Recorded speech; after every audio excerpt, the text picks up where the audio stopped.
go without the dentist, the more I can feel the inside of my tooth. This is not Dentist ND, Chris. Well, everyone, it's Monday night D&D in the world of Kaataria, and that's Chris for you, our Titania. Wait, it's Monday? Yeah, Surprise. Jackson, I am so today's glad I said Monday. shenanigans today. I really am. Well, I just got my title as well, Metlok Bike Titania for being gone so long. Oh, please haven't. Yes, please. I want this to be a thing. Give him advantage. Well, who knows what'll happen on that when it comes that time. But to say one thing, we have the whole crew on hand tonight. Again, even though we may have a sleepy Chris that might fall asleep in the middle of it, I'm sure we'll keep him up. But kind of a recap. When we last left off, the party had gotten back to Kara City, talking things over with Arcanus, Sari, and such. And Titania shows up when Grom's coming up to the place all of a sudden out of a portal in a tree. And I fell out of it. Though you stated that you were pushed.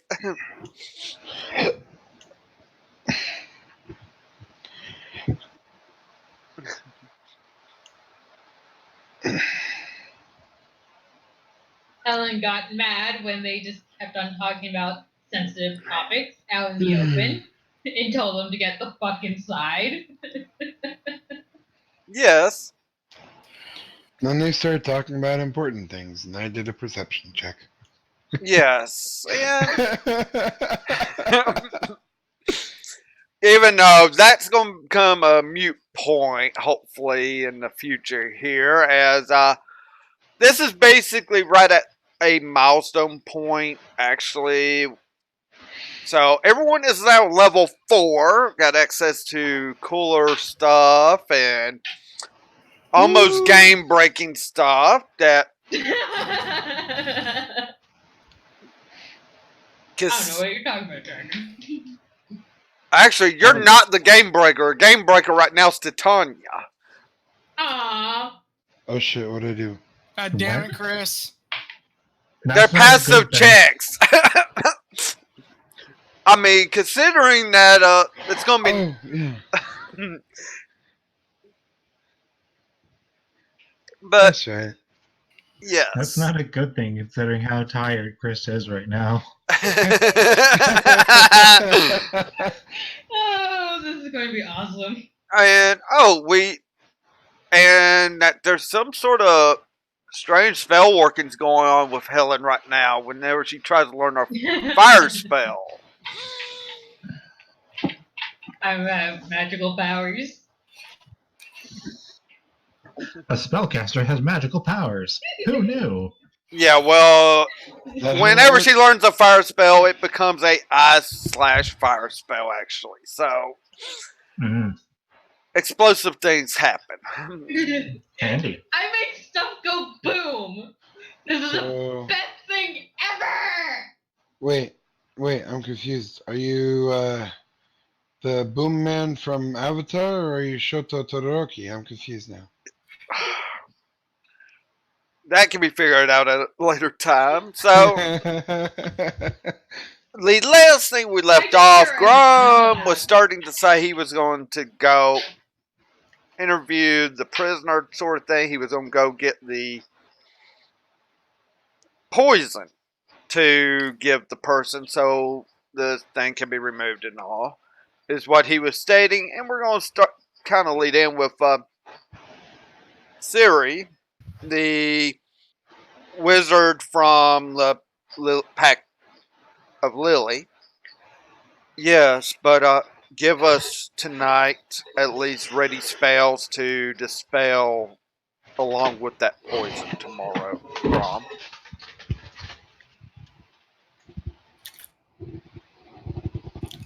This is said to you, Grom, as you were about to get up or start to move to leave.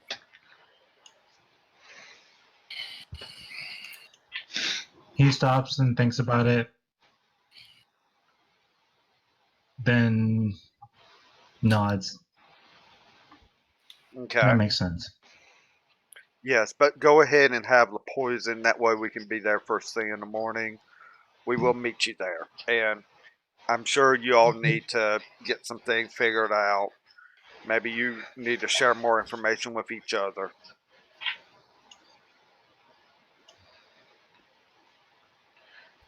I have All to go right. see a friend at some point. And Oh, Titania, Yeah. ask him what he thinks of me. I'm honestly curious. We'll see if I can get close to him first. Fair enough.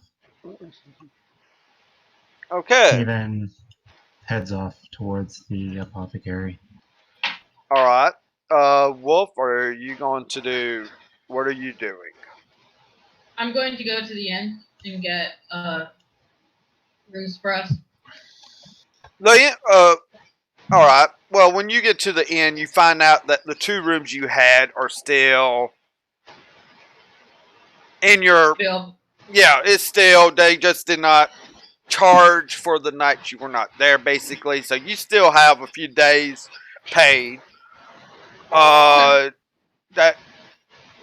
other than you having to get at least another room for Bastille or see if Grom and Bastille could be in the same room is what you might be thinking, probably. Yeah. They'll probably just be trying to relax, unwind a bit All right. from all the hectic. All right. But still, what are you going to do? All right. Would I know if there's any potion areas nearby? Grom's going to it right now. Alrighty. Just making sure they didn't run out of potions. So I go to Grom, and I'm like, well, I'll be following you for a little bit. I need to, quote unquote, restock on potions. After that, we'll part ways. So. Well, after I'm done with the apothecary, I'm probably going to head back to the inn. Alrighty. Yeah, all right.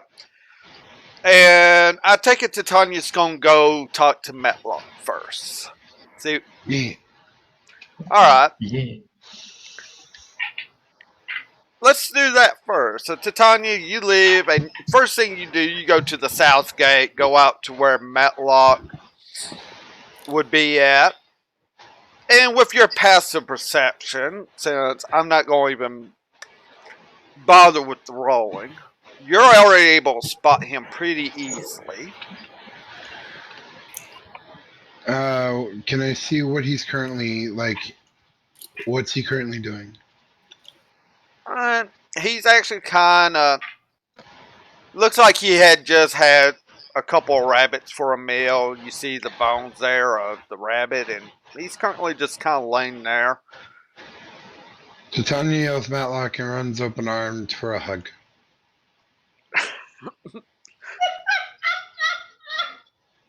I missed you. Have you done while you were going? Did you happen to do a ritual to speak to animals, or? Not yet. Well then. All right. First off, there's a couple of roles I've got to do for Metlok. You know, you will be taking over most of the battle roles and all for Metlok here, Titania, and I'll give you stats on Metlok at another time for you to put on your sheet to keep up with. But oh boy.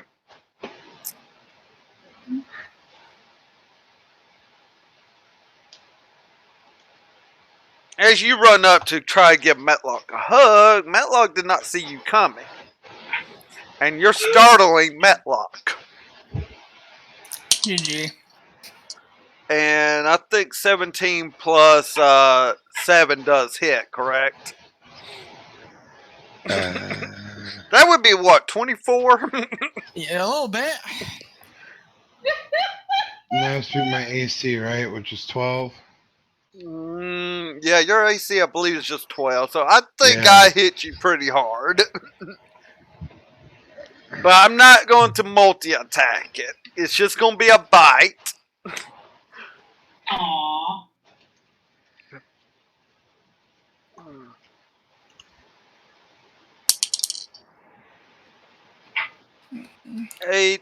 You take 13 points of damage from this bite. So it's 24. Yep, 24 points you still have. And then Matlock kind of looks, and after it bids you looks, because he was coming up for the claw, he finally sees who it is, and you hear a bunch of, this is owlbear, it's like chirps and growls coming from the owlbear. Obviously, you're not able to speak with animals yet. So I respond firstly with, ow! And give me a second. I didn't think about casting the speak with animals first, so give me a second. And I speak with animals. Okay. You do that. You're now able to speak, and Matlock's like, where have you been? Your pack needed you. I was on a mission so that I can learn another language to help my pack.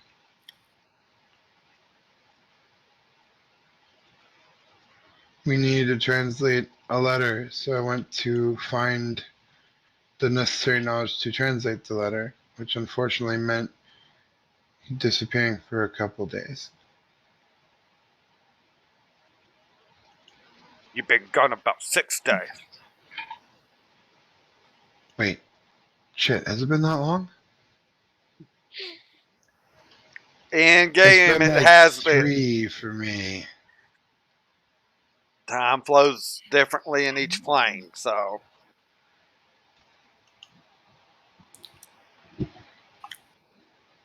Yeah.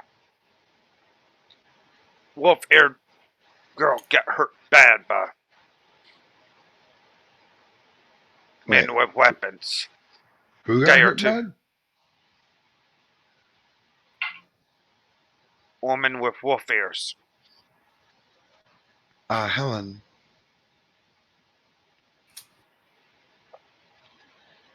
Did you protect her?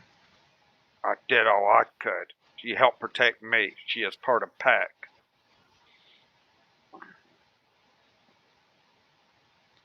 All right. And sorry, I just came across that one just the lady kicking her phone off the cliff. Going back to what it was. I'm glad to hear that you were able to bond better with Helen. And I'm asking because Grom asked me to ask what he wants to know your opinion about him.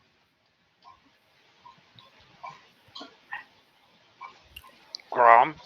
And it's like a questioning, like, who's Grom, per se?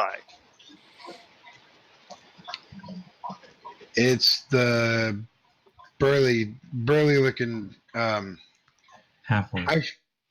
what? Half orc. I don't know if he knows what an orc is. That's why I'm like, I'm like trying to think how to describe Grom to Matlock.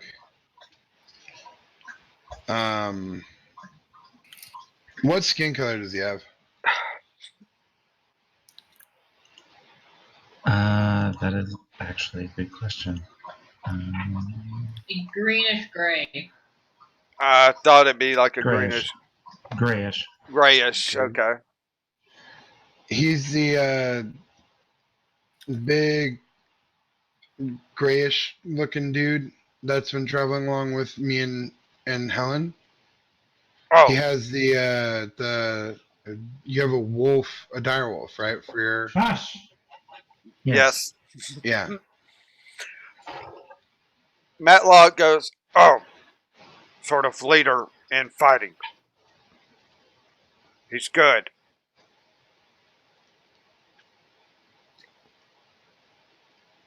That's good to know. So I have to ask, because you bit me, are we good?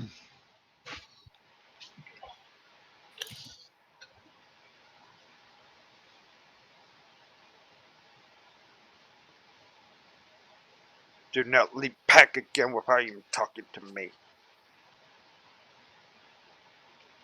I give you fair on that one. And I go for a hug. I'm sorry for leaving you without telling you.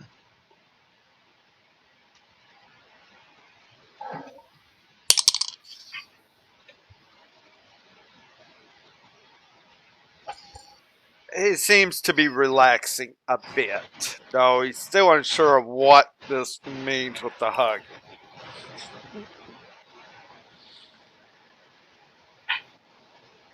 So, what are you doing out here? This is where I stay. I don't like cities. I'm not going in that city. I'll stay out here. I mean, fair enough. I won't go in a city that doesn't have trees. I'll be very reluctant to go in a city without trees. I kind of understand.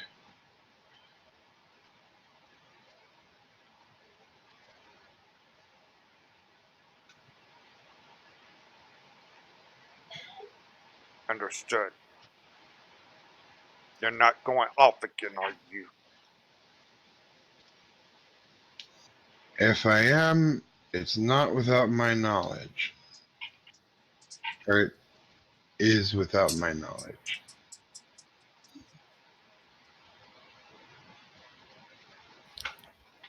As far as I'm aware, anywhere I go, they'll be outside the city. You are coming with me. Every time. Okay. Because you are my buddy.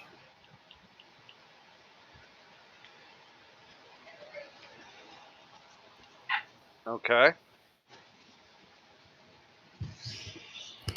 He's kind of more content, kind of tries to lay back down a little bit to rest. Obviously, he's been traveling a lot. You can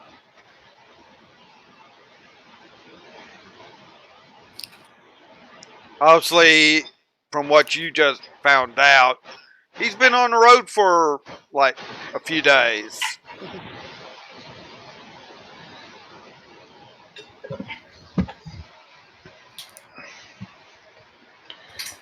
Alright, I'm gonna go check up and see what Helen is doing, alright? Okay. Okay. I'll be back after a little while. Either later tonight or tomorrow. I will come let you know what's up, alright? Good. Alright. Have a good night, Metlok. I'll catch you later. He kind of nods, and you can leave and be heading back towards the inn.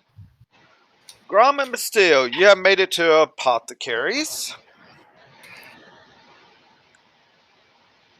And Grom, as you know what goes on here, even though Bastille doesn't, you notice the mother per se in the place is like in a younger form self right now.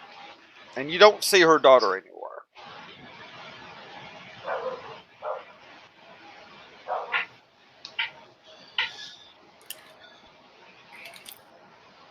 He steps inside, and smiles, looking lovely as ever, I see. She'll look up. I take it you're here for the poison? Yes, I am. Oh, good, good. She goes over behind the counter, gets it, and brings it to you. It has a dropper in it. Just say about 3 drops right now will be more than enough to cause the fang death effect for you. And there's probably enough for 4 or 5 applications like that in this bottle. So does it have to be applied to the skin, directly in the mouth, or can it be mixed with a drink? Uh, it would take faster if orally taken. It can go through the skin, though it would take longer for it to go through the skin. And you can mix it with something if need be to have it be drunk, but it's odorless and tasteless, so you wouldn't even know it would be in it. All right. Uh, by the way, have you seen my daughter while you were out? She's not with you? Well, she left yesterday to get some ingredients for some more potions for the shop. Which way? To the northwest. It's right outside. There's like a place not too far outside the city gates. Probably an hour or two, but she left late last night, but hasn't returned yet today. I mean, I've known her to take an extra day or two because it's kind of a beautiful spot to go to for her, I think.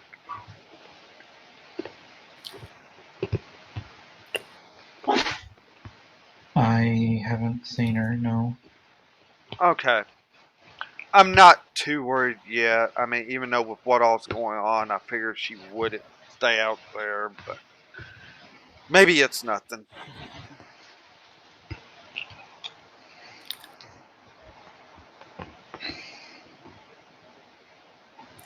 Then she'll look over to Basil. Can I help you with something?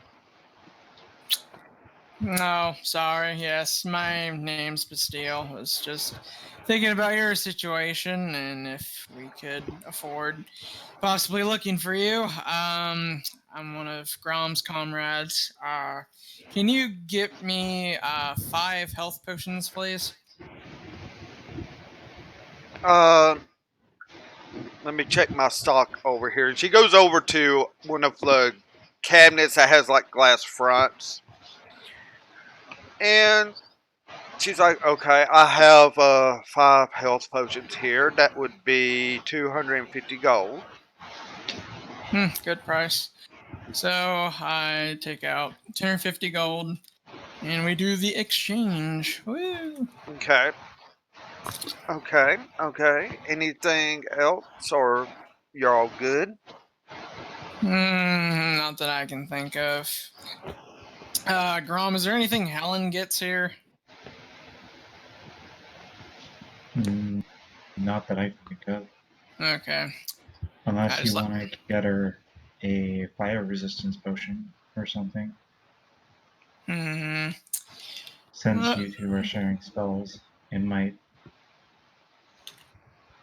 Huh. be safe. Yeah. Yeah, you're right. That would make sense. How much is one of those fire resistance potions? Mm, Let me see if I have one even brewed at the moment. I don't know if I do or not. Nah, it's no big deal if you don't.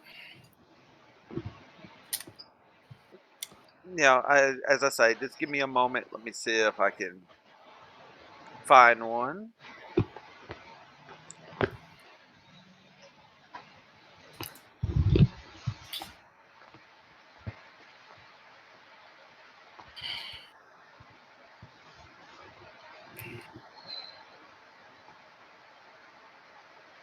She looks and she's looking to see if there is one, and I'm all out of fire resist at the moment. I do have some poison resist, but that's it.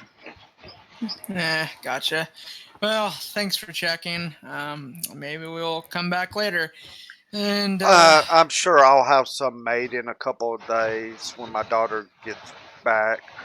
We'll have the ingredients in to make some more. As I say, we're kind of low on our stock. I mean, healing potions, one thing we try to keep a lot of in stock, but other ones, it's kind of like, depends on how long they last. Even though fire resists do last, but I was bought out a couple of days ago on all that because of what happened at Larcana's shop.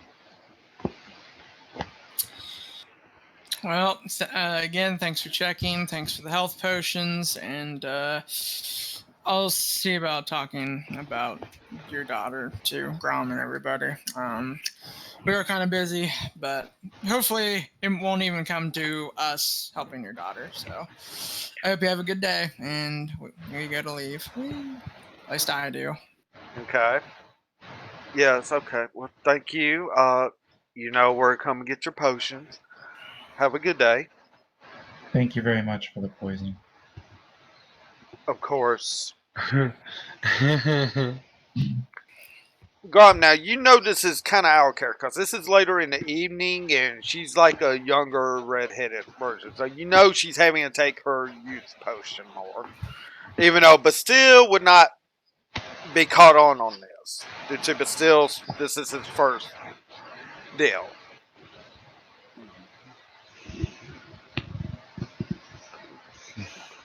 But you two head back to the inn and He does tap on Bastile's shoulder, saying, "Hey, I actually did forget something. I'm just gonna head back for just a minute. I'll meet you at the inn." Well, since you're gonna look at something, what do you think about her daughter? Like, do you think we can even try to help? Because, I'm sure we can. Okay, cool. I'll tell Helen and the others about it. So I'll meet you back. Okay. So okay. and we go off. All right. So Grom's gonna walk back in. Did you forget something?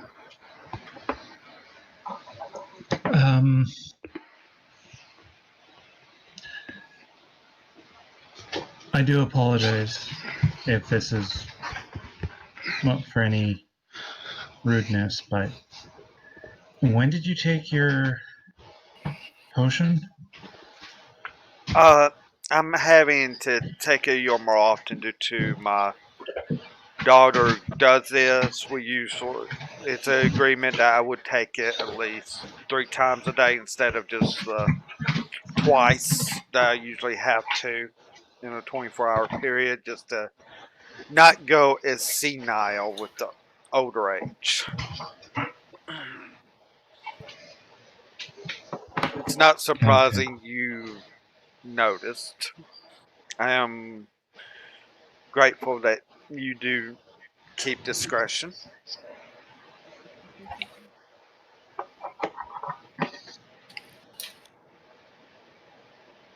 Okay. Again, I apologize. I was It's just no, I mean, if I was probably in one of my more seasonal states in the aging, where I'm a little more grumpier, it might have offended, but I'm not offended. I'm at the right state that I should be in right now. And here, she goes over and gets a couple more health potions and hands them to you, Grom. Here, I know your friends. I mean, it's glad to see that you are having companions getting health potions, but I've noticed you haven't gotten any or Helen, so maybe you two should have at least have a potion each in case something happens.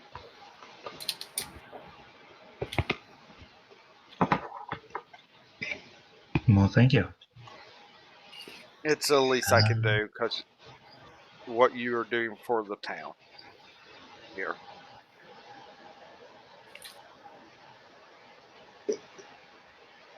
He does pull out. Well, let's see. He asked for 5. Bastille asked for 5, correct? Yes. Still got 5 healing potions. Yes, he did get 5. And it was 250. Yep. Okay, so that's 50 gold. He puts he does take out 50 gold. There we go. 2 for 1. It's not needed, but she goes ahead and takes the money because of a gesture. You have a good one. You as well.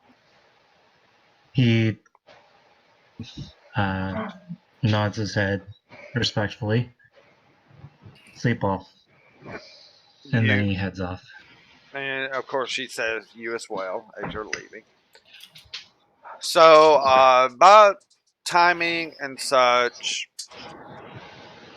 Grom, you probably can tell now it's probably about time where you might be able to go get the armor you ordered.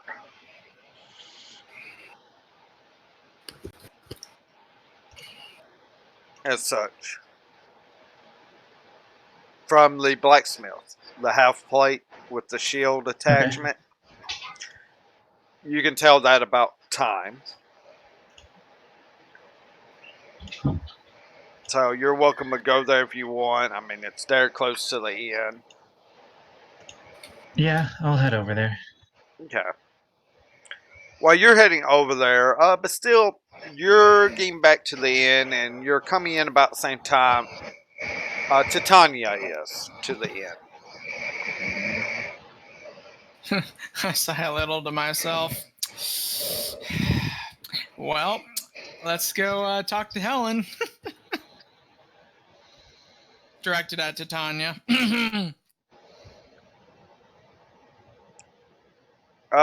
Titania, Chris, you awake? Chris? Mr. Chris. Yes. Sorry. All right, so what I just told you, I was like, well, let's go see Helen. Yes? Am I currently there? I thought I was on my way to see Helen. You are. You're just arriving to the inn at the same time Bastille is, okay? Hello. Yes, hi. And we walk in together. I go to the receptionist, whatever, that does the... kind of like barkeep slash one of the owners, along with his wife, of the establishment. And Okay. he looks up, doesn't recognize you per se yet, but looks and sees the... Oh, so you're returning as well. She's up in the room, same room that you two been in. We moved Grom across to the other side of the hallway from you for a bigger room because of a new roommate Grom would be having. Oh, yes, that would be me. Thank you for doing that. My name is Bastille, and I'm just helping these guys with the troubles right now. So. Okay. Well, going up. Dinner will be up in a little while. It's still a little bit early before the dinners are ready to be brought to room, so... Well, good timing. I needed to talk to Helen about some stuff, and I look forward to the great food. Thank you. So, you two move on up the stairs, and Titania goes right straight to the door that's been their room and opens it. As there's no... Hello. So, Helen, you're being said hello Yeah. to. Tanya. Hello. How was Metlok? He bit me. Again.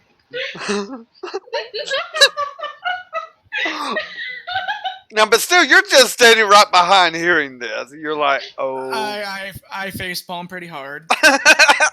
And he's doing pretty I'm good. just, I'm in a little giggling fit. Sorry. He said if I have to do something like I did before, make sure I tell him first. That would be wise. Well, Okay. I left a note.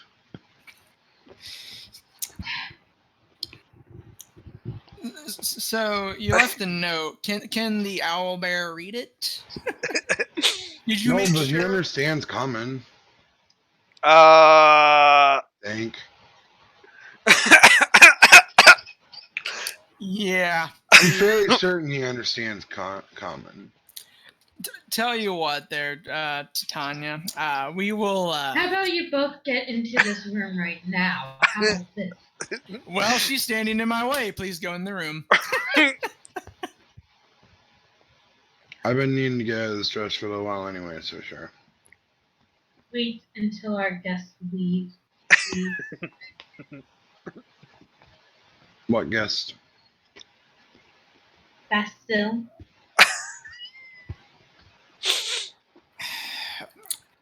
To be quite honest with you, Helen, it seems like I'll be traveling with you guys more. So it seems like it's inevitable with this special one. It's still inappropriate to change clothes in front of other people. Or Which guests in our room. You know, for some cultures, it's inappropriate to wear clothes in front of guests. Well, this isn't one of those cultures, there, buddy. mm, Now that you have it, fine. Just really don't want to be sitting in this dress this whole time. anyway. So what is it that you came here for, Bastille? So, the apothecary. Yeah, I'm worried about her daughter. She hasn't returned in a couple of days, and I'm sorry, Wolfie, did you say something? No. Oh, okay, I heard mumbling. Okay. Not Anyway. my side. Okay. Anyways, so I say that. Do you think we could possibly check to see if her daughter's okay? We know the general location of where her daughter might be while we're traveling.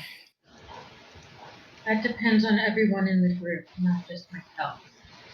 Well, it would help if, we just hear what you think and then we talk to everyone else, because Grom, I talked to him, we were there together, and he seems to be fine with it, so just asking you next.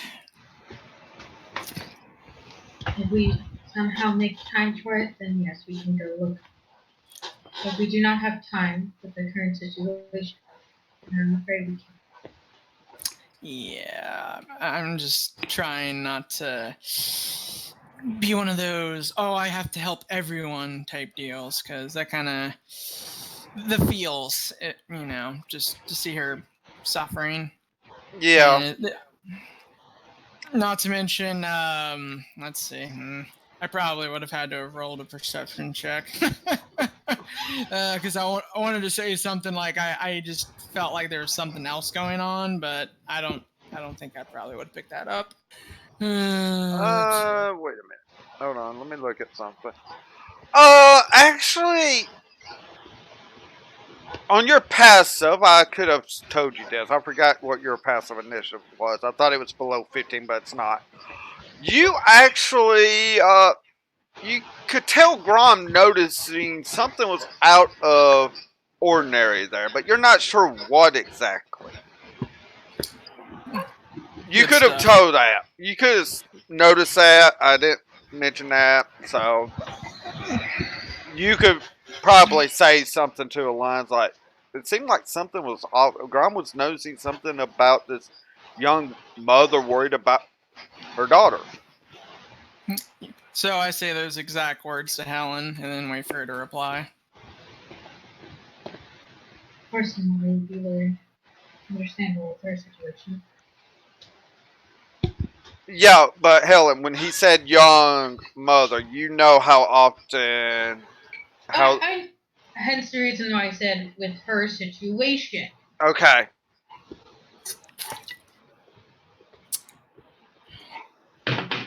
Okay.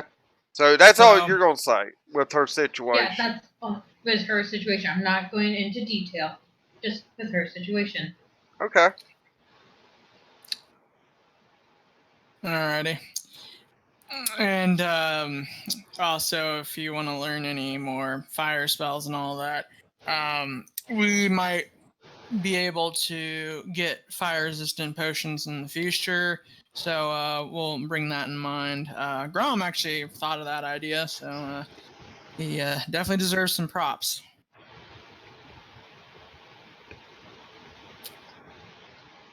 Very well. Okay. Is that all that you came here for? Yep. So I will see my way out, and good Rooms luck. across the hall. Thank you. So heading to my room. Helen probably would gave you a key to that room along with Grom's key so you could give it to Grom as well. So with him leaving, I will take it to Tanya after he leaves. Titania's going to strip off her dress. And lay down in her bed. Alright. So Grom, you get back and you as you come up, bartender's like, oh, you're in the room across the doorway from Helen and Titania because of you bunking with Bastille now. She set it up that way for you.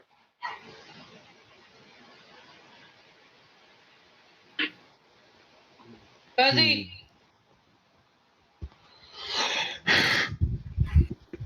Sorry. Basically, the bartender tells you you're in the room across the. Yeah, I heard. Okay. I just had my mic muted by accident. Well, I kept it muted by accident. Ah, okay. So I'll take it you go up to your room. And we'll just kind of do a little bit of a fast forward here. Meals get brought up to your rooms. Unless Grom and Bastille want to talk about anything as to their room. But I take it not much is going to happen. Or I tip the lady who brings up the food a gold piece. okay. Yeah, well, you do 1 gold piece, I do 10.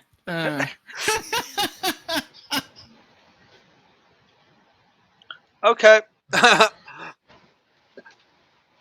You're like okay. Challenge game at that point. Okay. Yeah. This serving lady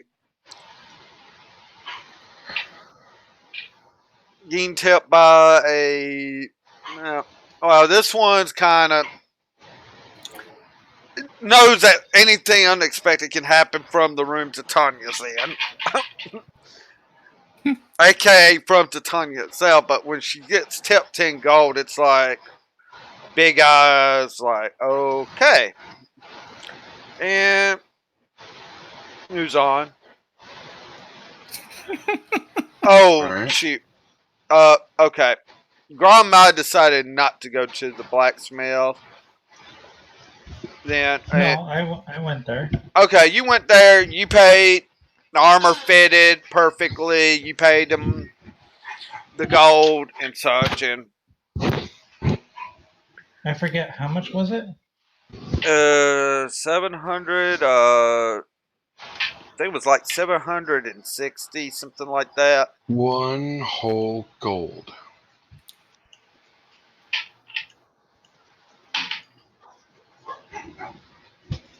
Because it was half plate, which is 750 gold, and then the shield and also him doing some doing your Embroidery. clan emblem on it. So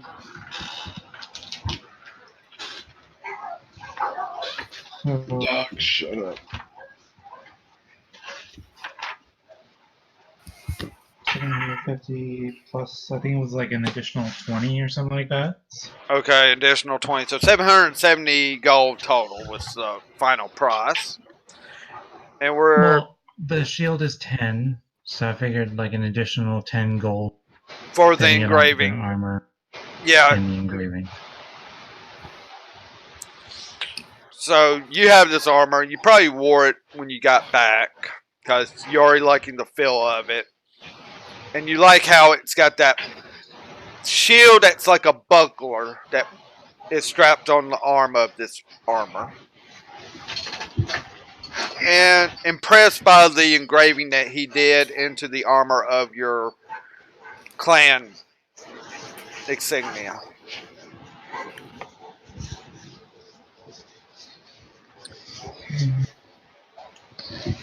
So, with that, And now I just want some leather armor with a tree on it.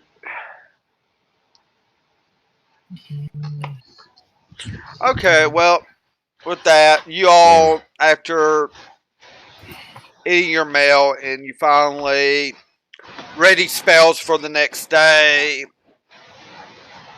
if needed, or as some Do they I can go back just. to full health? Yes, Titania will go back to full health because this will be a nice long rest. I needed that. Your hand's still gonna hurt though. My what? Your hand? It was actually arm on the bite this time. Oh, okay. My leg. Well, your arm's gonna hurt. My leg. This is Titania we're talking about, so that's however it is. A little leg. Okay, so during the night,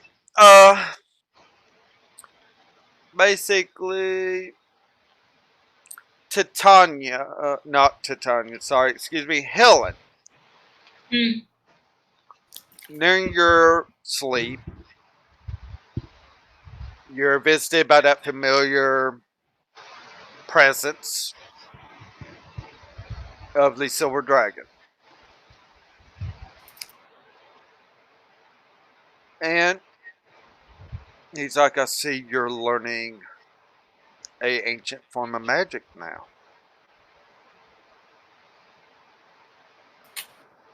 Yes. The key to unlocking this magic with fire and ice is to learn the fire version of certain spells that you've already got in the form of ice. What they are, you'll have to find out for yourself. But know this, they can be more destructive than a normal fire spell or ice spell. That sounds Is it fun. going to be a dangerous destruction, this? It could be. Going to hurt my allies? It could if they are too close to it. It could be that way. So you must practice caution with these spells. Will I be injured if these spells as well? If you're within close proximity of what some of these spells do, it could hurt you.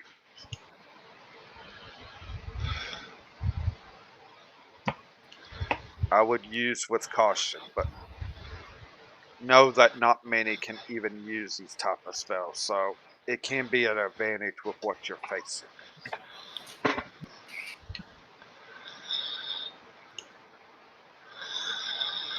But I will state Okay. one thing.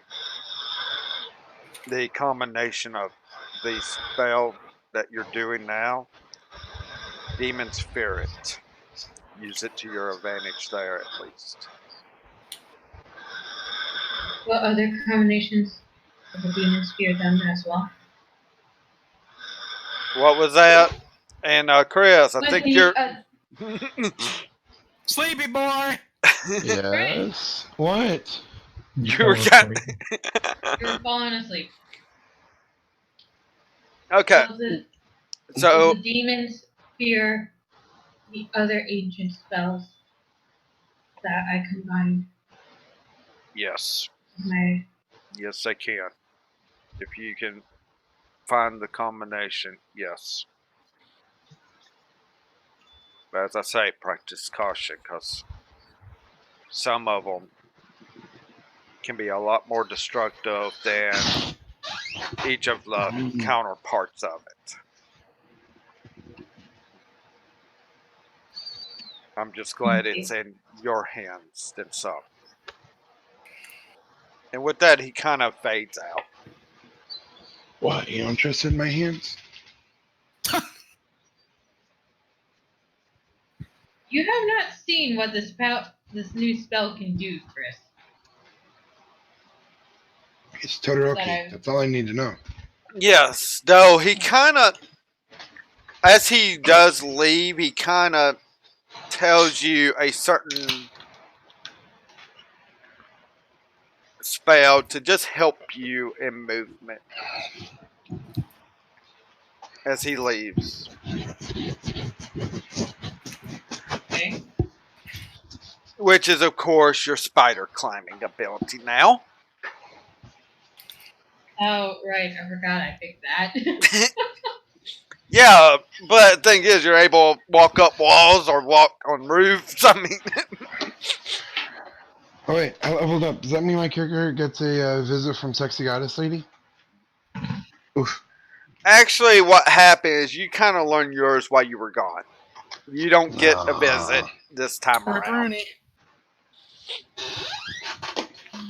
Pepperoni. But that's the thing. You were visiting, you were with your goddess the whole time, so she did kind of help teach you a few more things in your druid stuff. I believe you picked up Pass Without a Trace. She was teaching you how to do that in with what you were having to do in the place you were in. It was coming in handy to learn that and such. Hence the When reason. all else fails, cast a spell to make it so people can't hear you. Hopefully. Especially when you're playing with China with a football. But with that, dawn comes, breakfast is served, and you receive word from the magistrate that Sarah and the Arcanist Sylvan is going to the prison at the city guard's location, which is where the jails and such are Wait, at. why are they going to prison? What'd they do? They're not. They're not going to prison. They're going to the prison. AKA, they're going there to help you guys with maybe questioning the prisoner that is there that was caught with the death mark on him. Wait, you guys caught a prisoner? Actually, the city guard did. No one else. Yeah, we kind of kept killing everybody. Yep. Well, they sure have gotten too close to me. I can't help it. Wait, you guys aren't those things that they call murder hobos, are they?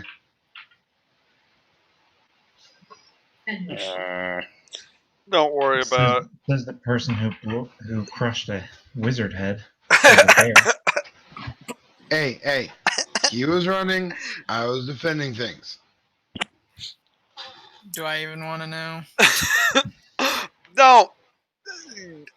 But No, still, no. you're kind of like, okay, we haven't been able to capture a prisoner. Luckily, we do have one to question. What you're going through in your head. You're not really worried about anything else. So, y'all get ready and you head on over. Now, it is up to Titania if she wants to see if at least Metlok will be on hand in case of something. If he can talk Metlok into coming over there. Is it inside the city? It is inside the city. Yeah, I mean, it's going to be inside the city. It's just up to you if you want to go let Metlok know what's going on.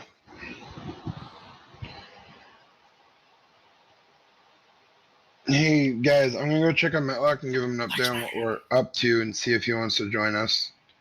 He probably won't because I'll still be in the city, but Okay. he right now has more idea of what's going on than I do.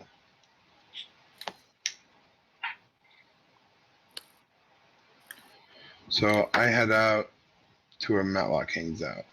All right. You move pretty quickly to where he is. While you're going, I'm sure you're going to do the ritual so you can speak to him as soon as you get there Yes. at the double time because of it's free for you to do a ritual at double the time of it. Actually, I meant to ask you about this. So I was actually reading about the rituals, and from my understanding, the way that the rituals are done is if you cast as a ritual, it takes 10 minutes, but if you cast as a spell, it's an action. That's the way that, like, I was reading it the other day, and that's the way it kind of came across. Now, I'm fine if you want to leave it as it takes 20 minutes if you use it as a ritual, and it's a 10-minute casting if you don't. But that's my understanding is that it takes just an action to cast a ritual. Ow. To cast a ritual without. Ow! Oh, that hurts. That hurts. Oh. I think it also depends on the spell itself. Well, it's a one action, but with a ritual, if you take double the time. Yeah, I see how they've got that. As I say, basically you're doing it at double what it would take to cast it normally. Okay, so it's double the time frame because you don't want to use up that spell slot if you need it for fighting right now. Yeah. Okay, so you get to Metlok and you see that he's out there. He's kind of just looks like he's helping in a way to you with your passive perception and your investigation. It looks like Metlok's actually trying to help guard the gate in some ways, keeping a lookout. Hi, Metlok. Metlok turns. Hello? What's up?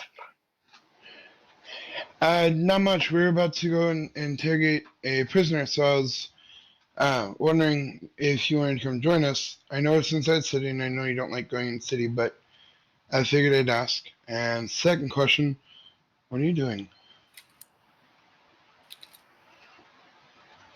Keeping an eye out. You're using words, and he's having to, like, figure this out. He's like, you're trying to find out more information of whatever. We're trying to find more information out about the guy who's causing problems for this town. Oh, son of a bugger, that hurts. Okay. Think I just got bit by something. Shit. Sorry, I got cramp in my upper thigh. Fun. Metlok's like, I can move around freely.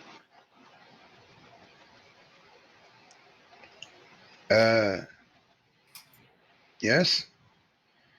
Why wouldn't you be able to move around freely? He looks off towards the city, obviously like about the people inside the city. If they try and do anything to you, they'll have to fight me.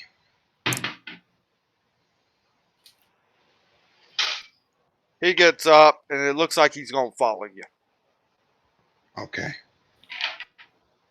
So I put my hand on Matlok's head and say, alright, let's go meet up back up with Grom and Helen.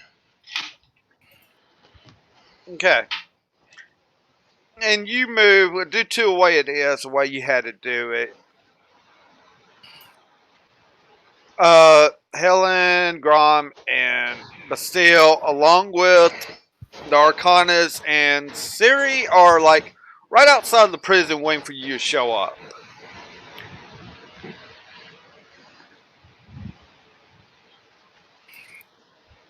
And already talking.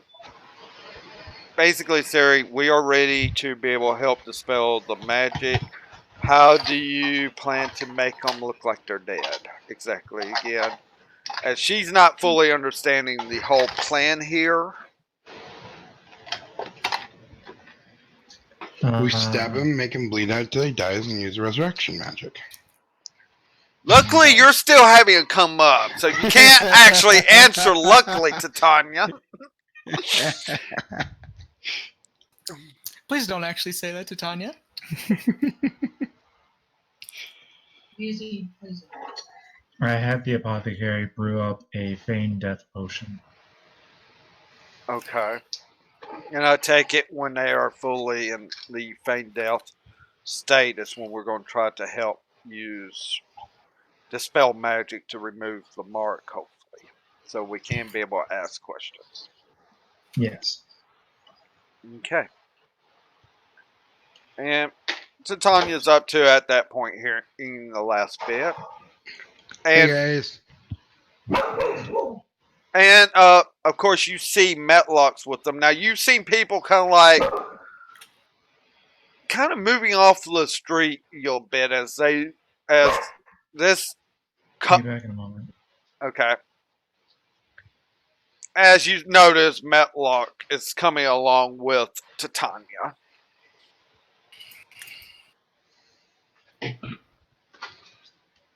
Hey guys, I brought a friend. You can see that.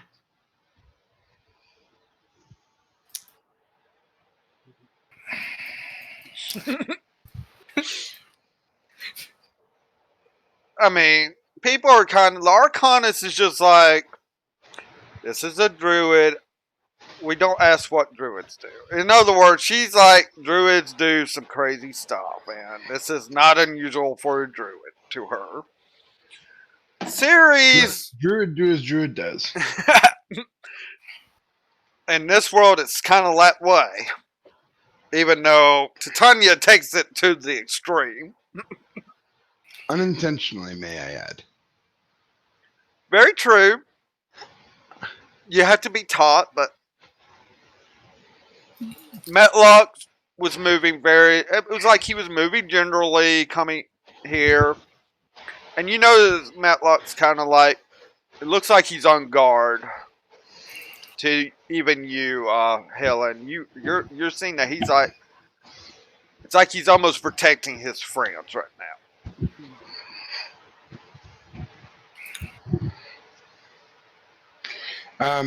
Do I still have the speak with animals going, or has it been over 10 minutes? To travel there, it would have already been past 10 minutes. You could have done a double action to cast it again if you still want to be able to speak to him. Now, if you get into battle per se, it could not be active, and you would have to cast it as a spell at that point to be able to for 10 minutes.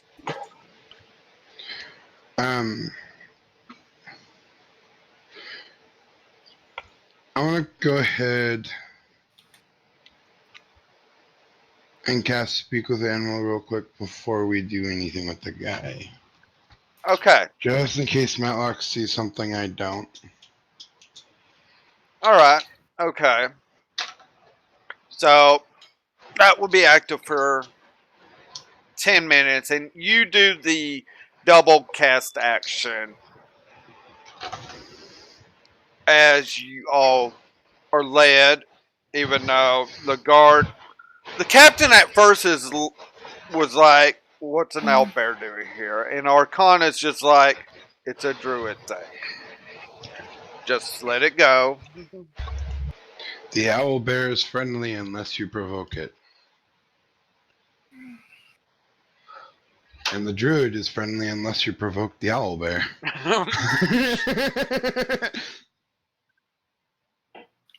Lovely. Can we get a move on now? Okay. So you move to where the prisoner is. Now, before you go into where the prisoner is, how are you all going to apply the poison? That's the first question. Dragon, can I give them some time to think about this and maybe me to think about this? I want to say a fun question to Siri real quick, because that's okay. You go right ahead. All right. So I asked Siri, I'm like, how are you doing today and all that? I'm doing fine, but still. Awesome. So, quick question. Have you had to deal with owl bear before? Druid craziness like this? You'll get used to it, Vesta. I hope It's so. not fully here.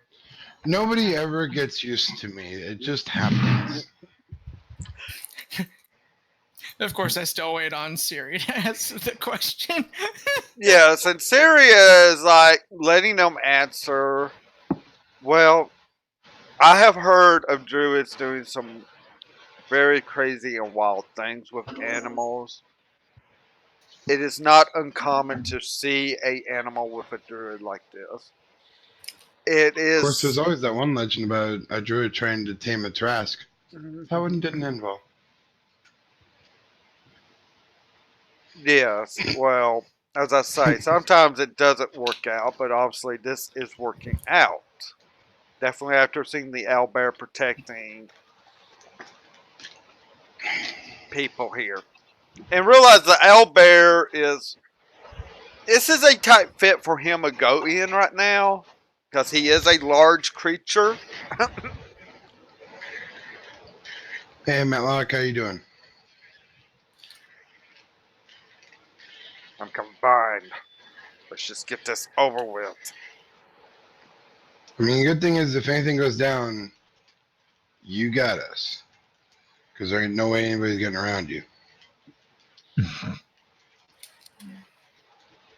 He kind of just nods to you. Unless it's a fire. Then then no one can go around you.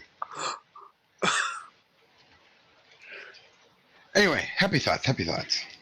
Yeah, Metlok starts kind of growling at you just for that comment. What? I don't think you appreciate what you said to him on that one. What? That he's protecting us by keeping us in here and being ready in case any shit goes down? I feel that's a No. very good thing. Then why did he growl at you? I don't know. I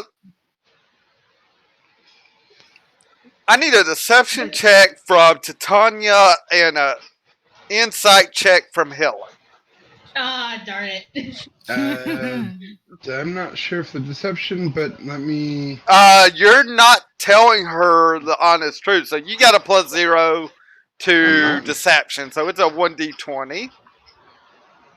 Deception. I have a 1d20 plus 3.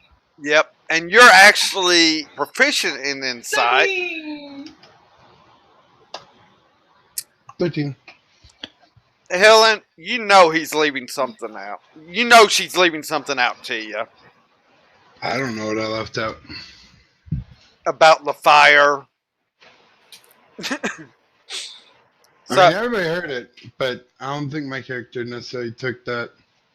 No, we didn't hear it. You were talking to the owl bear. Yeah. Whoever the owl bear talks in. Yeah. Okay, that would be why I forget that when I'm talking to the owlbear, it's in the owlbear language. Yeah, that's why you're having to. That's why you're kind of trying to do a deception because type thing because you left something out, and Helen's already onto What else did you tell him? Because obviously that wasn't all of it. I mean, I may not have comment, but if there's a fire, he's also still, nobody can go around Then him. let's But hope there is no fire. That's what we're here well, to that's prevent. what I said. Happy thoughts, happy thoughts. Just get a move on. We're wasting time. Grom is already just kept walking. Yeah. And the question was posed as to how was the poison going to be applied to the prisoner? Via Apple. Oh my god. Via drink. I mean, we can just stab him and that'll work too. No, it No. won't. I mean, it would work. Syrian Arcana is listening to the druid, and they're just kind of shaking their heads. I mean, I'm not wrong. Stabbing him would be an effective way of getting the poison in him. May not be the best solution, but it would be a way that you could do it. Oh, I know. Maybe in Titanianese it would. Well, in my defense, I've never contemplated poisoning someone. So, I mean, if I had to go by natural methods, then I would say the same thing as a snake, stabbing. Drink would be best. It could be harsh. Water. I did think about Okay, adding so it to a drink. My other thought was since he is just a prisoner, putting a few drops directly into his mouth. Well, into their mouth.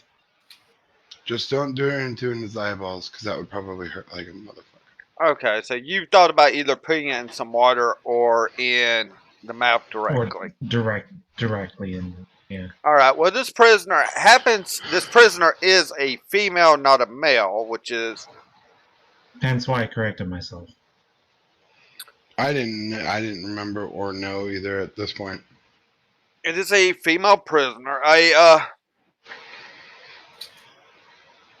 It's a mixed blood female. We're talking, you can't tell. It's like more than two races mixture. So you're not sure what they are, but it looks like they might have some orc in them, but they obviously got some other things.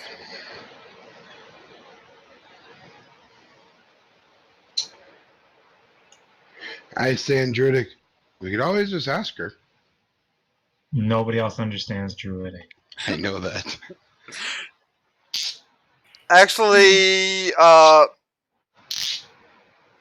one of the people actually inside coming in there with you, one of the magic users for the guard, looks over at you, Titania's like, and just says in common, I don't think so. Terribly rude. Again, I'm throwing out ideas. I say that in common. This Grom does look at one of the guards and asks, how devoted are they to the demon, or is it more brainwash? the older caster here looked. I don't know if it's brainwash or just devotion. You have a good point, but she's in the cell right over here. They cannot hear us yet till we enter the cell with them, but we already have her chained in a chair for the questioning. I feel suggesting water would probably be better so she doesn't suspect something right away. Because lest she suspects something and bites her own tongue and causes real death.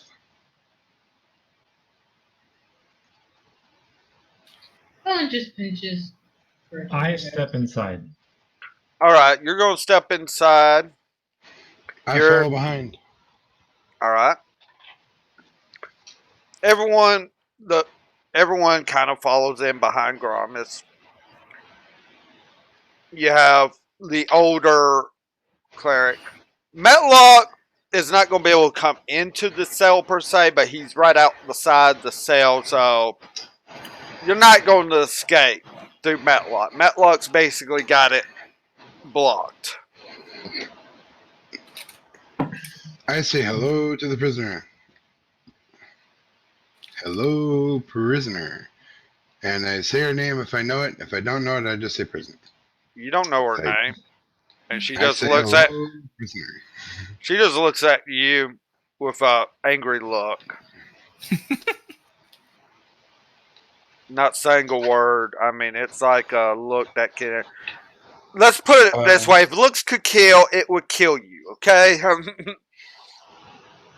There was that one language I learned, and I say, what? I say in the wrong language? I didn't write down the language that I learned. So the new language that no one but you can speak here. She's still giving you the looks of daggers. Obviously, it doesn't matter what you're saying. I step forward and just look at her. Are you devoted to him or no?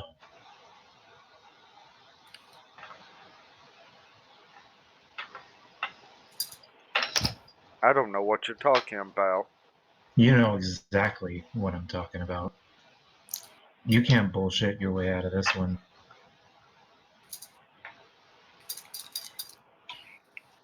She says, I don't know what you're talking about again. And you have to think if you dare push this line that you might be making it trigger. Because the mark on her is actually right above her bosom. And you're starting to see it glow just a hair.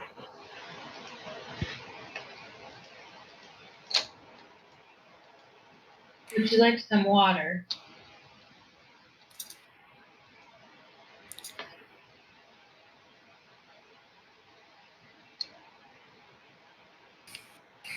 I guess.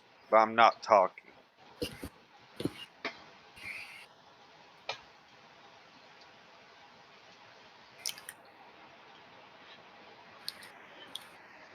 All right. I go over to Helen and say, I'll go get it. I just nod in acknowledgement. Okay. You just go right out and they show you that they already had water pitcher or whatever else. Right there. So you pour a mug of I pour water. I pour the mug. Add she said 3 drops. Correct. Yep. To it. It's clear as can be. It's like as clear as water. I give it like a light swirl, Okay. like with just using the cup, and then head back inside. Offer the cup of water. Due to her hands are chained behind her, she's not able to drink, but obviously she's thirsty and readily will drink the water right now. He puts it to her lips and helps her drink it. Obviously not going too fast to like Drown have her. it to drown Well, her. about half of it she drinks, and that's all she wants at the moment. But let's just say it's enough to get into system.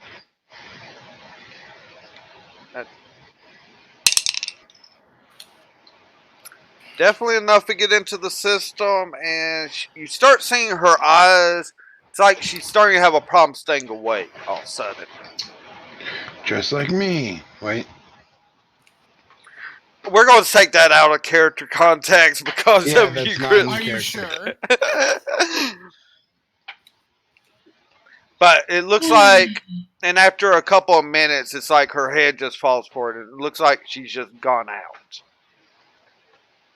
At poker. Grom checks on the mark itself to see The if mark anything has happens with it. the mark is, even though it was glowing when you were pushing the questioning, it had kind of gone back to a inert state. Maybe is all that you can figure out. But she has passed out. It seems like her breathing is getting shallower and shallower.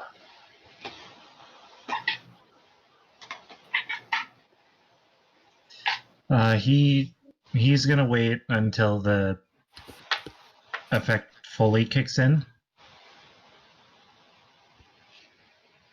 Okay, well, so you notice how the breathing is, and then it's finally to a point she's not breathing at all now. What was the next part of our plan?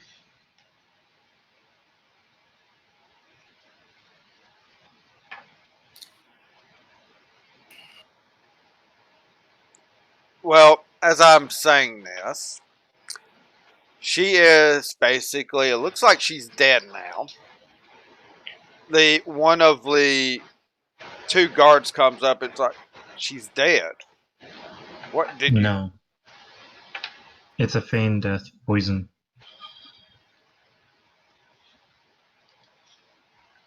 On that cue, the Arcanas and Siri kind of walk up. Now let's see if we can help with this. And they both are going to cast Dispel Magic on this.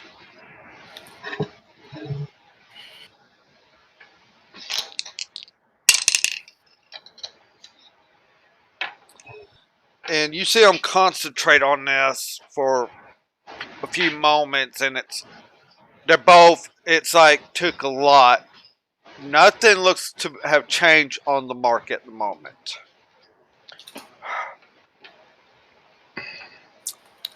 That one did not work. We're going to try again here. And they look to the other wizard in the room that's from the city guard. Do you happen to know the spell magic? Do you have it prepared? And he's like, of course, I do have it prepared. Would you please assist us? So he's going to come over to help them try to dispel this thing. So 3 of them now will try. I wiggle my fingers.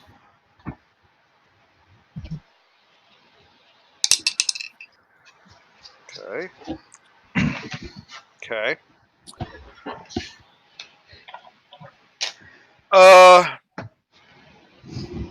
Titania.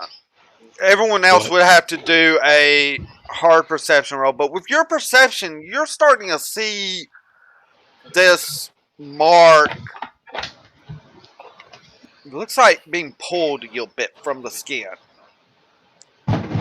No one else can tell at this moment, but Well, I'm still like concentrating. That on looks it. promising. yeah. Well, you didn't have to roll. I figured you'd take your pass. Oh, wait a minute. You didn't roll yet. That was from the other. And hello, Ellie. What's up, Ellie? I'm rolling perception. Oh. Aloha.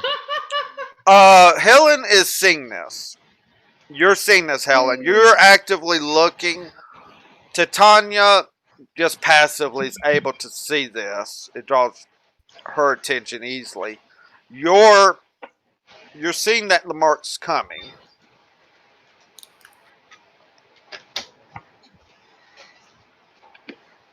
And Grom, you're kind of keeping a check on the body, so you're not seeing this on the mark right at the moment.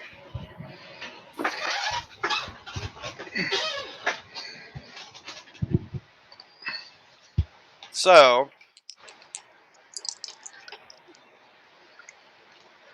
it looks like it might be working. They're not breaking their concentration this time. All 3 are still trying to.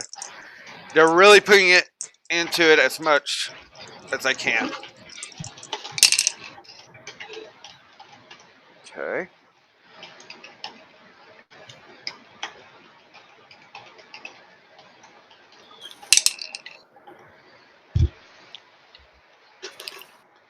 Yeah, that was all right. As they've been concentrating, Helen and Titania, you see the mark visibly now away from the body. It has already been moved.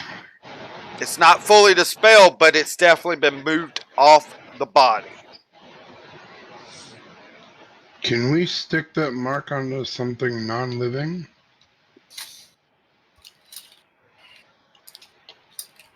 We're trying to get it fully dispelled. If we fail at this point now, it would either go to her body or cause something else, and I don't know what. That is coming from Sylvan. The other two are in such concentration they can't even talk to you.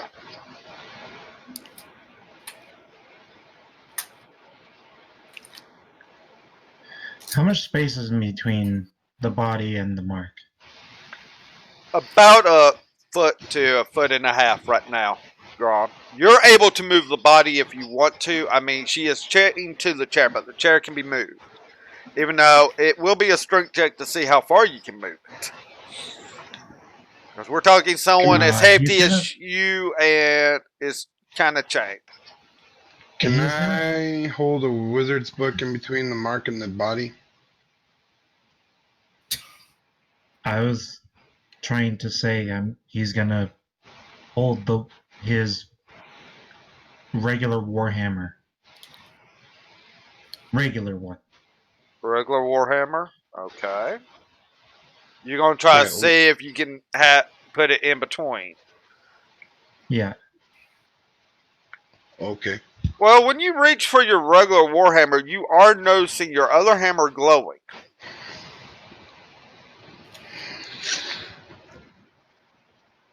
Oh.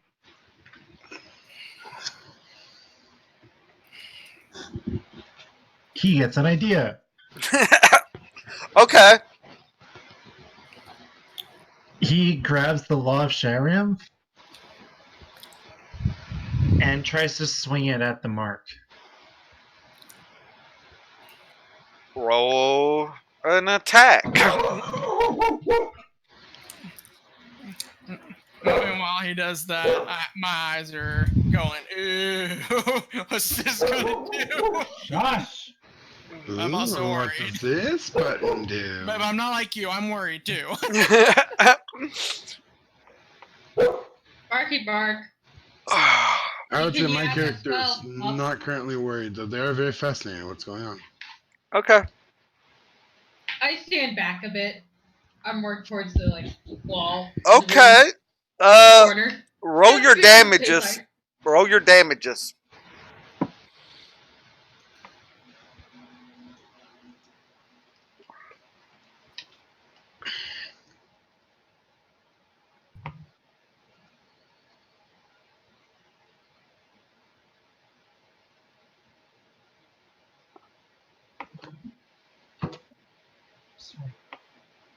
Josh!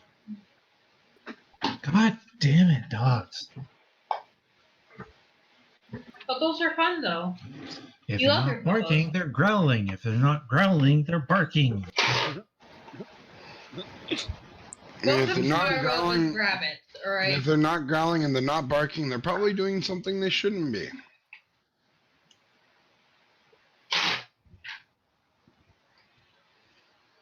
Okay. Rum understands why I like to kill Okay. all rabbits.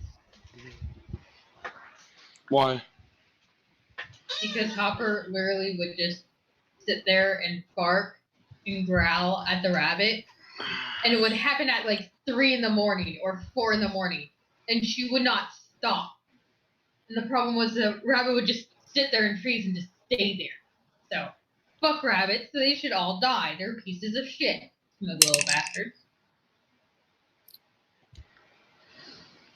Okay.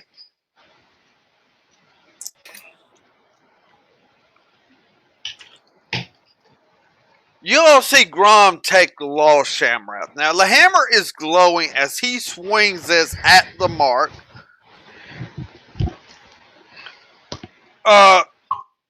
Sari and the wizard are like, what the hell is about to happen type of looks now as they're trying to get this dispelled and he's swinging the hammer at it. But Sylvan actually is like, okay, maybe this can work. Type of look. It's actually a Well, not a panic look. It's more like maybe this can help us. As you hit it was looking like surely this isn't going to hit the mark. I mean, sure, the hammer's bigger than the mark, but it figured due to it's like a spell, you were going to go through it. But when you make contact, the bludgeoning thing isn't what is going to do anything here. It's the radiant energy that comes off your hammer into this mark. I need everyone to make a dex save. oh boy. Oh, this will be fun. Plain deck save. Yeah, a dex save. How do I know what my dex? I don't know. Hey! Wow, you got a nat 20. If I'm doing a dex save, what do I do? Okay, 20 plus your dex. so you got a 1d20 plus 1. I'm 13. I have a I got feeling 14. I have a feeling that I'm screwed at this point. 16. 13, 14, 16, nat 20. I mean, I can try and roll my real dice, see what I get there. Not that I can use those, even if I do. So,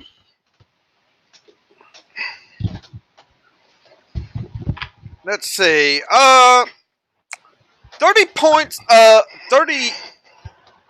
33 points of fire damage is out in this room. But still, Nah. you take, due to your fire resistance, you're going to take half, and then you're going to take half again because you make a save. So you're only taking about 7 points of damage. Oh boy.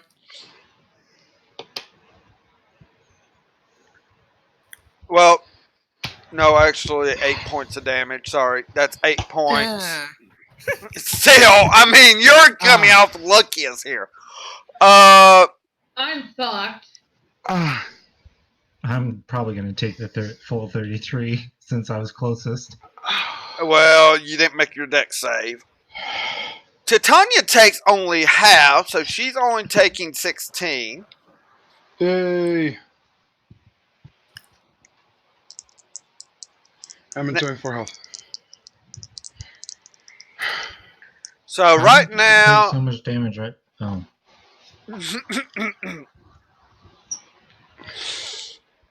I hate this. I have to go AFK, guys. I'll be back in a bit. okay, so Helen's taking full, so she is. Even if I'm in the back of the room. The area of fact fills this whole cell right now. Fuck. Yep, I'm screwed. You still got 3 hit points, luckily. Oh, God. You're fine. And actually, hold on. You might actually hold on 1 second. You're draconic. I don't believe she has. No, I have to. I don't think she takes extra damage. Not extra damage. I was thinking she might take less.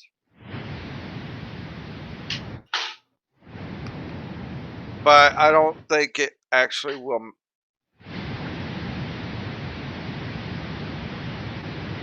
I mean, unless her new magic protect gives her resistance.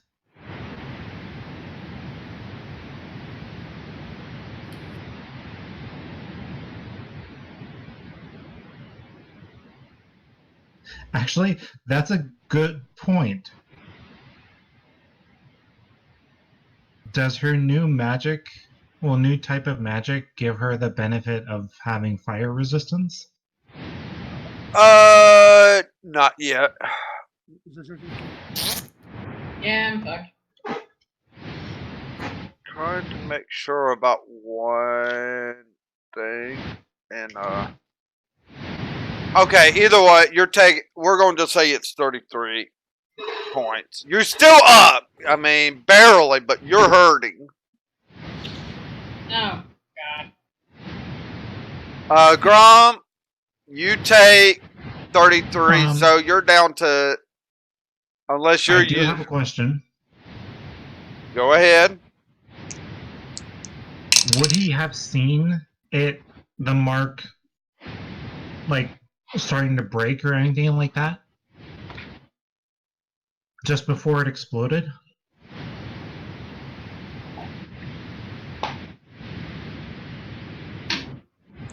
It looks like it was starting to explode. I mean, Okay. In that split second, if I'm able to as like a reaction, he would quickly turn to his right and cover use his body to cover the prisoner, basically to try and mitigate. I understand fire what you're damage on saying. I him. mean, yeah, well, it fills up the whole room. Hence, mitigate. You're trying to mitigate it on the prisoner. Well,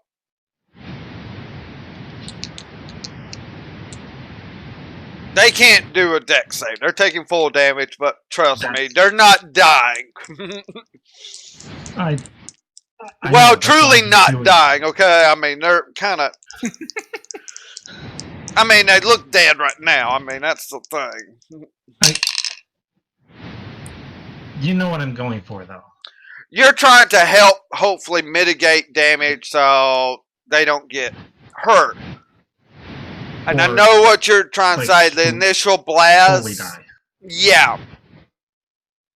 I mean, you're doing enough that it won't, but there's so much fire, it fills this whole cell. The only one that is probably safe at the moment is out in the hallway. Metlok? Yeah. Who could probably take this and shrug it off. I pretty much did. Well, you're hurting. Oh, yeah. But I can still go. Yeah, you can still go. I'm still in double digits. Along with Bastille. Yep. Yeah. Okay. So, I got one more roll to make here. Let me get this last roll on this last person. Okay. Well, I'm just gonna say, I can just see Bastille look at his shoulder, seeing like a flame on it, and he just dusts it off. Yep. Okay. After the fire subsides, Metlok is starting to look in. And you are still able to understand him. Titania, he's like, what happened?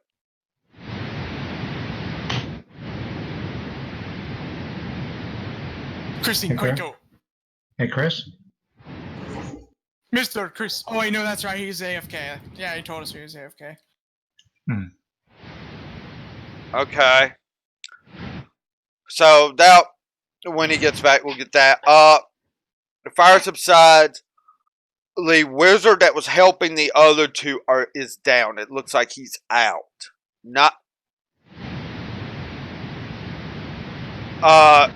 Sari is barely standing. She has gone back to the wall behind her, is leaning against it.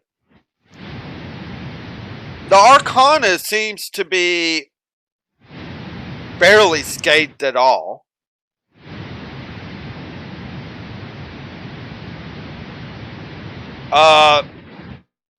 And the other guard that was in there barely is standing from this fire. He's been torched hard. The prisoner definitely has some burn marks as well, but body looks like it still will be fine when the feigned death potion does wear off. Possibly. It's hard to know without doing a true medical check.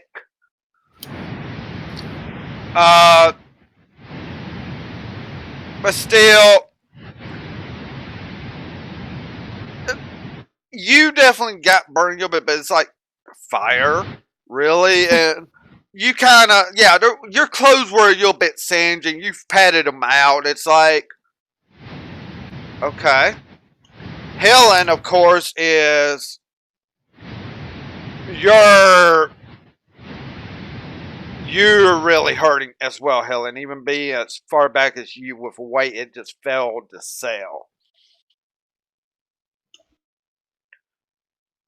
And such. And Titania, it looked like they kind of cartwheeled a little bit, but they still took some heavy damage.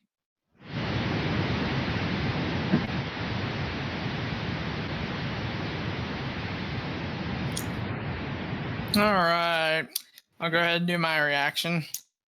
I'll be like, it looks like that one time I was trying to learn Fireball. Oh my goodness. And I go over to Siri and I hand her one of my health potions. And I'm like, well, I got this. Think they'll help? Laughing nervously. Yeah, it might help. You know, she's kind of starting like, Grom, could you try to warn us when you come up with an idea at times?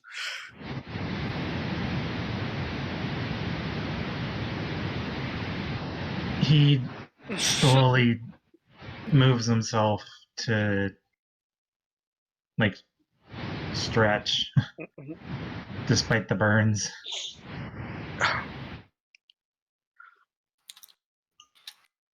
Yeah. I will.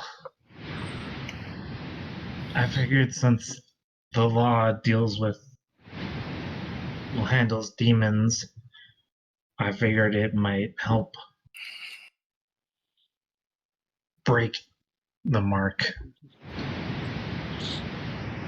The Arcanist is like dusting herself off from what flames. Well, it definitely did help. Should have thought about that though. I don't think we needed everyone in here.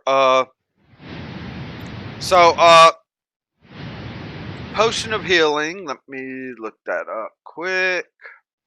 Yep. Okay, roll a 2d4 plus 2. Is this on my medicine? No, that's for the potion itself. For the okay. potion itself. I'm gonna go use one on the downed guard. 2d4 plus 2. Okay. 7. Alright.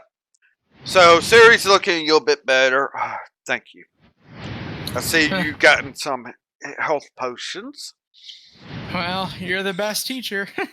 Trying to help her feel better. Max roll.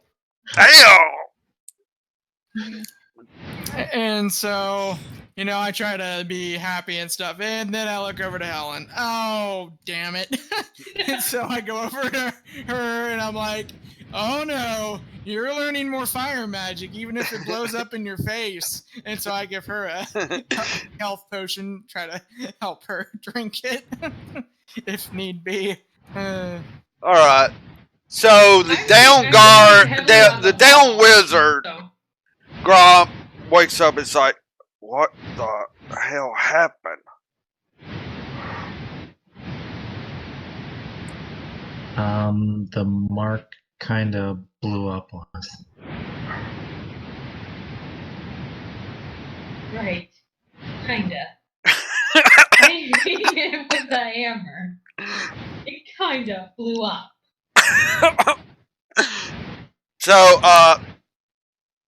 So, Beacon, roll another health potion roll. Alrighty. 2d4 plus 2. 10. Okay. So you're definitely feeling your better, Helen. Of course. I just glare at Grom for his idiocy. I glare back at Helen, and he puts his arms out to the side. How was I supposed to know it was gonna blow up like that? They caught on fire. What did you expect? I expected the Mark II kind of just shatter under the law. No, and then I try to But defuse there's it. fire magic attached to it, you moron. And then I try to defuse the situation, saying, "Alright, it's okay, Helen. I know Grom has been secretly watching you." Bestial, you have 1 moment to shut up. By the way, you're welcome for a health potion.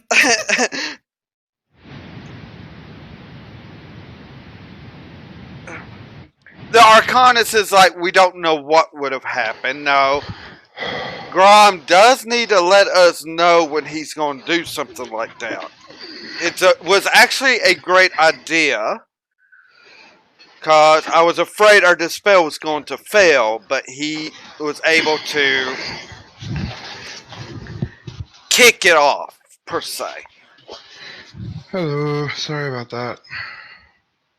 Okay, Metlok had put his head in, like, the doorway, even though he can't come in, and is like, what happened? No? Oh, wait, The- was this after all the the damage fire. was done? All the fire dissipated. Yeah, the fire dissipated. You, of course, only took, like, half damage from it. Yeah. So, You see Helen just glaring angrily at Grom for his idiocy and not thinking. Hey, it's quick thinking if you got rid of the mark. He thought about it. He gave exceptional thought about it. Just didn't warn everybody else about his exceptional thought. Correct. well, the Arcanist looks to you, Helen. Sometimes things are not known, but I was afraid we were going to fail.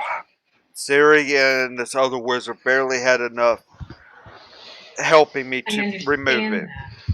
So, I understand that. I would agree, Grom does need to let us know when he gets one of these ideas, so maybe we could clear the room of all non-essential people in here. Where some people might not have gotten burned that didn't need to be burned. Well, see, now, nobody's going to complain that I got burned, because everybody just sees that. Everybody just sees that as, it was going to happen eventually. Well, you're actually in a healthier state than some of the others in there right now. Even having healing potions. I'm not in a good state. I'm still how much health do you have? I don't know at this point. 13 out of 36. Yeah. She basically was given a health potion and got max results off of it.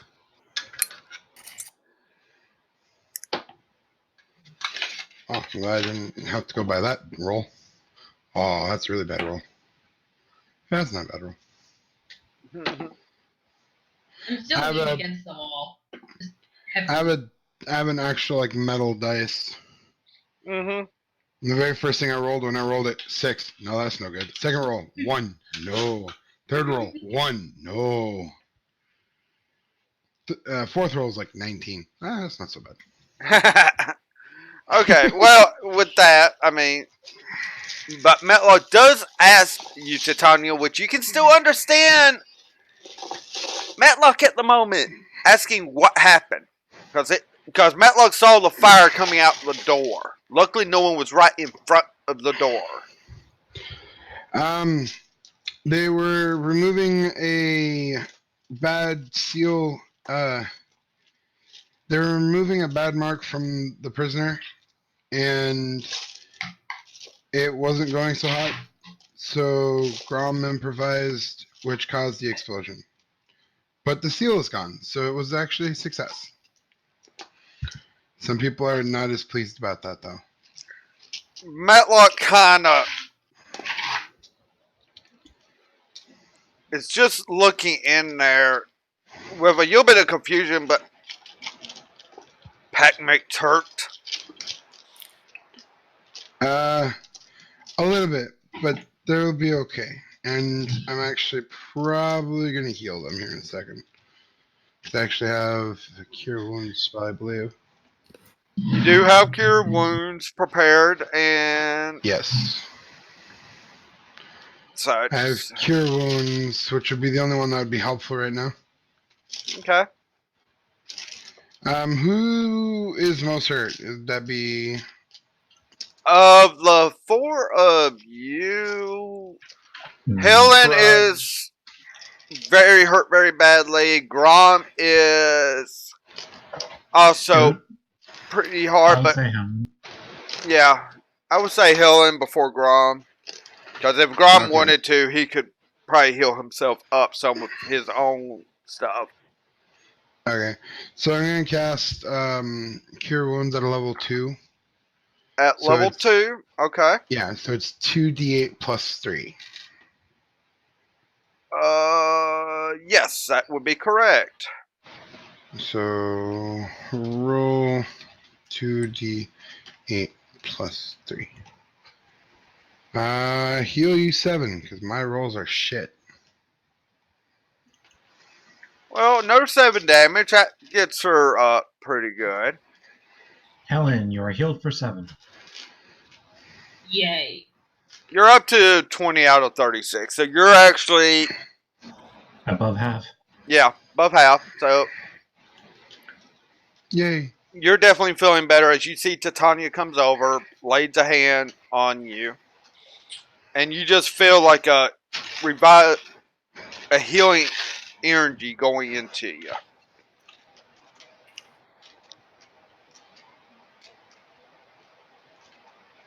Okay. There, hopefully that helps a little bit. Bit. Still directly glaring at Grom.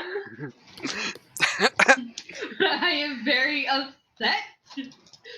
Still. And with Gee, we hadn't noticed. I mean, was I He the just only one that turns around. noticed? Was I the only one that noticed that he was doing that, or no? oh, it's like you saw him swinging the hammer. You're going like, you don't know what's going to happen. That's the thing. You can't stop him in that action. Yeah, no. I wouldn't want to anyway. It's fun to watch some chaos go on. Yeah, well, The problem is Filled with chaos. it almost The problem killed is my people. the problem is my character has a tendency to like doing like for instance, I had a character that I had a flask every time you drank from it. 100 it gave a percentile chance of doing any good or bad thing. I kept getting bad, still kept drinking from it. I drank from that thing maybe 10 times. I got maybe 3 good out of it. Anyway, now that that's done,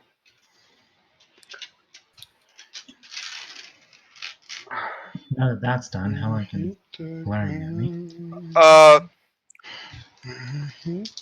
you look back over at the prisoner. How can we tell if the prisoner's okay or not? That's going through your mind because I don't think you are you. You're not really proficient in medicine, so you wouldn't.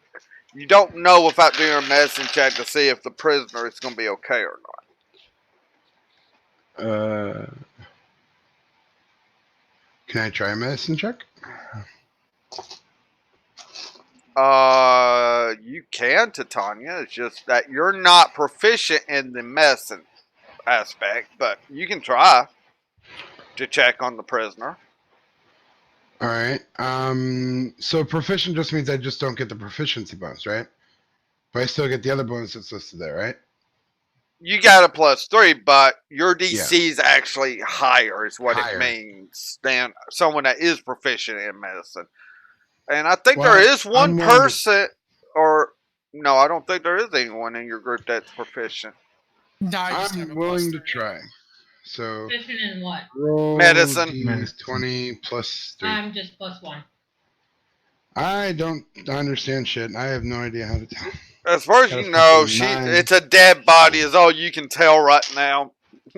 She's dead. Oh my god, she's dead. But still, do you want to walk up and try to do a medicine check as well, as you do have a... You know what? I think we'll stop with the melodramatics, and I will try this time. And so now I'm doing my medicine check. At this point, I just You're rolling 9. outside. I want you to also. 19. Ah, fuck. Plus 1. To be fair, he did roll a 9, just with an additional 10 to it. Yep. So I'm gonna stand by the same thing I've always said. I have shitty luck when it comes to rolls. Well, I've always had bad rolls. but still, with your medicine check, you really looking over the body. She is alive. The body is hurt, but not as bad as, say, how Helen was. It was more like how maybe Grom was hurt in it. And so I look at my analysis, and then I give everyone my little quote-unquote autopsy report, but not an autopsy. and I'm like, so my report is that the prisoner is hurt, but not nearly as badly as, say, Helen. And we should be good to interrogate them later and whatnot. So, yay, Grom, you didn't kill her.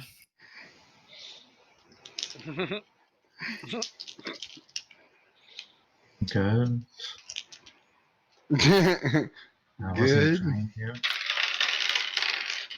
You see the Arcanist goes outside the hallway a bit, and then, like, Titania, could you ask Metlok to at least go right outside for a moment, but come back in?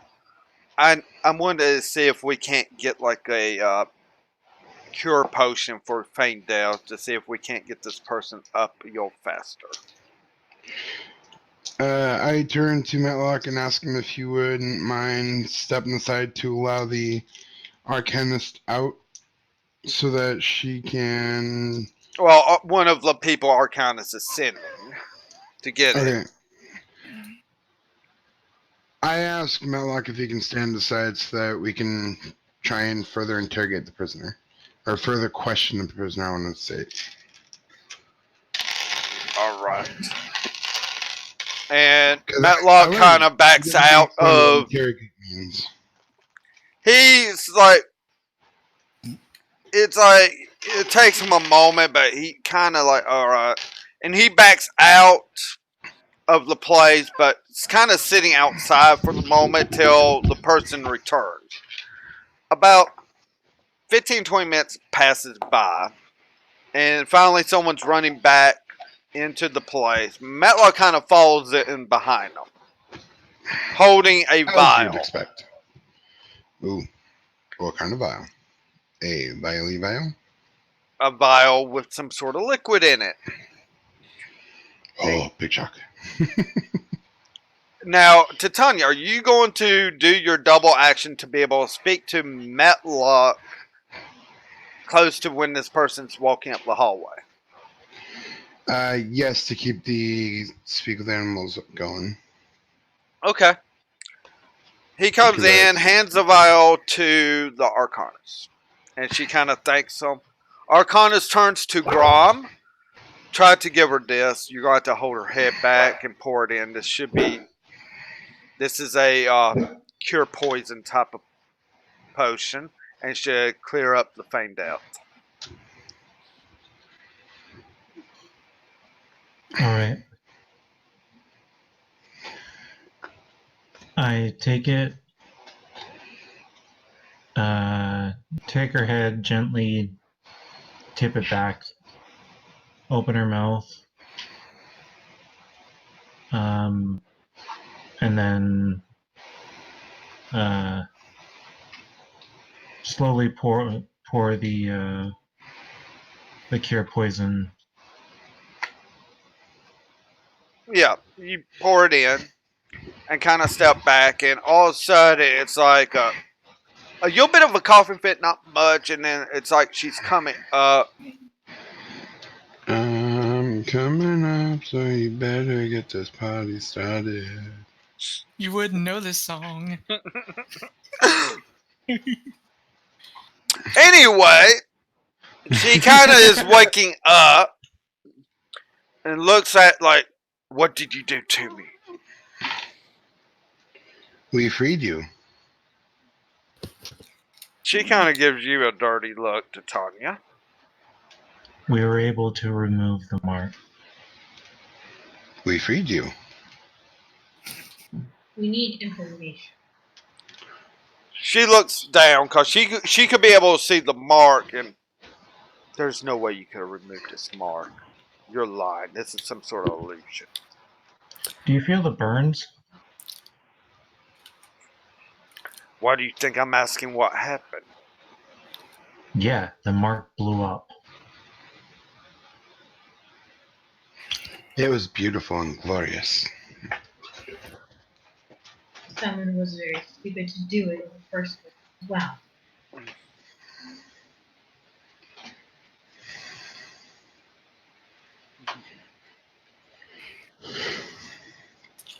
And before you ask, no, I'm not lying about this. I wouldn't lie about something blowing up in my face.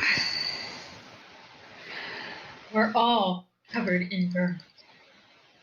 Yeah, if you really wanted to question whether something actually happened or not, look at the charred room. That might,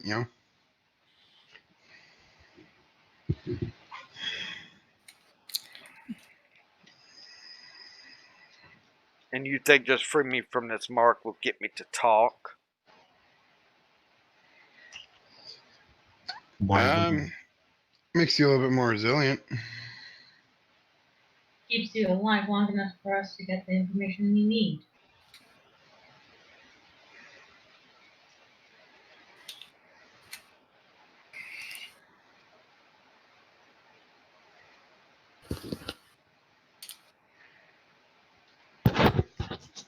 She does a couple of curses in Orcish, which Grom, you recognize it as just curses, and I believe a steel would as well. Yes, I would. Wait, what'd she say? Wait, what language was that? Orcish? I quickly write down, learn Orcish. So you don't have to write that down. I can just teach you later when it's important. The problem with the term when it's important is when it's important to me or when it's important to you. Because to me, it's very important. Yes, with your Titanies.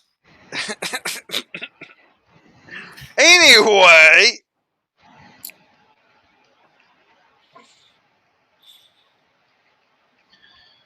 Then answer me this small question.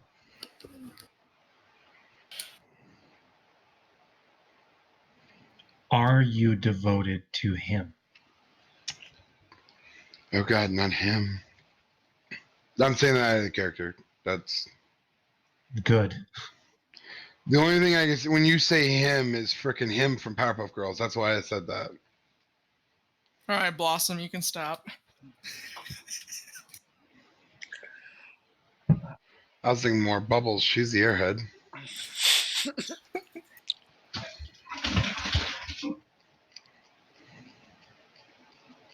She's like,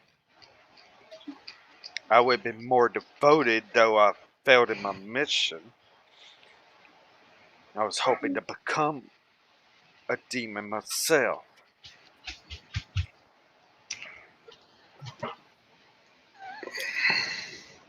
Why do you want to become a demon? He quickly turns and starts walking out of the room. Somebody else question her. I just asked a question. What was your question? Is Why would you want to be a demon? they're going to rule the world? Might as well be part of them instead against them. There's no What way to makes you stop so them. sure? What makes you say that? I mean, demons have been stopped before. Why would they win this time? What was your mission? To gather virgins for the sacrificial. Oh yes, because that hasn't been done before. How many did you find? We were able to send about 10 back. Only 10? Only many 10 more are before there? we had the freaking guard, along with some Free Alliance, attack us. For a good reason. Yes, and you expect demons to just give you power. When you're just a human, they would just kill you, most likely. Now, how are you meaning by human, but still? Because she is not. Oh, I wouldn't know. I'm just gonna imply a human. Grom steps back in. Did your group grab a girl with about an hour out from here? Bag full of apothecary ingredients? She kind of looks at you. Not over in the east, no. Northeast. She went northwest, just to No, let you know. northwest. No, if it would have been anyone, it would have been. And she just kind of stops herself. You can tell us.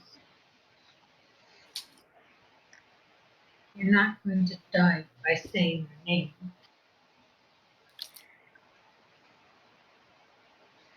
name. She just doesn't know her name. Or know their name, I should say. I should be dead anyway. Why? For giving information I shouldn't. But you're not dead. You have a second chance at life. You correct the mistakes that you made. Fix the wrong. I don't think I was doing anything wrong, because the demons are going to rule this world as it is. And you so and Yes, so maybe. makes you so sure. What makes this time so much different than all the other times they've tried? Because everything that was used against them in the past is no longer around, supposedly.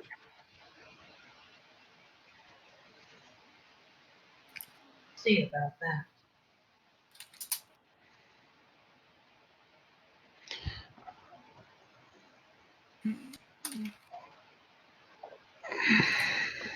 Humans may be powerful, but they're not the answer. I got nothing further to say to you. Oh, you don't, do you? I'll be back. And so I walk out of the hallway. I tell the Arcanist what I'm doing in a whisper. And I basically say, I'm going to use Elizori script. I'm going to try to convince this uncooperative prisoner. That's fine with you.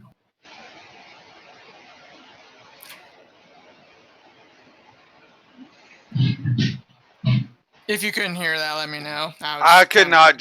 I understand you're whispering it, so say it at a normal level for me. Okay. So what I said was I'm going to use Eluzori script, but it'll take me a little bit. And I'm going to give the prisoner some hopefully nice encouragement.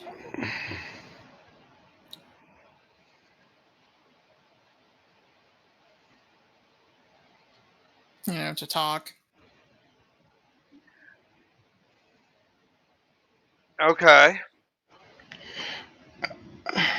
I So hate you're nights like going to this. take. So you're pointing out some. A first level spell called Eluzori Magic. Yes, I know. So you're going to take 11 minutes into doing this. Arcanus is My like, okay. character observes what's going on, and I have to go AFK again. Sorry, guys. All right. So, since someone went AFK, why don't we take a few minute break? And I do want to say, any and all artwork is fine, great. And I do plan on having a slideshow eventually going down here where you see already the picture of Titania and picture of Helen done by Ellie. So hopefully more artwork. I can be doing a slideshow there, but be right back.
talk.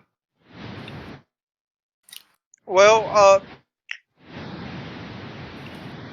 with you, Helen, I want you to do a insight check on her for a bit. Insight. Yeah, do an insight on her. And if you want to walk around her or whatever, that can help with that. I'm going to. Okay. At this point, Grom is probably actually going to walk away before he just basically replaces her head with the hammer. 12. Okay. Well, due to you are a very insightful, able to see, and that's enough. You can see that she's probably had a very hard life as you were walking around. Even though the burns are there, you see a lot of scars. Scars that are like from being a slave. Her hair's even looks like it's self-cut by her and such. It just looks like she's.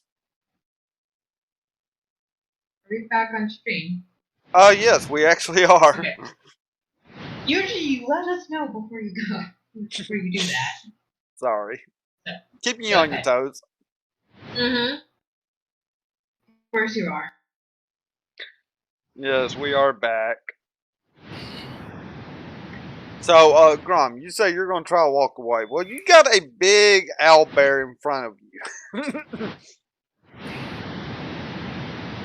For the one exit out of the place.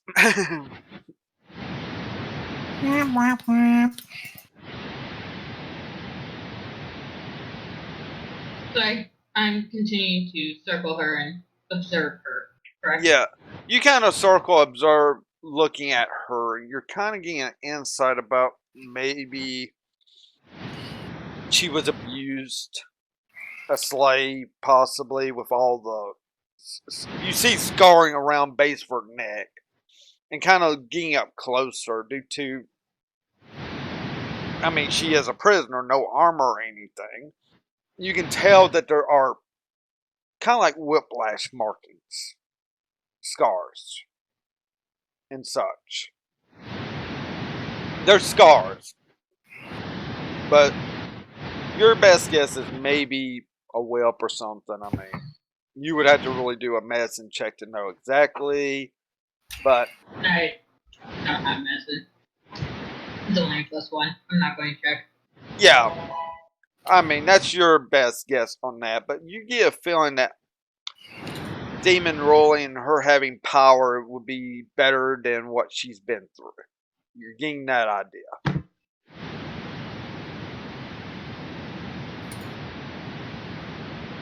Even if she is being lied to, it's still more than she's ever had. Is what you get the feeling of. Is there another chair that I could sit down in to like directly look her in the eye? You would have to ask for one to be brought in, but one can be brought in if you ask for it. If there was one, it's probably just ashes. Probably. I don't know how it happened, but that's probably. Oh yeah, you don't know, you little shit. No, I really don't. Okay. I thought I was the Dragonborn. So, are you gonna ask like for a chair to be brought in for you? Yeah, I'm going to ask for a chair. One of the guards is like, okay, and luckily there's still some spaces down the hallway to the block brick wall at the back end that they were able to get another chair and bring it in for you. And I'm sure, since you said you were in it to be seated right in front of them, puts the chair where you wanted it.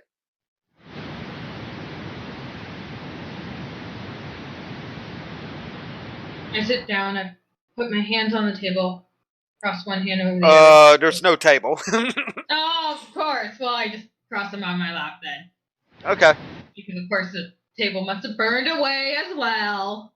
There was no table to start with, so oh, that's stupid. I'm sorry, this isn't CIS. Yeah, what are you talking about? I want bones. I prefer NCIS, but Well, anyway. You had a hard life. she just You didn't have much to go on. That demon can give you power to make it better, to allow you to do something. In the end, you're only running from your problem. Face them. All we're asking for you to give up with the information. My pack can help you. We'll treat you well. We won't shun you for what happened to you in your past. You can have a better life than this. roll me a persuasion check, with advantage. So that's 2d20. Yeah, 2d20. Oh! Woo!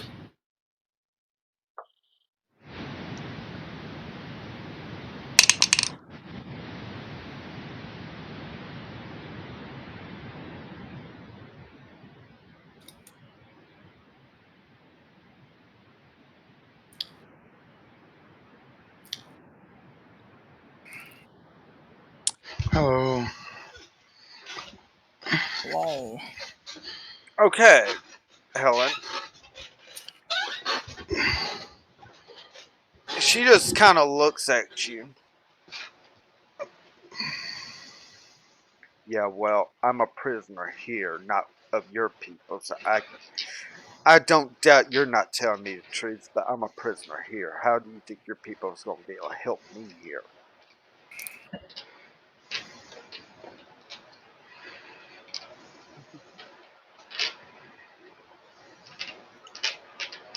I mean, she believes what you're saying. It's just that she's not a prisoner of your people.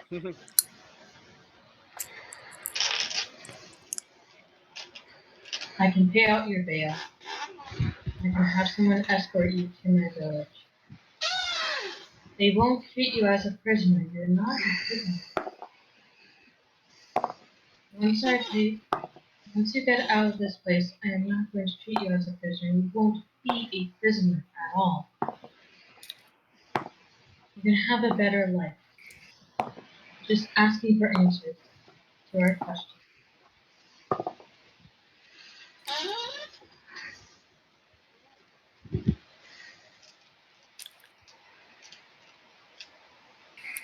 Hell, I'm not going to die anyway from the mark, but I answered to Gurish.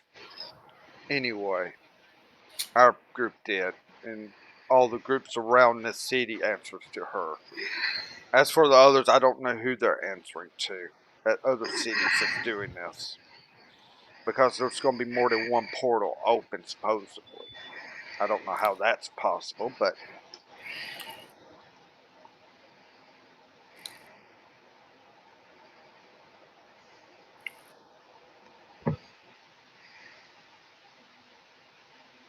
So, since Grom wasn't really able to make it past Matlock.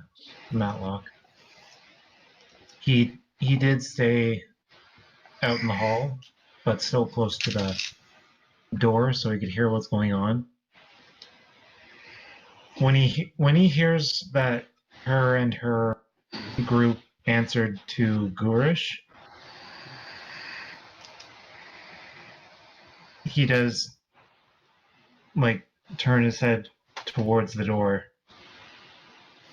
Where is she right now? Your guess is as good as mine. She moves between all the bandit groups. It's like Where's the closest bandit group? all over. I mean, yeah, there's a bandit group that's to the northwest of here. And if that's where your blonde-haired friend went, then they might get her if she's a virgin. If we give you a map, will you point out where all the groups are? I can point out all the ones I know of. I don't know if that's all of them or not. But I'll point out to you where their general locations are. They are to be moving around. Good enough for me. I look to the guard. Can we have a map of the entire area? The guard nods and is I need the owlbear out of my way, please, so I can go down the hall to get a map. Has it been less than 10 minutes? No, you're able to still speak in the owl. Hey, Metlok, I need you to, if you don't mind, stepping inside. We need some more stuff from outside. Well, he doesn't have to step all the way outside, but Well, no, I'm saying we need stuff from outside, so if you wouldn't mind stepping aside. well, Metlok steps on back, keeps backing up till the guard actually walks into a room that he finally can get to, and then comes out with a map scroll, basically. Comes back out. Once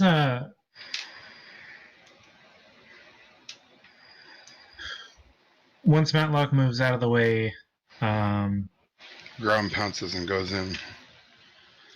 no, he Grom is going to Goes- leave. he goes with the guard to leave. Alright, so Metlok will walk all the way outside the building, and Grom can step outside. Where's Grom going?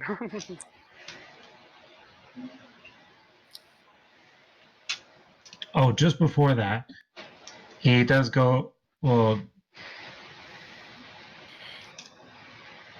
he does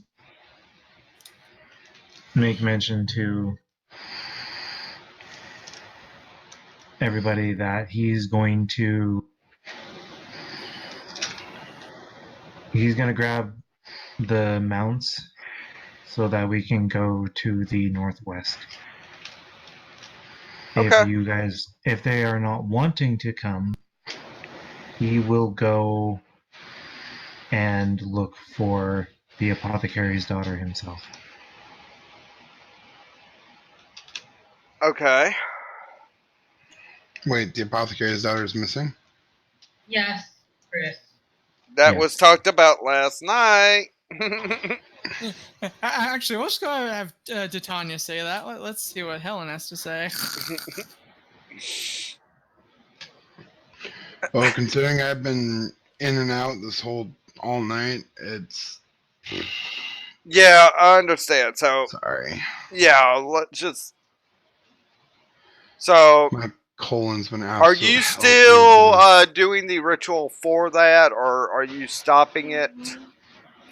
But still... I mean, it depends on what people tell me, so...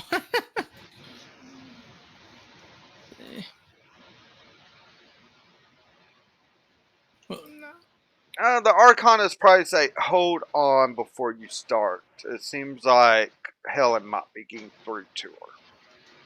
Oh, she is, huh? Well, I guess I'll have to possibly teach her a new art of magic. Kind of laughed to myself. With that,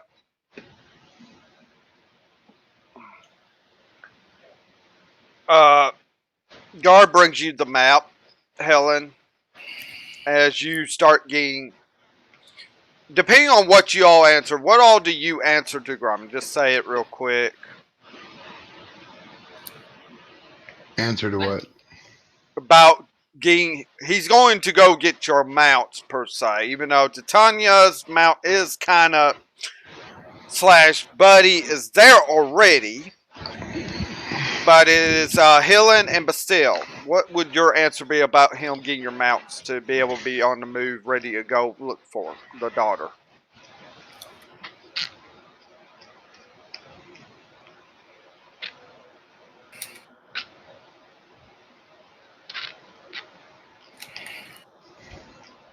I would want to stay behind. Just to get to know the Translator more, so I can write a letter to my people, to my uncle, to make sure that he knows the entire situation and how to handle it. Okay.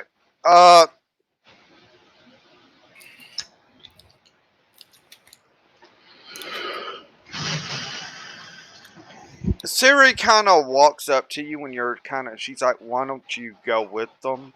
I'll help get this all composed. I understand why you're saying this, but sometimes a group needs to stay together on certain things. And if this is going into one of these groups, maybe you should go with them.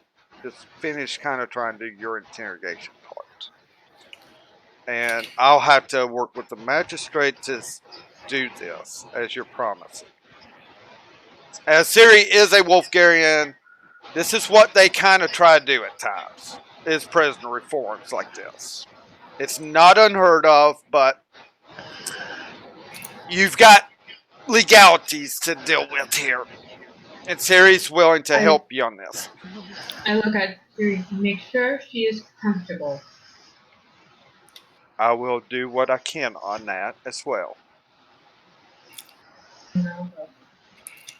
Alright, so I take it but still say he's on go as well. Oh, I have something a little bit more interesting. OOC, real quick. So, when you hit a milestone, somewhere during that time, it's implied that we learned said spells.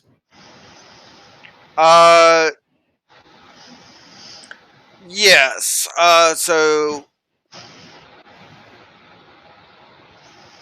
you learn what in this last one? I forget. I had acid spray. Okay, so you learn the acid spray, which was a cantrip and such. Yep. And so, with that, and because it would have been implied we tried poison magic, but it didn't quite work. But I seem to have perfected it. And so I go up to her. I'm like, well, best of luck to you. You think you'll need any health potions, Master? I have a couple extras. No, I'm fine. Why? Well, You, I just want to make. Oh, go ahead. Sorry. yeah, just it's better that you keep them with you since you'll be going into maybe a dangerous situation. It sounds like I'm going to be staying here with Arcanas while we do more of what we can. And she definitely points out a position on the map that the Arcanas is like that is close to the apothecary grove of ingredients. Indeed, she might have been captured. And so I smile. I say thank you for showing me that, or showing us that. And I turn to Siri and I'm like, so, remember when you tried to get me to be a poison mage? Yeah, I kind of dabbled in it last night. I think I got it down. I think I'm going to make you proud. Someone's got to do the poison, right? She kind of chuckles a little bit. I figured you would at least get something down with that eventually. And that's all I had to say. I just smile and wave. Yeah, you actually worked on it. Actually, finally getting it down pat. So, with that, Grom's gone to get the mount. So, you got enough time to ask a few more questions. Helen, if you have any to ask. Do you actually have a general base camp you will go to once in a while? No. It's always Gurish coming, giving us our orders from Bowsrath. Or one of his lieutenants, and we are not able to pronounce. Don't even ask me to pronounce the lieutenant that put that mark on me.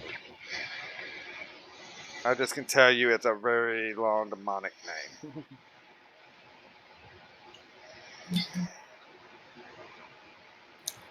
Are you sure these are all the areas they can think of? All the areas I know of. And she points out about 8 areas around Kara.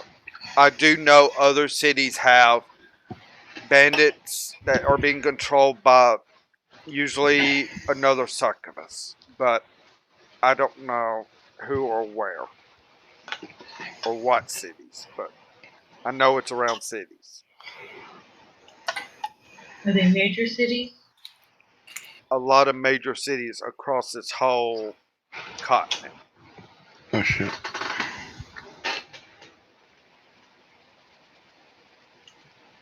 They're not on my head. Sounds like we have a bit of work ahead of us.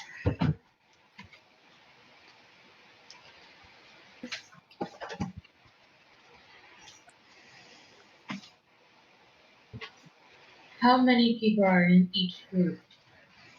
Just a rough estimate. It can range from 10 to 50, depending on who they can get recruited. Our You numbers broke have been up on small. me. You broke up on me, so can you please repeat the numbers? Okay, it's like 10 to 50, as she says, though around this area it's smaller groups because they've been getting kind of thin out for some reason. Yeah. Are Okay. you sure?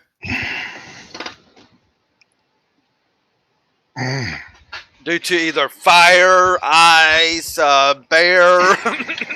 Hey, don't forget about poison. Owlbear. Yeah, owlbear. Pack Lily. Yeah, Pack Lily's thin a few out on that one side.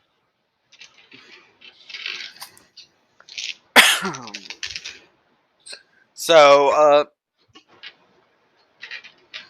she gives you kind of like that kind of estimate as to how big these groups could be. I mean, it's 10 to 50 people. Anything else you want to try ask her that you're hoping she might know an answer to?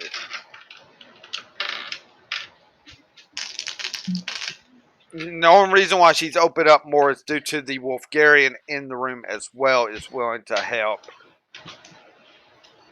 Yeah, I figured that. And due to the fact she noticed that she's from Pack Lily, which is a closer pack, one that she actually knows more about.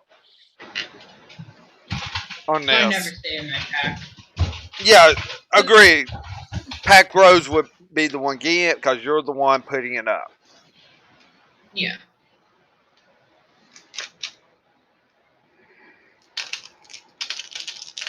Any other questions? None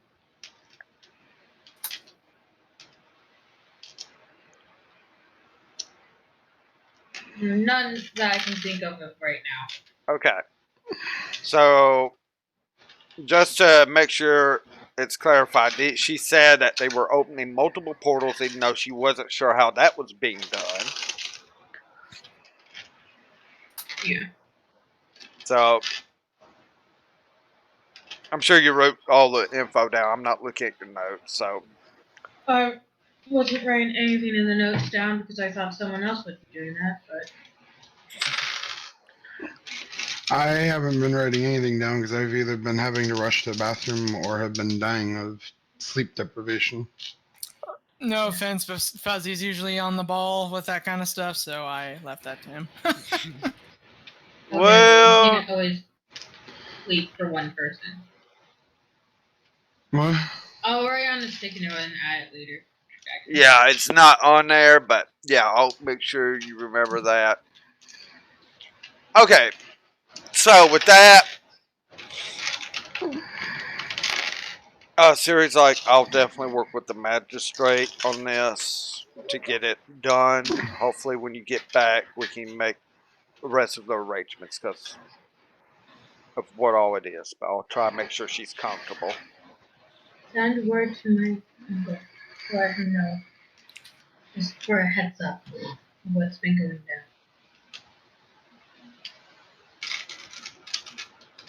Okay. So you walk. Yeah, you're leaving. I want to send word to my uncle to check, to make sure that, things of north, if things are up north having problems, to be on top of everything. I will definitely send a message to your uncle as quickly as possible here. She kind of looks into one room. Okay, one moment. And she kind of keeps that spell on hand. And after a few minutes, she comes out. Everything still seems quiet in the north, but he is going to make sure about having some of the patrols go out and go farther around. Due to the north up there, it's kind of more scarce, and there's not a major city. It might not be getting kept, but he does appreciate the warning. And is glad. I'm sorry. Yes. And he's glad to hear that you are doing fine.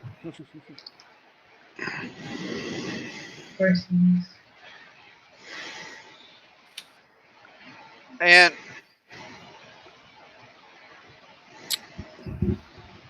with that, as you all walk outside, by this time you see Grom with 2 horses come riding up, ready to go look for the Arcanus' daughter, obviously.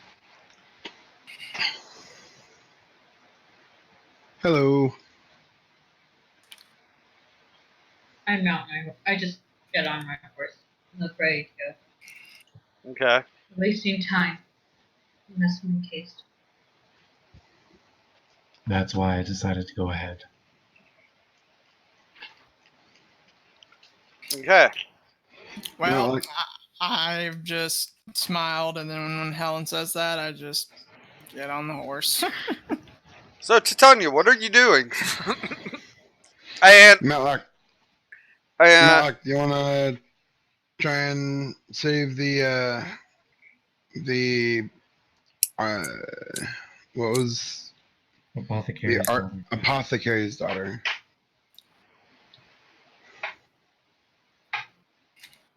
if Pack's going to look for person, I go with Pack.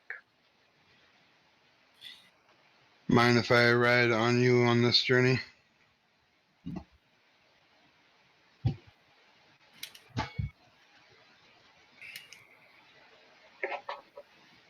You hunt when we make camp, then. Fair enough.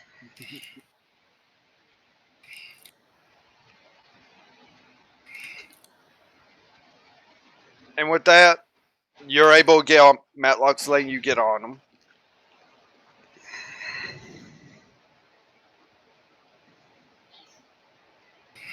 So you all ride out, you go into the north gate to go to the northwest to where and it's not that far out. And you get there, you'll after midday.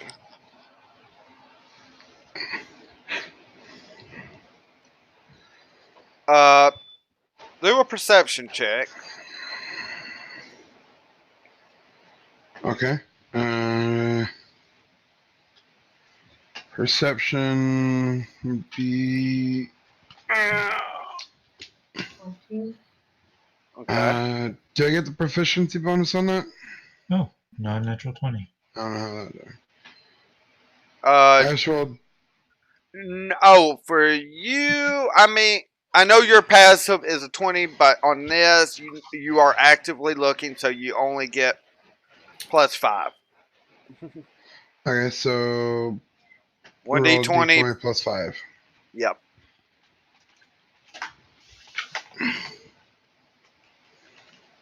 And you can roll for Metlok. Damn it.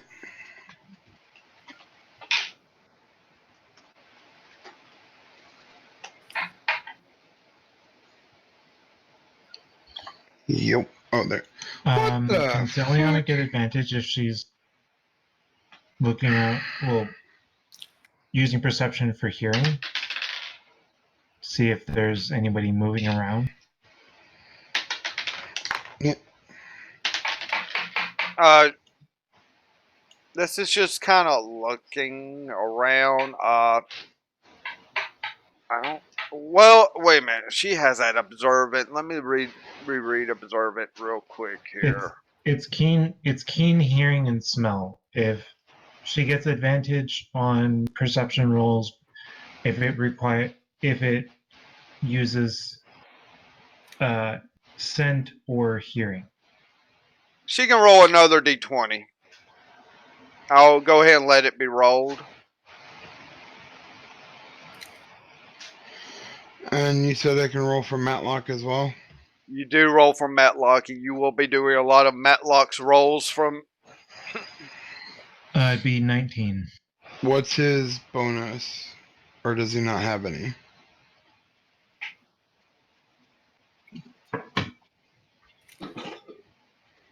Metlok's bonus to perception is +3. And he can have advantage on it as you can roll another d20. Because you, due to your observant feat, you have this. And Helen can roll one more roll. You can do one more as well, Helen, because I believe you have it. Because smell can come into factor or hearing. No, yeah, okay. Okay, so Matlock gets I- 2d20. He has advantage, so he rolls 2d20s, takes the higher one, and then it's +3 on that one. Yes. Yes. Alright, okay. So I'm just rolling I again. need to go to the bathroom. Yeah, you can roll once So, more. His would be 16. Well, I pass on the smell part. And then, did you say I get to roll another one for mine? Yeah, you can roll once more for yourself. I got 14, and then I got a nat 20. Yeah, I see that. Oh my god. Okay, so I much prefer that second roll. yeah, I'm sure you do. So basically, all of you, I believe, Celiana had a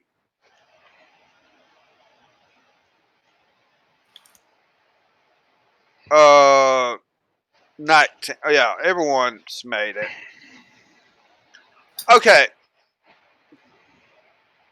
because Grom, you kind of see where,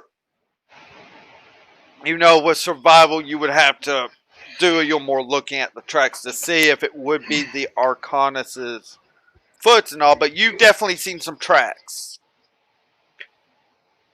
Now, for like you, Helen, Titania being the observant person that she has been becoming here, Metlok and Celiana, Celiana's not getting anything threatening in smell or hearing, but you can tell that it's like she has picked up a scent of someone, and with your keen smell, Helen, as you are half Wolfgarian, you're picking up like it's sort of like a lilac smell. And you remember that the Arcanus's daughter had that kind of smell. That she would use, it's like a perfume that she would do with flowers. Titania is picking up on that smell as well. But and Titania probably has spotted these tracks, so either you can point out the tracks to whoever's better at survival, maybe able to track, because that would become a survival thing if you want to see whose tracks these are actually of. I'm +3 can I try and survival. do a survival check as well as point them out? Well, you can see them. I mean, you can point them out, but you can do a survival check and see about it, Titania, but you're not proficient in survival, so your DC's higher than someone that would be proficient in survival. But anyone can roll survival. Alright. I see footprints right here. And I'm going to roll d20 +3. Alright. Oh, it'd be nice if I did roll first. Yeah. I can't see shit. You don't I know can't who tell they shit. belong to. You really don't. I know it belongs to a foot, but that's about it. Yeah. Could be a human foot, could be a tiefling foot, could be a bear foot. I don't know. And so with that response, I'm like, okay, everyone's looking at these tracks and whatever, and that's not helping. Let me try, just a little bit. So Okay. I do this. I Any mean, I disadvantages? said it out of character, so I mean, there's that. You're plus Well, 3 as well, but still, but you're not proficient in survival, so DC's high for you. nope. 22. Damn. Yep. Wouldn't I be proficient in survival? Yeah, so DC for you's lower actually. So Well, let's give it a try.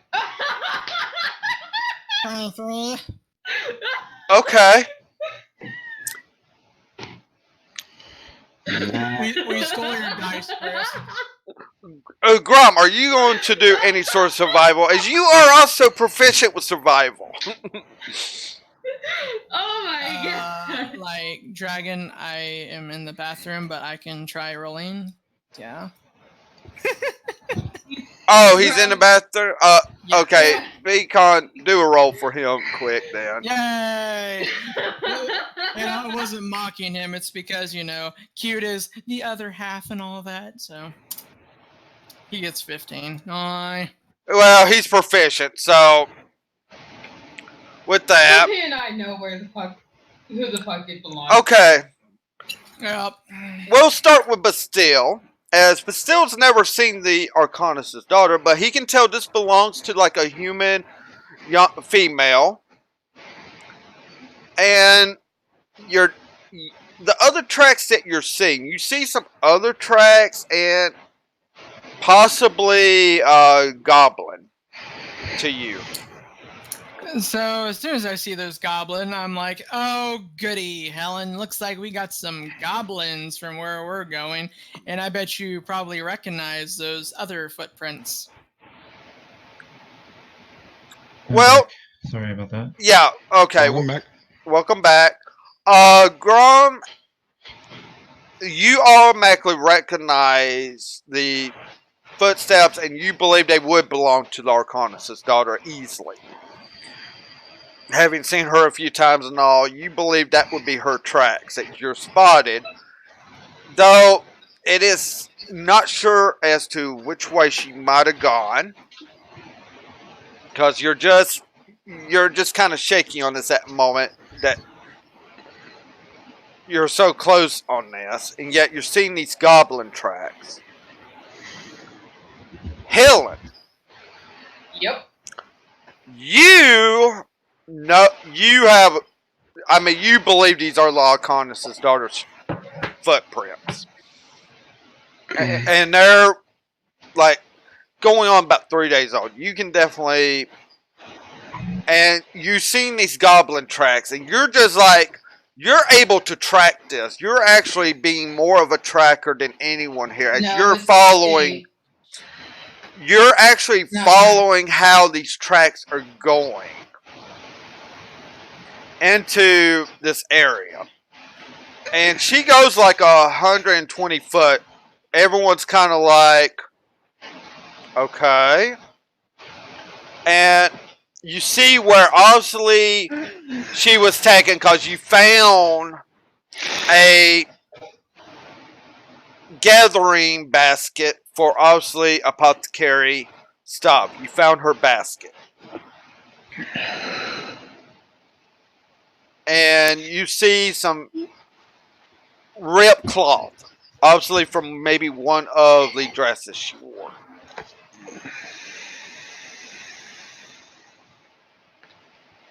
And obviously there was like a struggle, but she, more or less, her tracks have kind of ended there, and yet you see where there's like a drag on the ground. And the direction where the drag goes.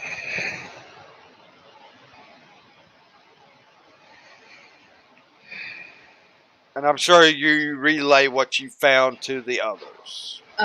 Yeah. I'll state that they're 3 days old first, but I see the dragon mark where she's been taken and start to follow the dragon marks to see if there's more or to where she has. So you're still following the Yeah. tracks, which is very Yeah, easy for you to do. You Yeah. are on it. And it is definitely going into woods. It's getting off the roadway. Mounts would not be recommended to go through here. Basically, the horses you might definitely not want to because of possibility of holes. As you get closer, you notice some like old stumps, which means stump holes that can break a horse's leg. Grom would see this and know that at least the horses can't go into this terrain. I would dismount and then continue tracking. Well, Can- you are kind of dismounted as is. You're just having to leave the mounts tied or something there. And depends on Yeah. what basically Siriana and Metlok will be done with here. Because they are larger animals as such. And moving through where this is going, it's not going to be as easy for them to go through. But that is up to Grom and Titania.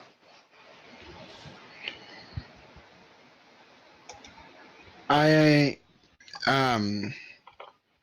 We're going to say you've been trying to keep the ritual going to be able to Okay. talk to Metlok. So you're able to talk to Metlok at the moment. okay, thank you. So I asked Matlock, so it looks like the area up ahead is fairly treacherous and does not look like it would be easy for you to get around in the area ahead. I'm leaving this option up to you. Do you want to go ahead with us, or do you want to stay behind and stay here in case anything comes up behind us? What does Pack want me to do? I am here to help the Pack. Which, the horses aren't really part of the Pack to him. It's more or less the others. What? So You can relay what he just said to like Grom and Bastille Yeah. and Helen. So I asked Matlock what he wanted to do, whether he wanted to stay here or try and go ahead, and he is leaving it up to you guys. Do you think he should stay here? Do you think he should go? You're wasting with time. us? We need to keep going. We're already 3 days too late. The thing is, one thing you know is if they're needing these sacrificials, it's got to be done in like 6 weeks. So she'll still be alive. You just want to get to her. I want, yes. And I don't like being, that already 3 days has passed. So Okay, well, this is being asked real quickly as you are on the trail. You know the track, you know which way to go, but some things have to be decided on here at the Okay. moment.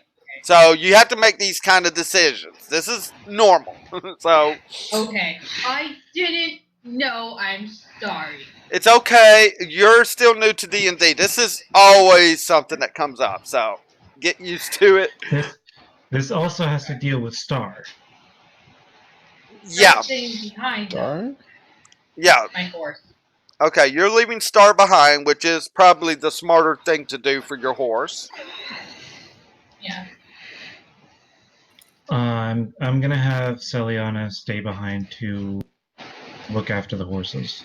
Alright, so you're basically telling Celiana you're going to guard the mounts here. Yeah.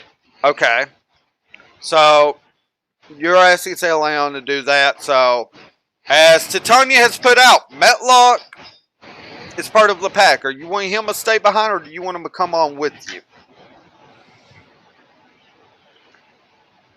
He's kind of put that out to you, Helen, Bastille, and Grom. You know, Bastille's probably not considered as much of the pack yet. It's still going to take some time with him.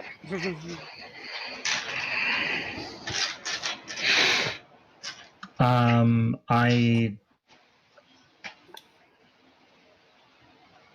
basically saying this aloud for Titania, but Grom does gesture to be. He's basically using You're body just language to say stay. Yeah, gesturing to say stay here with Celiana and the horses. all right. Metlok's seeing you do this, and you do say Metlok would be better off staying here. And seeing that Celiana is going to be staying here as well, Metlok's like, okay, so stay here, protect the horse mounts. That's weak, per se, is what you're getting kind of told from him. Helen, do you want to add in on this, or are you just like, you're agreeing and you're just wanting to get I'm moving? agreeing. I'm agreeing, and I want to get moving. All right. But still, All right. probably just like, whatever or what? What are you doing, but still? Well, yeah, I mean, I kind of was thinking in my head with the ritual who would be best to like say my script and whatever, and I was thinking it was Helen. And this is one of those moments where I'm like, yeah, I'm just not gonna mess with Helen because yeah, she has a way of persuading people. I'm glad All you right. caught on. So, Matlock looks to start moving that way before you could answer. Do you say anything else to Matlock, Titania, before? I give him a scratch on the head and say, I think it would be best for you to stay here as the terrain up ahead is fairly rough. And so once you stay back here, keep on guard in case somebody tries to come up behind us and protect the other Silanus and Star. I probably said that name wrong, but Celiana. Celiana. Yeah, Damn it. okay. And the other horse, really, if it's got a name, we don't know what it is yet. Well, that's up to yeah, Bastille. yeah, it's up to Bastille as to what the name is, but it's not been really talked about. Bastille probably doesn't put any stock in it. Nope. All right, that's what I figured. Hmm. A horse with no name. Yep. Running through the desert on a horse with no name. It felt good to get out of the rain. All right, with that, y'all start moving, following Helen, who is in the lead on this. Helen, I will need you to do one more survival check to see if you can keep on the tracks very easily. You do have, I will give you advantage due to the fact of how well you were able to do this. Alright, so that's 2 D20 plus 3? Yes. Oh, fuck. Oh, it doesn't matter. I lost the track, didn't I? Mm-hmm. 5. Yeah, it's 5. As you're moving through, it is getting harder and harder for you to keep it up because the ground's very murky. The only thing that you were able to keep going is now it's like a scent, but you kind of, it's like there's not many ways you can go in this place. There's like a line you can follow, but the tracks just, you can't find the tracks anymore. I mean, after a bit you could, but right at the moment you've lost the tracks.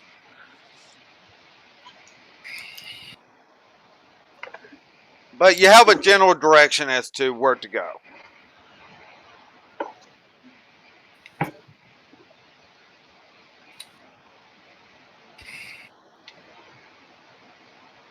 Now, one other question I'm going to ask. Are you all going to try and move stealthily through here, or are you going to be loud, crashy, or whatever?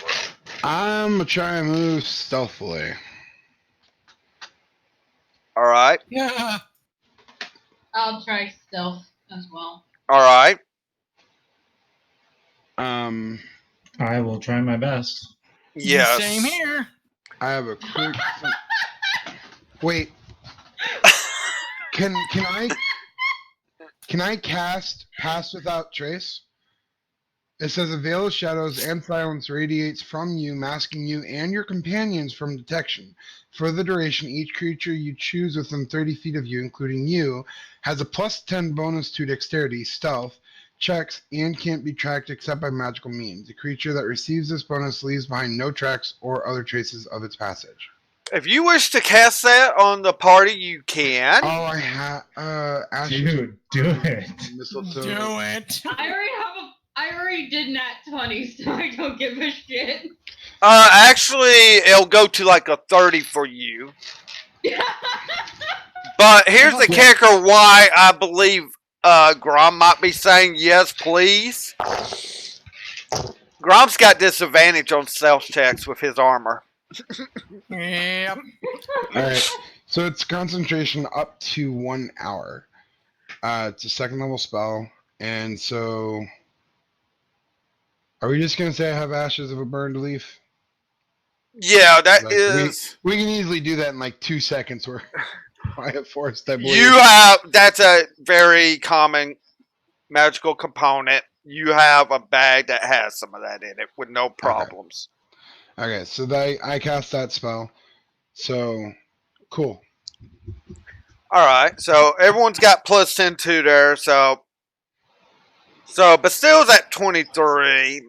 No. Helen's like the most quietest person ever. So my stealth is a +1. So D20 plus 11, right? You can put +11. We know it's going to be a 10 added onto it. Yeah, that's why it's +1, so just do +11 because it has the 10 on it. Yeah. So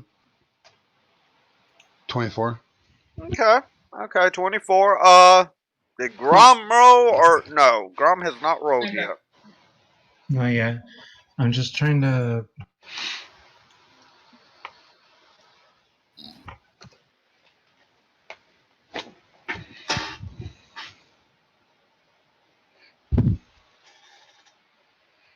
Unless there's something in your class that has it where that armor is regular, I'm afraid it is disadvantage on stealth only.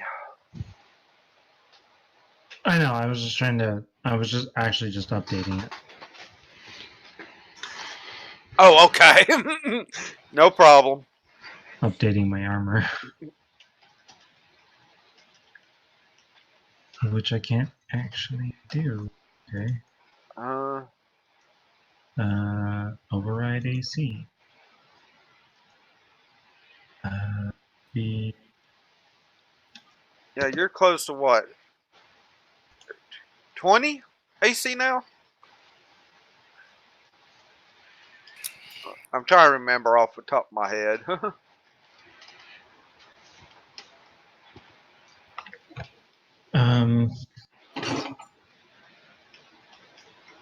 Crap, now I forget. Your shields give +1, +2.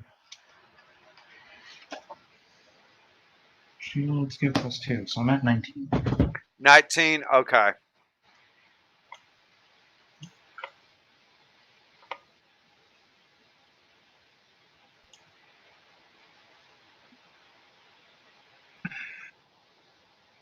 Yeah, it's 15 +2 from dexterity and +2 from the shield. But I'm still rolling with disadvantage. Yep. But I get +12 to it. Yeah.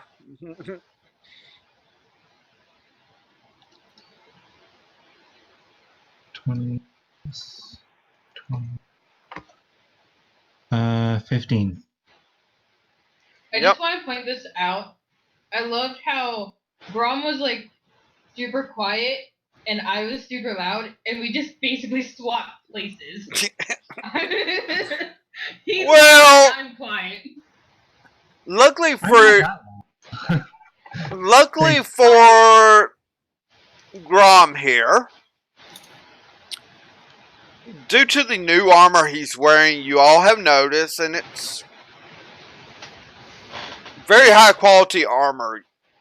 Obviously, it's if it wasn't for Titania actually helping y'all, he might have been a lot louder than he was. But the rest of you are like, you're definitely quiet because of Titania. Titania's pulling some weight here for you to sneak.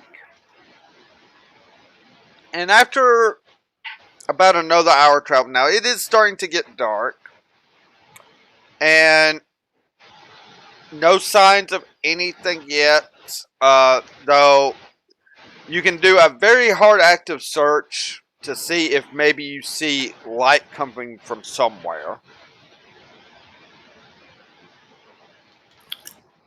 I'm gonna go for that.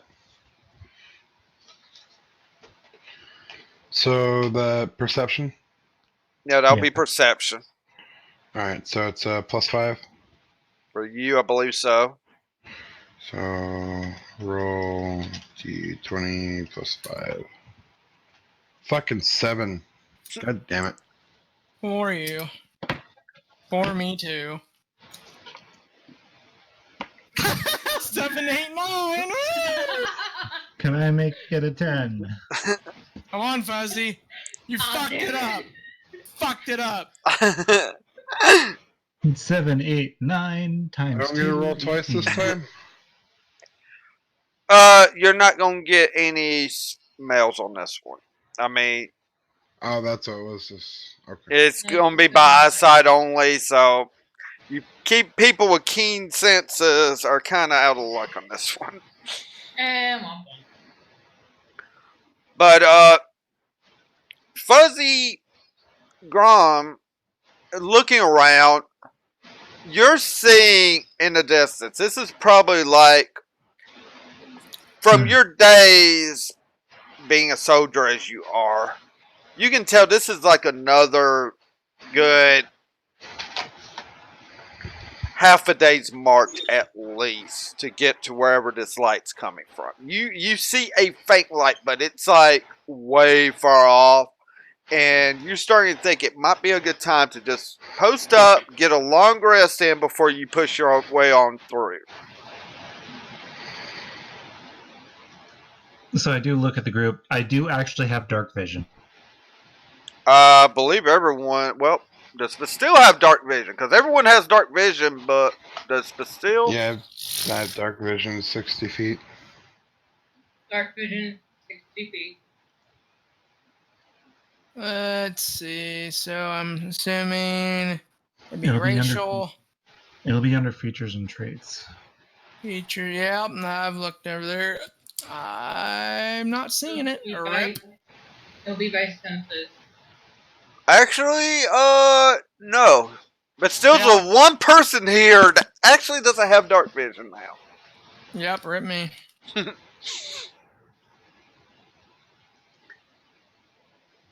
So actually, you could, but I'm gonna just let your roll be as it is. But it's getting dark, so dark vision would be handy, and you're kind of starting to walk in blind. But still, Yep. So that makes me comment. I can't see very well right now too. So.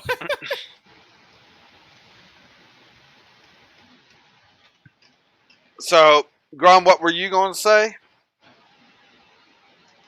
He's gonna look at the group and say, I see a light in the distance, but it's about half a See them day's. getting closer with the force. Sorry. And that's when I would say that, by the way. That's when it would be appropriate. Half a day travel? About a half a day's march is what you're figuring on foot. It'll be about half a day's march from here.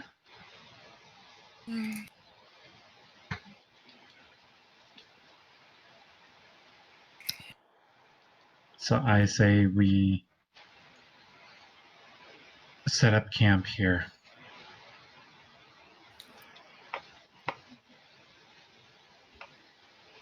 Wait it out. It'll let us recoup after what happened today. Very well. Okay. PT. I know.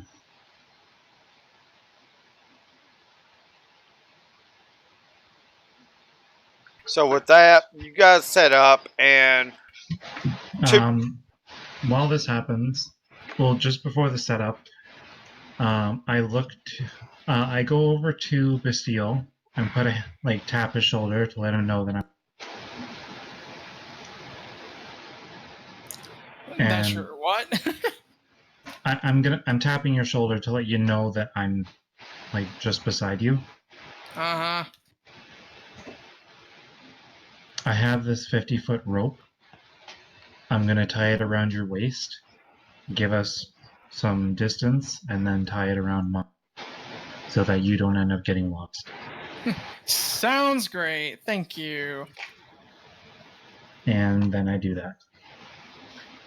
yes, from your experience, Grom, it would be best not to really have a campfire, just to eat cold rations and just kind of not draw attention to yourself, is what you're thinking. Yeah. And well, I'm mainly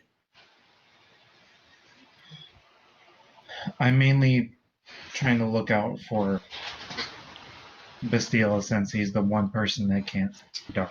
Yes. All right. You do that with the rope to have Bastille where he's kind of on the safe track as well. And you do okay. Sorry, real quick. I have to take out the dogs, so I will be back. Okay. I'll have Beacon do any rolls for you if any need to be done. Yep. Okay. Okay. If it just so you know, Brandon, if any stealth rolls are needed, I have disadvantage, but I have +2. Okay. All right. So Fuzzy's going to be off walking his dogs. And we're going to keep on continuing. With that, you guys are kind of setting up to sleep for the night. Bastille is, of course, hooked up with Grom in case. Since Bastille can't see in dark and it suggested no light whatsoever. Hmm. So you have some cold rations. More than likely, Bastille's not going to be asked to do a watch because of his eyesight in this situation with no light available. Who would want to take first watch? I'll take first watch. Okay. So Grom will lay down and Helen. More than likely, Helen will take last watch for a full 8-hour rest. Even though I don't think any spells were used. That way, that works out. So Oh, I was still technically wounded though too. yeah. So I was gonna say I'll take last watch. Yeah. So Bastille's laying down to sleep. And Helen, I need a perception check from you, Titania.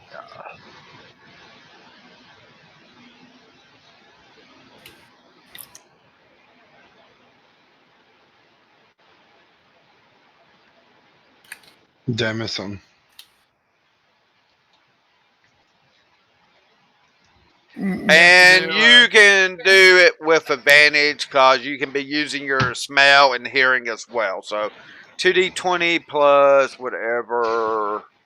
Is it Titania. perception? Yes, perception. Plus 5. So 5. Yeah, so the Alright. first person on watch is probably one of the most perceptive of the group. Roll 2d20 plus 5. 19 plus 5, 24. Oh, yeah. Okay. Your watch is quiet.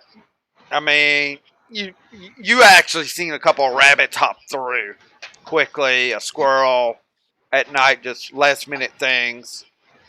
Nothing bothering per se of anything else. Your watch is pretty quiet for the time Murder it is a is. rabbit. I mean, what?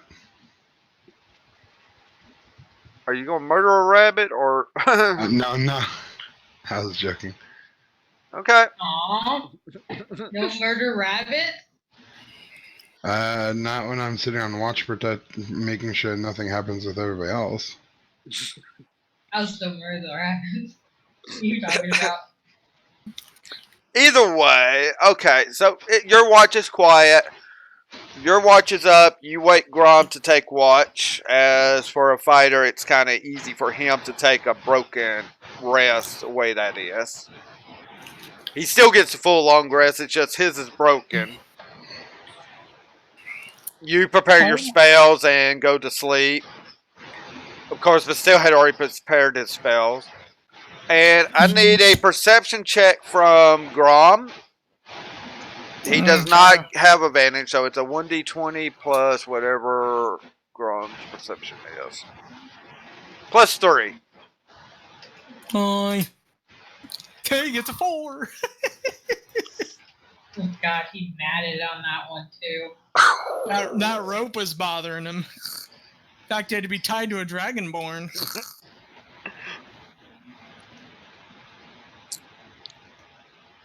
Grom sees nothing. He doesn't hear anything, nothing at all. It seems like it's quiet. No one's coming up in his mind. And with that, his watch is over. And it's now Helen's turn. So he wakes you, Helen, from the night watch. That you know he hasn't seen anything, so. Would I have advantage? Yes, you have advantage because of keen senses as well, Half-Wolfgarian. Woo. You saved us. 18. Yeah.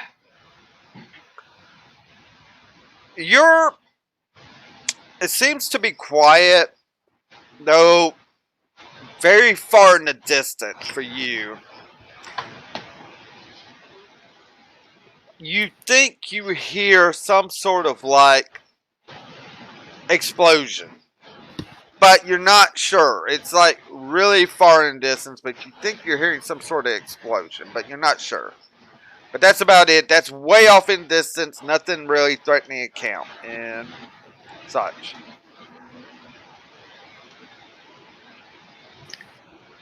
So it comes morning. By that time, I would presume Grom would take the rope off of you, but still, as it is daylight, you don't need to be guided. Hallelujah. Even though, for you, but still, you're probably feeling kind of down because you could not help do a watch because of your eyesight. Something that may be making you think about certain spells or something in the future. Yeah. So all those fun emotions are in my body, so I'm distracted.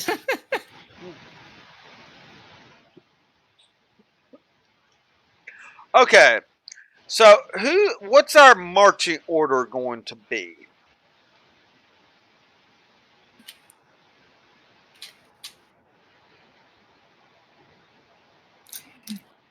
Well, I'll just say it'll probably be smart to have me in the middle somewhere, because, yeah, I'm a blindo. Well, I mean, it's daylight right now, so you're not blind per se, but okay, you're going to be in the middle. Titania? I'm fine with taking up the front. High perception should hopefully help. Alright, so you're going to actually take up leading the group. I think Helen should be in the back because of her perception and all that, so. Whee! Helen, do you want to take back and let like Grom be right behind Titania? Is that the way you all want to march? Okay.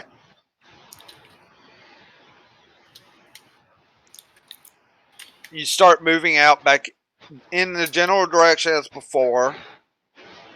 Helen, I will give you a chance to see if you can pick up the trail again to see if you can spot where the trail is with survival. Check. Okay.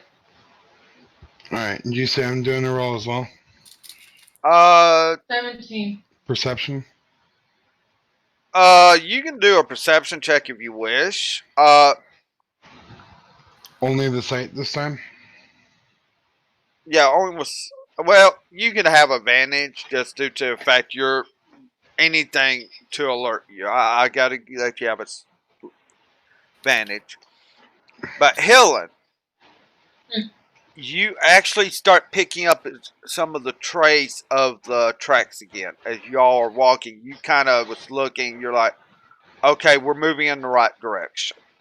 You have kind of picked up the trail. Seems like this area, you were able to pick up the trail. So when you say advantage, I don't know,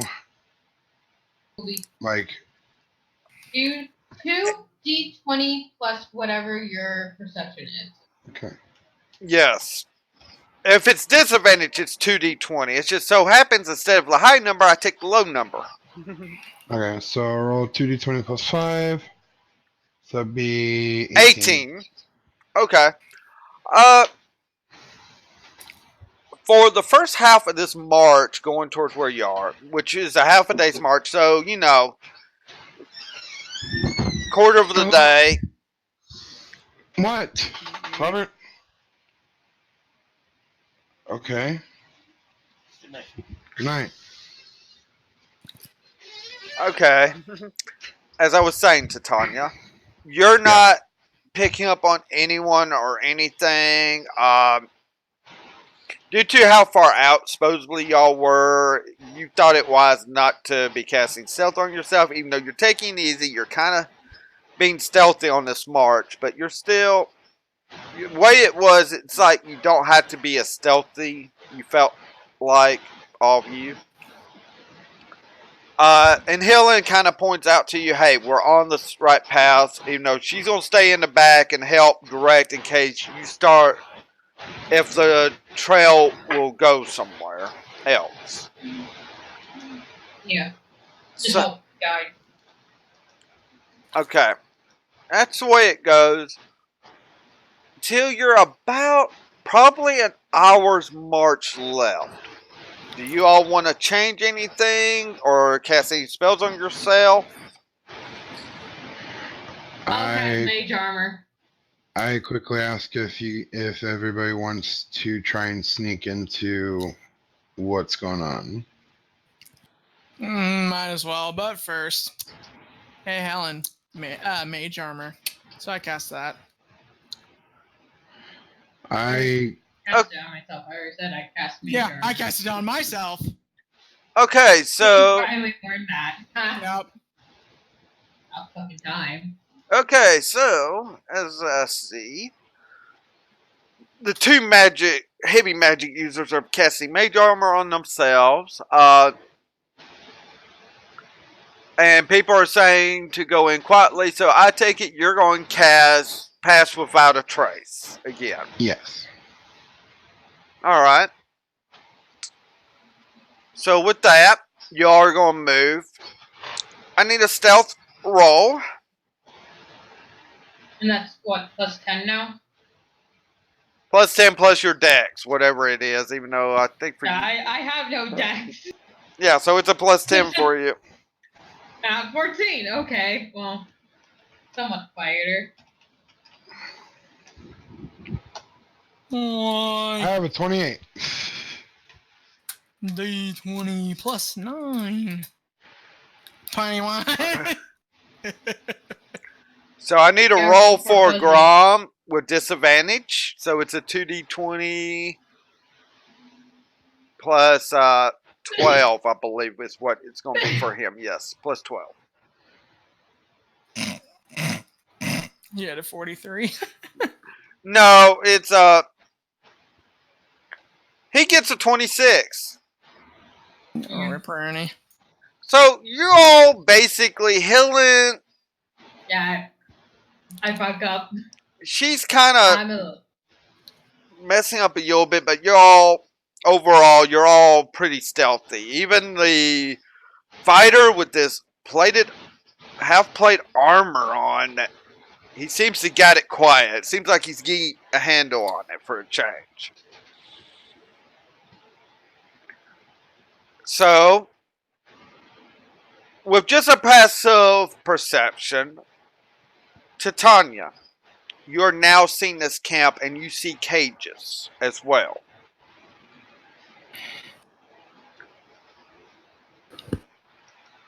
All right. Can I do a perception check to see what I see in the camp? Well, you see the cages and you see the camp. You would have to actively do a perception to see exactly what's going on in the camp. But you can relay that you already see what you see, or you can do that roll. All right. I'm gonna first relay that I see what I see in terms of the um Cages and the camp and the basically cages. yeah, and this is a pretty big camp. And I point out the direction that it's in, and then I'm gonna try and do a perception check to see what else I can try and glean out of the camp. Yes, and you can have advantage on this because you are being the observant investigator here. So All you right, have advantage. So roll 2d20 and then add +5 to the higher. Yep. +5. So it's 17 plus 5 is 22. Yeah. Okay. With this, you see that there are some females in the cages. Well, that's never a good sign. One of them you definitely recognize right off the bat is Arcanus' daughter. You do see her in one of the cages. These women... I found our target. Well, let me finish describing the scene. Let's just say they're in their underwear. They're basically been stripped down. And, I mean, there's blankets, it looks like, in these cages, but they're not being kept in the best conditions. Also, in this situation, alright. So, what I'm going to do... Let's just say I'm starting to work on the map with this. I am going to move a couple of stuff. Well, no, I'll just click them off. We can put them back on later. Because we don't have Metlok or... And actually, the staff doesn't need to stay because that was Siri. I need a druid one.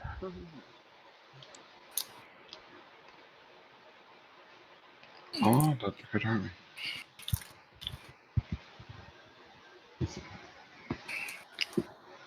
Okay.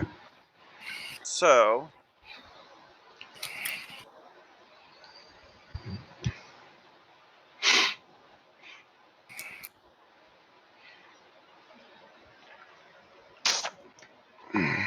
Actually,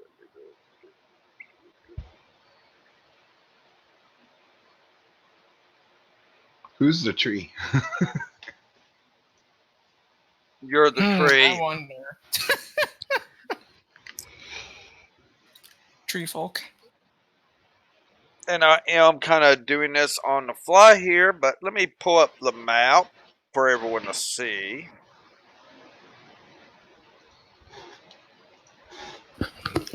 So, right now, you're kind of coming in from this kind of direction. And, give me a moment, I'm doing some shapes. Yeah, green will work. And we'll make it circle. These cages are...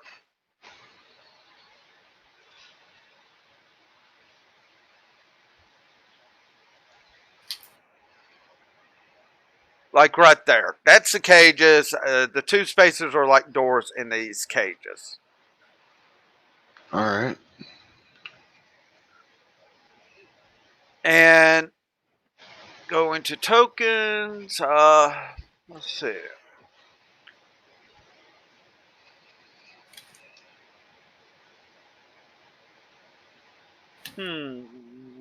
Let's do this. Let's just say there's like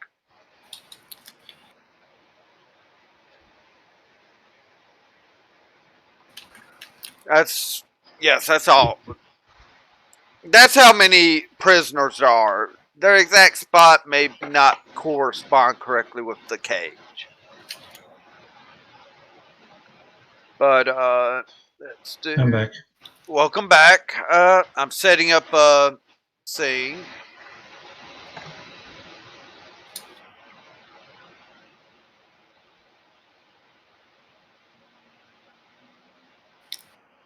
Now you are in brush. I will tell you that right now. You have snuck up on this. You are not seen. So, just to give you an idea, that's about the way it is. Like, this is the edge, and you see where these cages are. The red circles are campfires.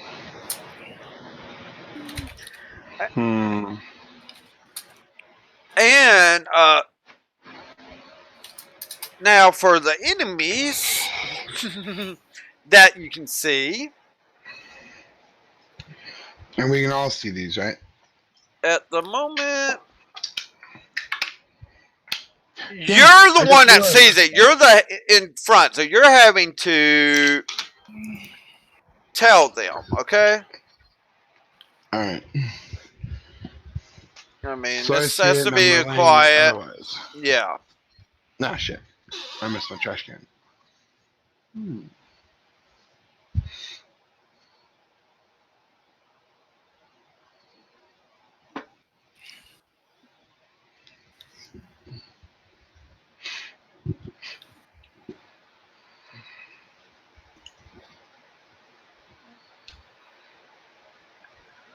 All right. As of right now,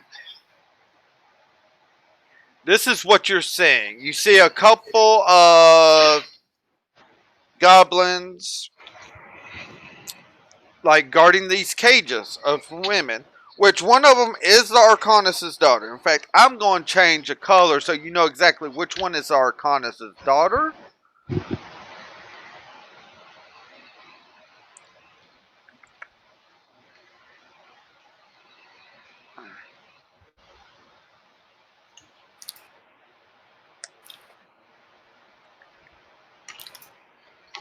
Dang, green's not show. Well, for stream it's showing up, but just for my doesn't, I guess. And yep. Okay, yeah. So that is the way everything looks. So the Arcanist's daughter's here. These others are female of varying races.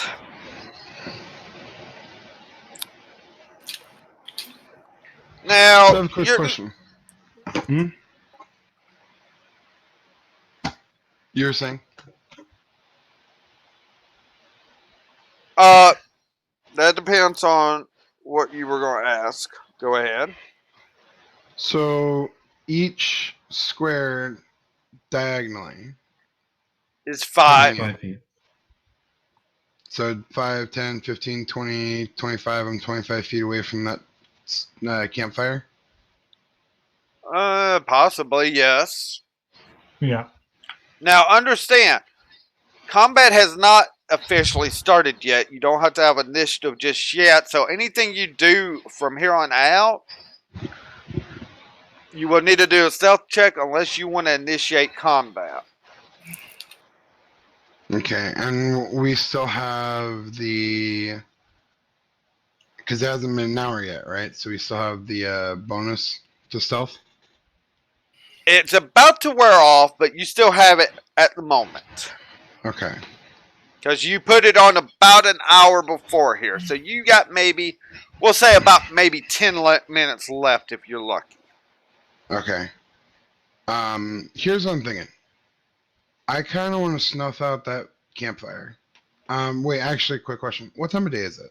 It's daylight. Okay, so it wouldn't make a difference. Yeah, so maybe you need to Okay. rethink that. I mean. Well, that's why I was at. That's why my second thought was, let me double check that. Well, one thing Um, is, these are goblins. They got dark vision too. oh, yeah, but Yeah, I Um, mean, I'm gonna make a move. uh, before you I'm make gonna your move up to there. move, roll me a stealth check with just a straight roll because I'm giving you advantage because of a cover right now. But it would have been advantage, but with your disadvantage, it got canceled out. Luckily for you.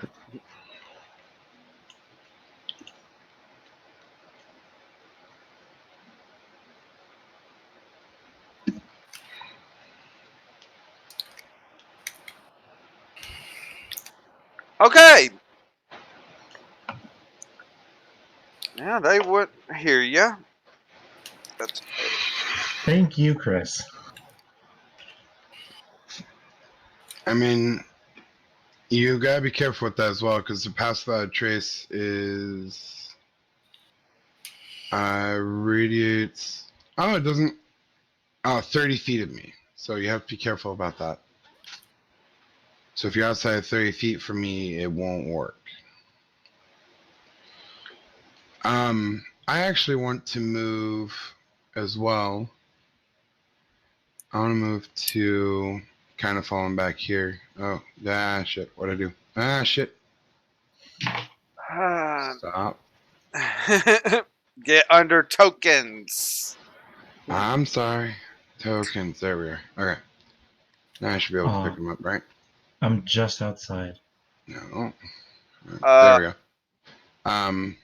I kind of moved right here. Is that okay? okay. Well, roll me a Little stealth. Yeah. Yeah, With and advantage. then Yeah, you have roll advantage. D20 plus 11. 2d20. It's with Okay, advantage. 2D20. So it's 21. 10 plus 11, so you have 21. Okay. Okay. Hey, you're a fighter, right? Yes. I have an idea of something, but we'll have to see if I got caught first. As far as you know, it doesn't seem like you cause any sort of commotion. Okay. Um.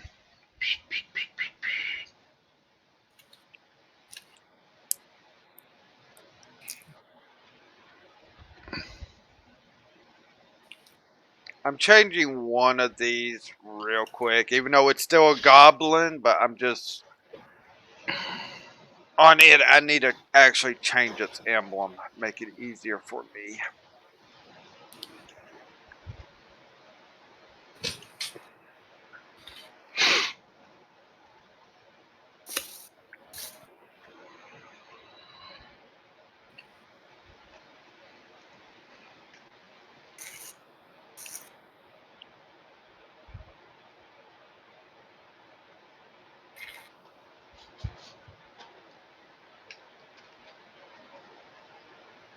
What the hell is that icon? What? All these icons right now are goblin icons. I'm just No, changing. I'll say the one I have. The tree. Holy oak. Ah.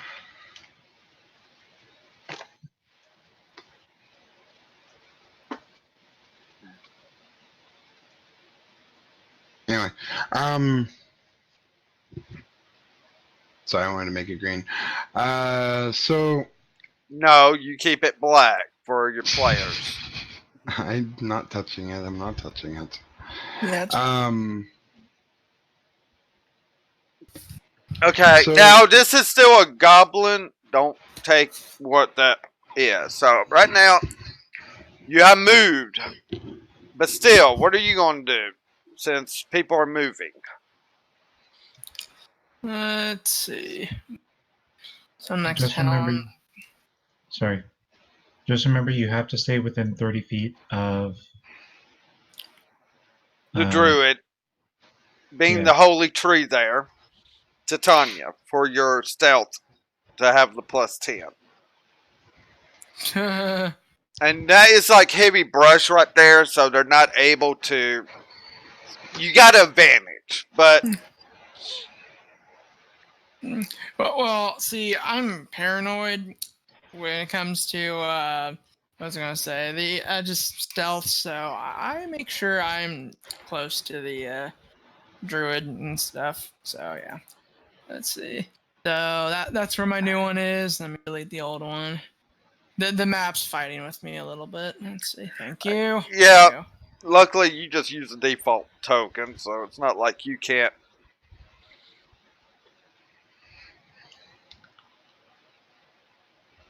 Doesn't Beacon have to roll a 2d20 plus his. we go. What is it? Let's Plus see. 9 for you because you have a -1 in dex. Yep.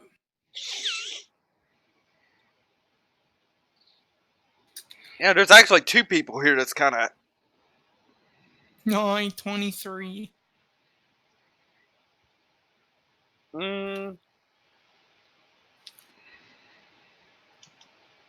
No, actually a 21.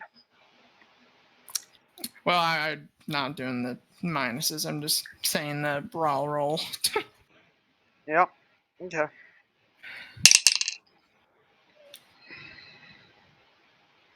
Seems like no one's seeing you or anything. So Helen, are you going to make a move as to what you want to do? I mean, do you have any ideas? I'm going to move up closer to Druid about here. All right, so you'll move there. I need a stealth check from you. Is that with advantage? You have advantage. The only person right now that wouldn't have advantage is Grom. Why'd he lose advantage? Because of That's my armor. His Oh, armor. Okay, That's fair enough, still fair with enough. plus 10. Yes, with the extra plus 10 from 15.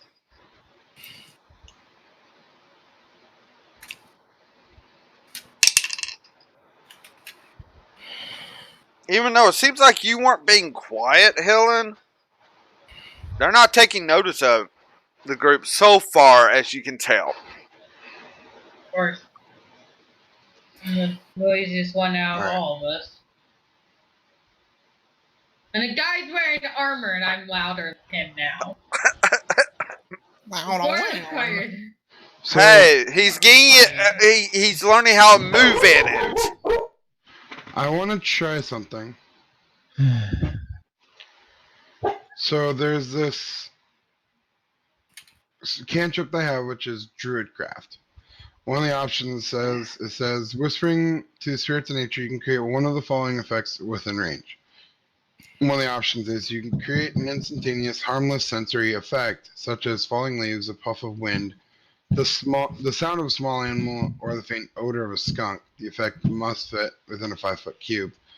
I was wondering, could I cast that right here, try and lure the goblin, see if he reacts to the sound of a harmed animal? I don't know goblins very well. I mean, you can do it whatever you want. Alright, I'm gonna do that because I can't think of anything else to do at the moment. Okay, what are you going to do with Because the otherwise druid it's craft? I'm gonna make the sound of a small animal. About all I really can do with it. From this particular position. Okay. So be right there to try and lure him in. All right. So you cast that, so it's like a small animal. And you're wanting it to make noise, correct? Yes. Okay. Because we're currently hiding, so if he does go for it, then we should have, from my understanding, advantage on if we hit him. Okay. Let me check one thing on this. I need you to do a stealth check in casting this to see if you're able to stay quiet enough. All right. And whoa, wait a minute. Whoa, wait a minute. Hmm? Okay, no, it's not concentration for that spell. No, it's Good. not. The only concentration spells I have are Pass Out of Trace and Flaming Sphere. So. Okay. All right. So the roll d20 plus 10, right? What is your? It's 1, so it'd be plus 11. Yeah, plus 11. Yeah. 14. Well, the goblin hears that animal, but it heard you cast the spell. I need everyone's roll initiative. And so for that one, it's d20 plus the initiative, right? Yep. All right. So it'd be roll d20 plus 1. That's just plain D20 for me, correct? I believe so, Helen. Great. Fucking, I cannot get any good goddamn rolls out of this shit. You're right, Chris. Woo! How do you have a -1 to initiative? Cause I have low dexterity.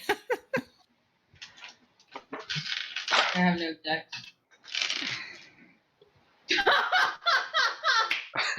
What the hell, Wolfie? Hey, Brandon, you want to know something funny? What? So I decided to roll a real life d20, right? Yep. Guess what I fucking rolled? 20. Same thing. 8.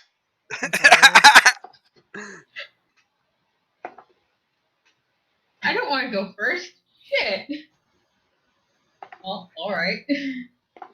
Well, let's see if I anybody, just have if any of the, shitty ass rolls. I the always get goblin gets a d20. Well, top of the order is actually going to be Helen. Yeah, I know.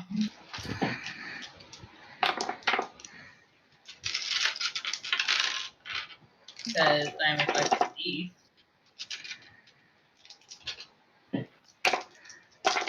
Yay. So, the way it's going is okay. We're level 4, right? You're level 4. Okay. So, with what just happened, He sounds Helen? the horn. Ellen, you see Titania doing this, and you can hear her talking. Oh, great. And you turn and you see the goblins readying weapons and all. It's on. Now, dude, usually that color is rough terrain. It is just brush. You can move through it like anything else. It's not going to slow you down. Yeah, I figured. Brush. So, yeah, goblins are readying different types of weapons. You see some bows. You're seeing some shields and swords. This one, it seems to be like a bigger goblin than most down there. Readying his weapon, which happens to be for a goblin, like a great sword. Of course. So, but you are able to react fast enough to do something. So, what are you going to do? And just to let you know, I don't know if you realize this, you have 4 sorcery points now as well. Oh, okay. I also noticed that I don't have the my fire ice magic. Okay, that is being kept on a separate page right now because Okay. those are exclusive special spells. Now, if you're wanting to cast that, you're able to go for that. I mean, that's up to you. That's 90 feet, correct? It has a 90-foot range. Yes, it does.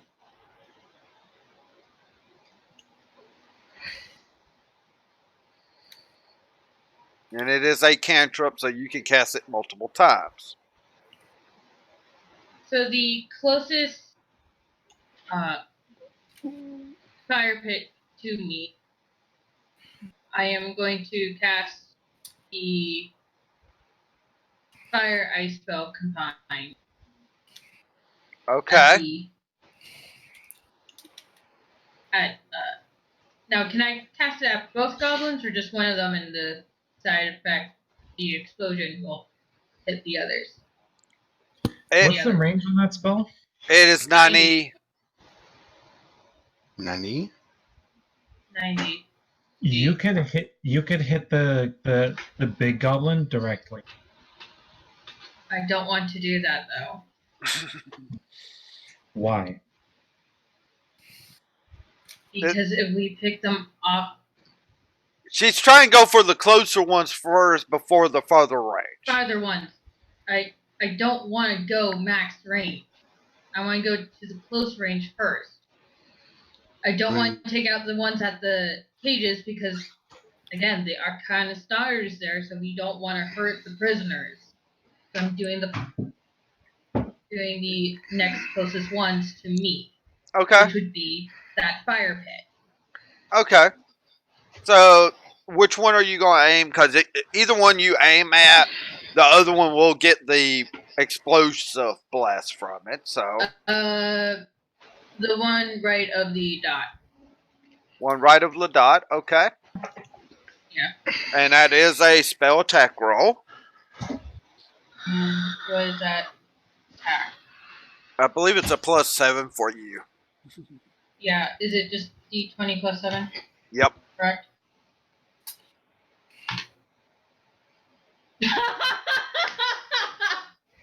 Another one?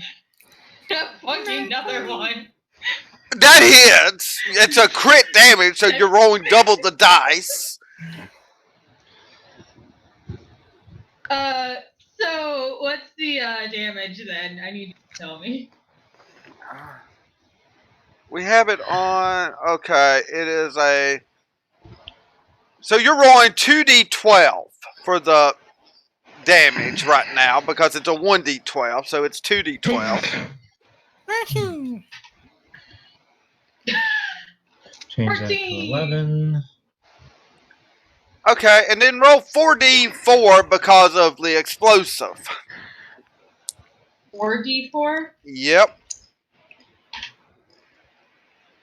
Hey!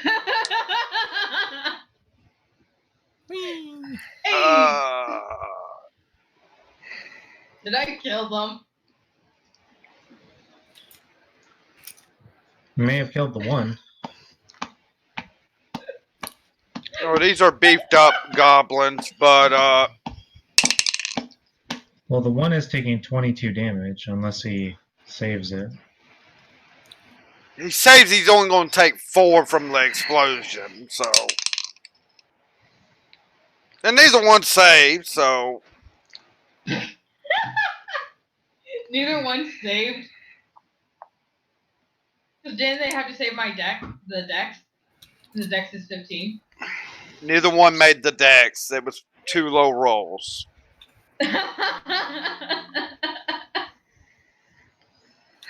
I'm powerful. Yep. And actually, those are the lowest health ones. Jiu-Jitsu, the gentle art of folding clothes while people are still in them. Option number 2, involuntary yoga. Thank you, our advertiser. So, what was it? 22 to 1? Oh, great. I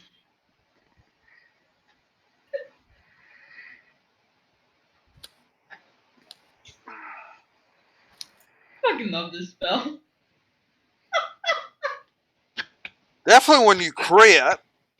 Oh, yeah. What doesn't explode Are they in your dead? face yet? Are they dead, or are they just barely hanging on? Okay, these are beefed up ones. Understand that, though. These are the lowest health ones of the group. That's the reason why I'm asking you. They're Oh not my dead yet. I just almost got them to death. Correct? One of them you hit with the explosion, and it kind of stung him hard, and he's looking your direction right now. The other one is really hurt. Of course he is.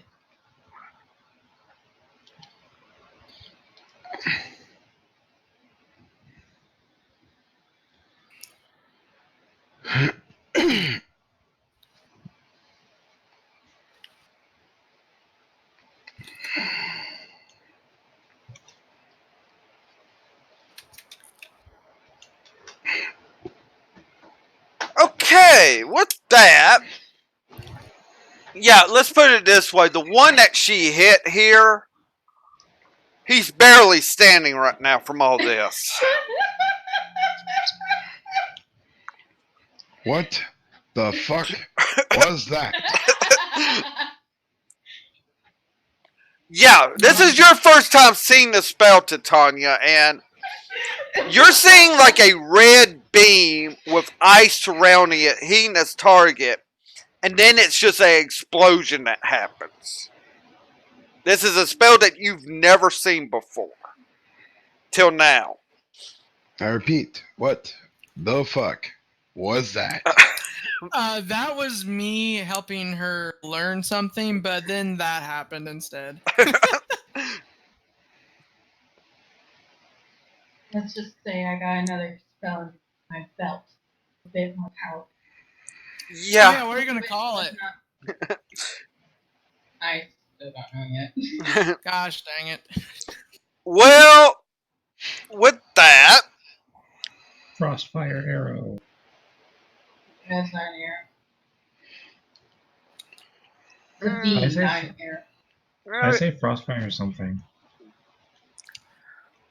1, 2, 3, That's what it is. 6. No, he would go there.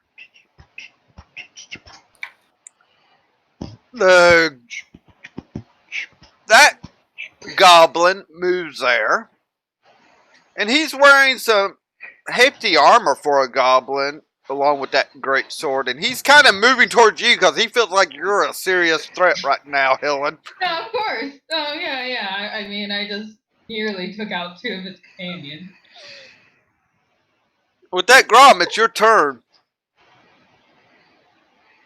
Secrets, man.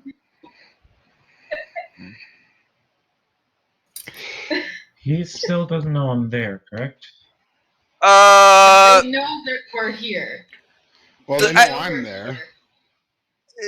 No, they know they're we're kind of, when Titania casts that spell,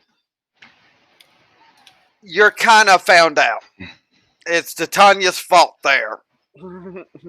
Kit. Tanya wasn't quiet enough. We heard her saying the spell. At least you and I heard her saying the spell. And since you and I heard her saying the spell, the goblins heard her as well. I had one roll a crit 20 to let you know. Yeah, see. So you and I both know that. You know that I know that that spell was not a good idea. Yeah. But so, Grom, it is your turn. Then I'm just gonna go here All and right. smack the goblin. Okay.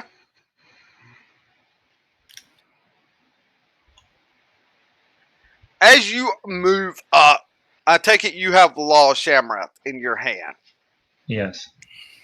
You notice a glow on it. As you were moving forward, it kind of picks up on the glow. Now, it's not at full intensity, like there's a demon around yet to you, unless you get closer to someone. But you move up to there, make your attack roll. Actually, I've got Sorry, that would be a 17 to hit.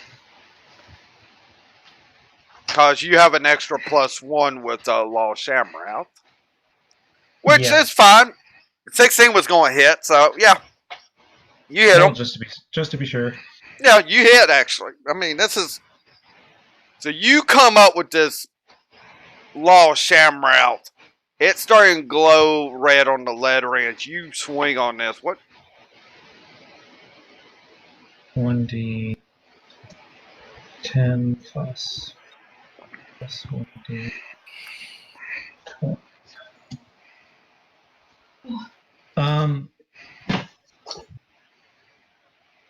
Actually, this will be useful to know. So, with my fighting style, Closet.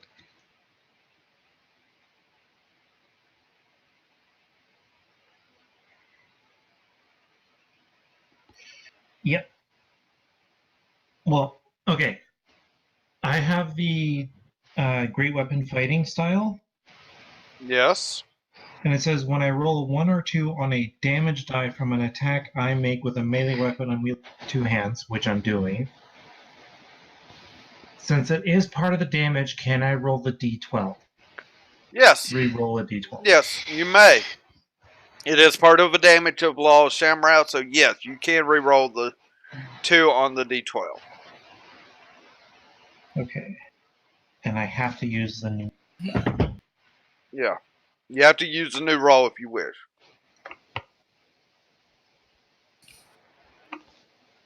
Okay. Hey, it's an extra damage. Um. Now, Okay. I can just use it whenever. Cool. yeah, basically that's whenever, I believe, for you.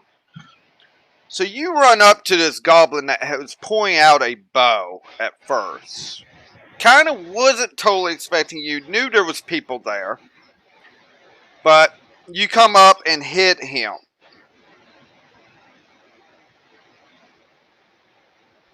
And you just swing this hammer at him. And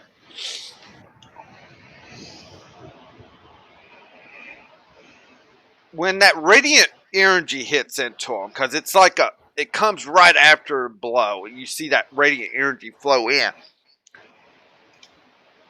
Something's not right about these goblins. Though it looks like it took a lot of damage from the radiant when it hit it.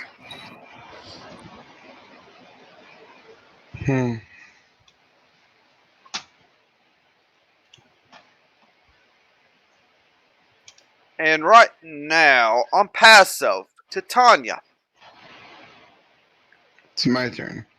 Not yet. Not yet. No. Okay. This is off your passive. Did you have a 20 in passive perception? How? Observant feat. Yeah, it gives me a +5 to my passive perception.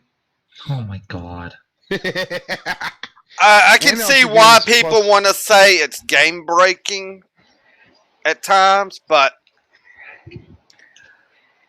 I know Also gives how bonus to my it's passive supposed to be investigation, regulated. too. Yeah, but for you, Titania, Mhm. after that hit, you get an odor of death. That's all that you get at the moment. You get an odor of death, it seems. I don't know what that means. Basically, it smells like a graveyard. In the D&D world, when I say death, it's like an undead thing or a dead thing. It's what you're smelling. Okay? When I say... Corpses. I mean, they Rotting don't look bodies. like corpses to you, but you just got that odor, okay? Okay. You can say something. All right. I was about to. No, not you, him. Well, I'm also going to call out. Smells like death around here. Jesus Christ. Alright. These These goblins aren't right. Okay, you're calling that out. That's fine.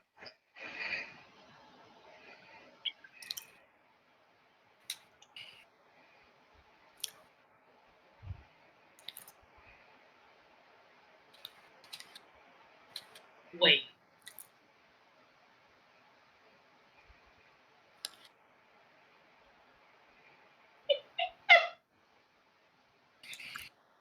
Those three move up right now. They have actions readied. Of course they do. And those three are wielding double daggers. And it looks like something's dripping off of them to you as I got closer, Helen. Oh, okay. But now it is the one that caused the problems here's turn. Okay. At the office. Let's see So, it. It's your turn, Titania. mhm. One second, I'm checking some. So I tried to call him again. Cotton candy, was it? Where? Oh. So, I'm trying to think because there's a couple things that have come to mind. Okay. Heather's. You can take a guess what my typical answer is. I kind of want to. Nephew. How old was he? It was just finished. Just graduated high school? He wouldn't have been 20. He's around like. Let me see this. This goes for 2 minutes. Yeah,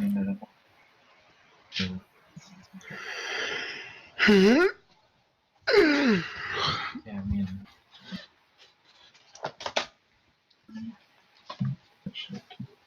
Keep saying space for So you'll get it all done. range 60 feet. Yeah. So, can I cast Flaming Sphere? Do it. You'll get that.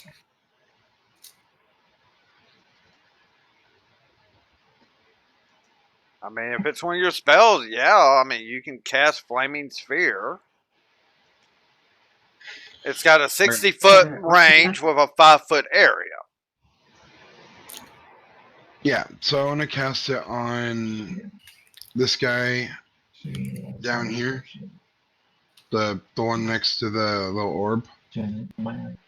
All right, so you want to cast it on him per se, or Yes. No, don't do that. it's a 5-foot AOV. The thing is, you got bars there, and over. Bill, Actually, as I see it, it will not hit any prisoners with that No, it spell. wouldn't, because it hits the square, so it literally only set the goblin on fire. That's all it'd do. So you want to cast Flaming Sphere, which is a 2nd level spell. Yep. Alright. A 5-foot diameter sphere of fire appears in an unoccupied space of your choice within range and lasts for the duration. Any creature that ends its turn within 5 feet of the sphere must make a dexterity saving throw. The creature takes 2d6 fire damage on a failed save or half as much damage on a successful one. So having it actually sit next to it would, I guess, be right. Because okay, it has to be doesn't next share to it. You can't share the space with it. It can be next so to then it. where I placed it would be fine. Yeah, actually, where 'Cause you it's still place next to that, yeah, because it is a concentration spell. As a bonus action, you can move the sphere up to 30 feet. If you ram the sphere into a creature, that creature must make the saving throw against the sphere's damage, and the sphere stops moving this turn. When you move the sphere, you can direct it over barriers up to 5 feet tall and jump it across pits up to 10 feet wide. The sphere ignites flammable objects not being worn or carried, and it sheds bright light in a 20-foot radius and dim light for an additional 20 feet. All right, so Do not bring it near the bush. So my next plan of action. all right, so you're casting that. That is your action, Yes. and let me make sure. You're basically casting it right there next to a goblin. Yes.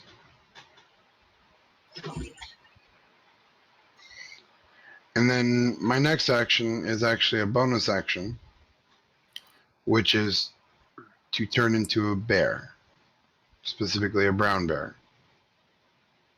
Challenge rating of 1. Okay. I'm sure you've got, hopefully you have those stats available to you on the brown bear. Strength 19, Dex 10, 16 Con, 2 Intelligence, 13 Wisdom. Yeah. I pulled up, just so you know what I'm looking at, I pulled up this page. Just put in the OOC chat. Control V. That's the page I was reading from. Okay. I'm not pulling that up because I have to have a 'Cause- dice room open only. I don't like showing the other channels. So, yeah, no problem. So basically, you don't. It doesn't do damage yet to my guy, Yeah, because I can't. Well, what? Which one are you talking about? the one that is right next to, because he hasn't actually gone yet, so his turn doesn't end there. But I don't Yeah. think. Yeah, so this Because is it has to end its turn. yeah, it has to end its turn within the 5-foot space. I have to think what that one's going to do. So you are And now then- going to be a bear. So Yeah, and noted. then did you want me to roll for the random health, or did you want me to, or like how Max do you, health. max health? So 34 then, from the looks of it. Yeah, there'll be Is then- 34 hit points till it's taken down to 0, and you'd revert back to Titania with full health. Okay. So because I don't like certain things, I'm gonna denote my 34 health this way. I don't know how else you guys are gonna do it, but I can see it. That's fine. And then I'm going to use my movement action to get right up and snuggly with this guy. You know, if you move one more space down and be on the opposite side, it is flanking. You also realize I can't attack, so if the other orc goes up, or the other goblin goes up, it's flanking on me, right? You know it'd be flanking either way. Because if he goes up beside you where you are now, it He would can be still flank you, yeah. So why not at least give yourself Whatever. advantage on at least one of them? No, Plus, that's if you did that, you're also giving me advantage on that. yeah. So, all right, that is your turn. Now, can you still move that sphere as a spare? Is my next question. Yes, because the concentration isn't broken. All right. That's my understanding, because your concentration is still there. That's why I had to cast it before I transformed. Yep. Okay. So you basically got this flaming sphere. If you take damage, you have to make a con save to see if you can keep the concentration up. Yeah. Alrighty. Well, it is now time for a bunch of other goblins to do stuff. Hooray! Alright. So.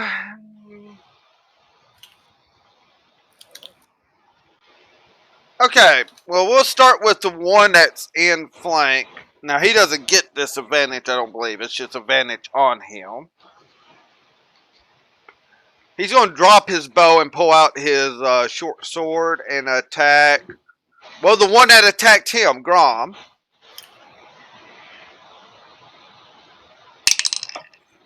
Not the gigantic bear that's behind him? Who did damage to him? Who's more intimidating? At The the guy who moment, did damage you. to him.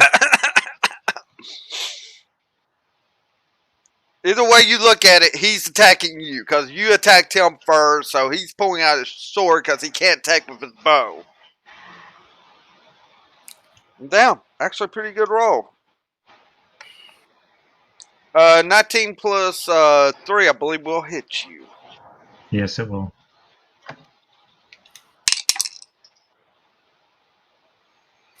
For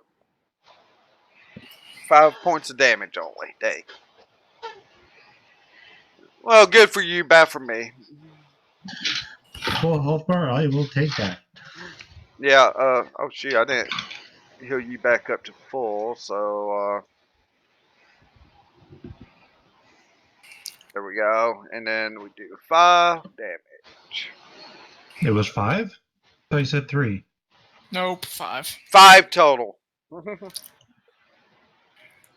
In other words, I rolled a 2 on my damage. So it's 5, but hey, with a full health bar, that's barely a scratch on you right now, Grom. So this one... 1, 2...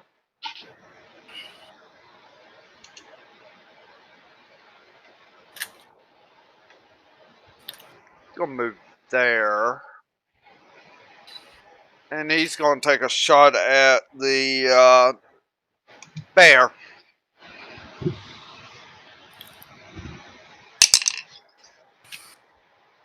What's a bear's AC? 11. Damn, you got lucky. What do you roll, a 10? Yeah, basically. As I say, you got lucky on that because he tried to shoot you with a bow. Okay. 1, 2, 3, 4, 5. 1, 2, 3, 4, 5, 6.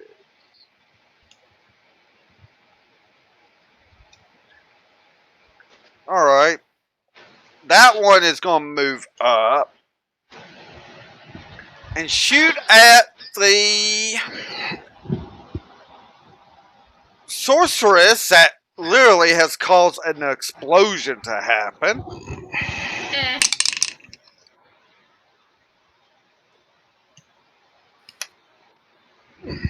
Of course, that just hits her freaking mace shield and just bounces off to who knows where.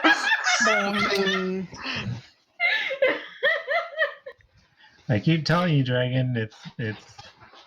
I'm gonna be Mage armor right is back. spell I'm only gonna be a couple anti-dragon. seconds. 1 sec. No, he hit me last week. Got me once last week. And Yeah. only once. Alright, well, another one's gonna come up and try to take a pot shot at you.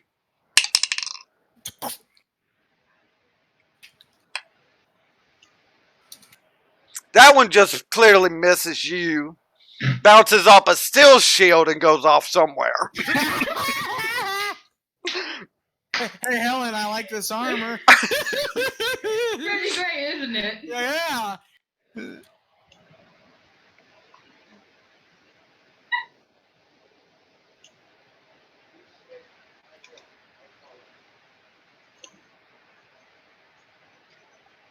Oh, great, I got both of them. They're coming in, coming in. Oh, oh, oh, oh, oh, oh.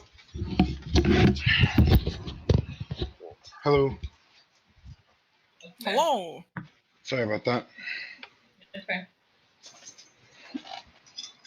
So, Dragon, what are you doing now? Okay, stuff still has ready actions. The last 3 I moved had sword and shields.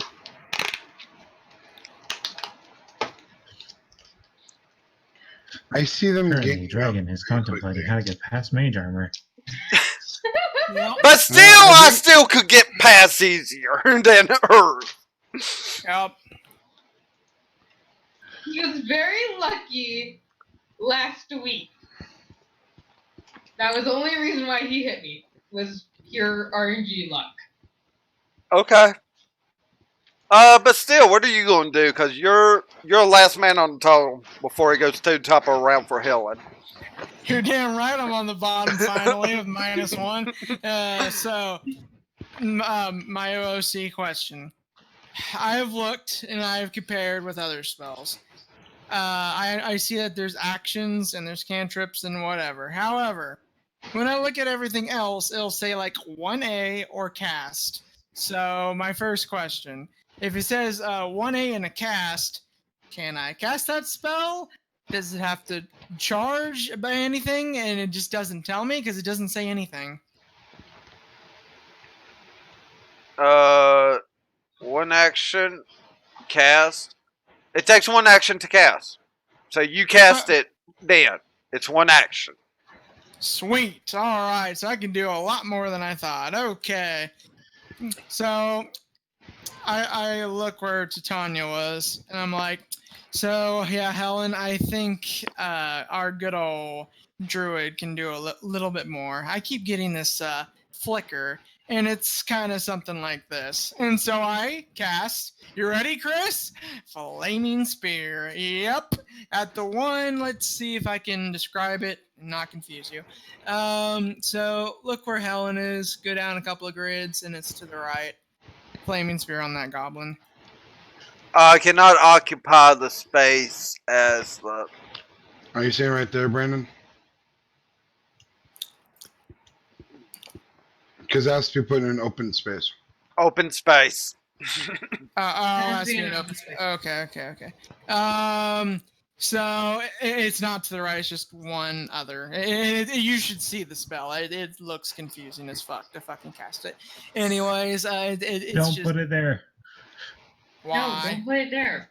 You're next to bushes. They're going to catch on fire. It'll light the bushes on fire. Those look like a trench. Nope, No, that's they're bushes bushes. right now because I used green for the bars. I should have went. I mean, to be fair, You should've all you'd done be the doing, is getting rid of the cover that's not cover anyway, and setting the fucking goblin that's in the bush on fire. But you're also setting the entire forest on fire too. Not necessarily. Yes, necessarily. Alright, You can spread it. right now, I mean, this brush that's around this camp won't go out into this rough terrain very far. Okay, it's almost swampish, but not quite. It's kind of. I mean, that brush, yes, it will catch on fire. And some of this brush, as you move through it, realize it was kind of placed there to try to hide some. Just not very well. So, yeah, it will catch on fire and burn. Well, I won't do that then. It's 1 down. Is that safe? No, yes, I don't know. One down to What's your range? It's 60 feet. 60 From or. where you're standing? Yep, 60 foot. 20, 30, 5. Why don't you go to the closest campfire to us? Okay, I'll just. That's literally 60 foot. All right, I'll hit that then. What Helen In just between the said. two, in between the two goblins. Okay. Just right underneath that red dot. Right there. Yep. And Okay, so thank you for putting that there, whoever got That was me. Alright, good. Since you. And so, Good thing I'm I sorry. asked. Okay. Go ahead. But for dramatic effect, I say flaming spear. As you're using the components to cast it. Okay. Doesn't it have a somatic component as well? So, I mean, you're going to say it. Yeah, you're going to be saying the spell anyway. Yeah. So, that's one of your level 2 spells. Yeah, buddy. Alright, and that's a concentration. So that's basically your turn unless you want to move? I mean, Not really. I just want to stay near Helen just in case something happens. Do you have a bonus action still, Brandon? I doubt I have any bonus actions. Well, Yeah. I think you have, because I think the normal rounds is you have an action, a movement, and a bonus action. Actions in combat, 2 weapon fighting. That's all I have. So. his bonus action, he actually has nothing to do during bonus actions right now. Yep. He can move this flaming sphere as a bonus action, which is why I'm mentioning it. He can ram one of the goblins to do damage. No. Because it That'll be says, fun. as a bonus action, you can move the sphere up to 30 feet. If you ram the sphere into a creature, that creature must make the saving throw against the sphere's damage, and the sphere stops moving this turn. When you move the sphere, you can direct it up. Yeah, you already know the barriers part. So you can actually use it to ram one of those two to deal some damage, even if it doesn't stay there by the end of the turn. All right, cool. So I'll hit the left one then as a bonus action. The right one? The right one? The Yeah. right one. All right, well, do 2d6. I have to do a save. Now, would it just hit that one, or would it do? It would hit only that one, 'cause It would only hit that one. 9. The AoE effect would happen after Their end of turn the if they turn their decide spell to stay stays there. Yeah. What is your DC? My DC.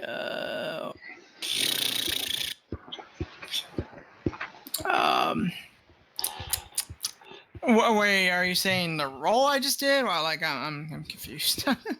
Spell DC. Your save DC. Okay, 13 is yours. Well, okay. Oh. Nice. Nice for me. That's cute. Was that one I already took? No, that's the one that took damage up there. That's the one. So.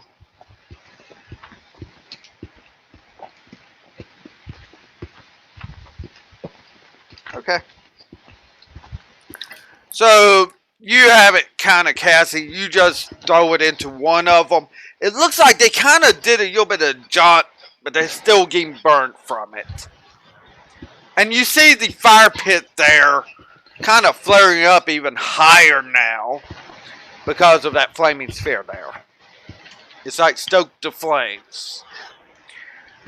But with that, we are at the top of the order. Helen, you are up, and you see all this fun stuff. Yeah, the one closest to me that I already poked. I'm going to poke it again with freezing hands. Okay. I checked the entire time. It's actually in 15 feet. Something else you could do is that you could hit the group on the left. If you hit the middle one with Ice Knife, you can hit the other 3 goblins in there with Explosion. Yes, but I have one trying to attack me. That's very. He's wanting to just come try to stab you. I mean, he is on his last legs per se. You Yeah. could. So in that group of 4, if you hit the one on the right with your Actually, wait. Crossfire spell, you can hit everybody in that 10-foot radius. Or You will hit 5 goblins. Can you stop for a second? I hear what you mean. I have an idea. I'm going to now, Dragon. Correct me if I can do this or not. If I cast Twin Spell and then Quicken Hands as well, use the Ice Fire on the group of goblins that we're almost talking about, and then Freezing Hands in front of the one coming to me. So you're just going to cast. Okay, hold on. This is a sorcery thing. Yeah, I know. So you're wanting to do. You're going to spend 2 sorcery points to make a spell a bonus action spell. So you're getting off 2 attacks. Yes, you can do Yeah. that. You can do I that. could do. All right. So, freezing hands is a 3d6 damage on the one that's in front of you. That's overkill. He's dead. Rip.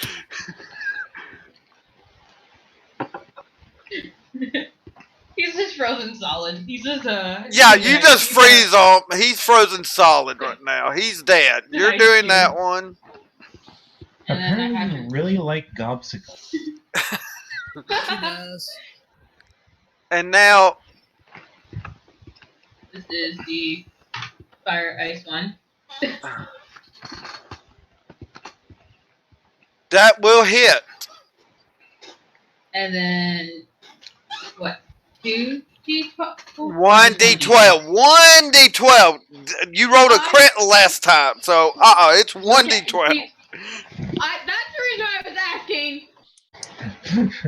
I don't see Helen's freaking icon anymore.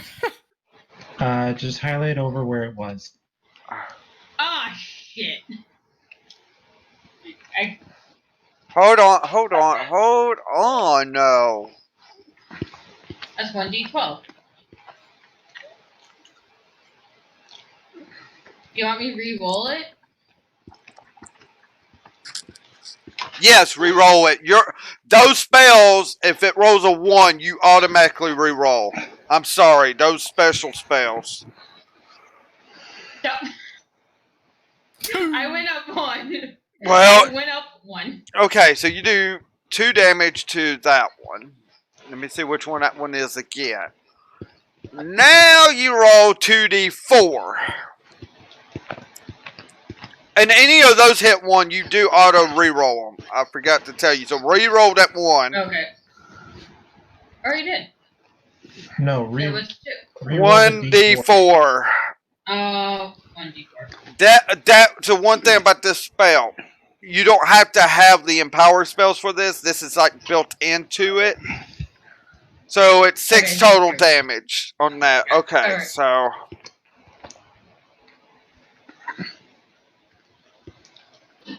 okay. That was the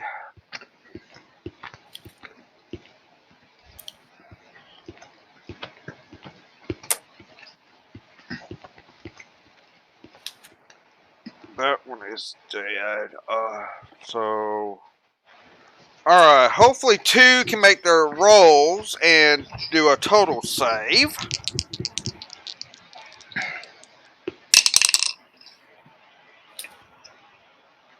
What's your DC? My DC Yeah, is at my fail DC. ability. What? Hold If you on. look under spells, it'll tell you. 15. Yeah, 15. Alright. Damn, you have a higher spell DC than I do. Okay. Well, one rogue happens to one that you had hit earlier actually saves. Aw. Okay.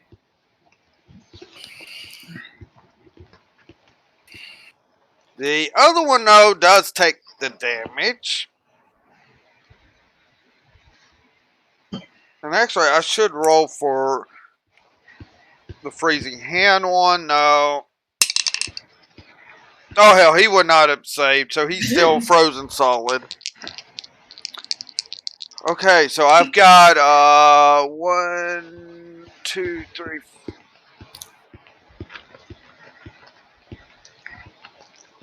No, I got 3 more to roll for. Okay, one of them only takes half damage. The other one takes full.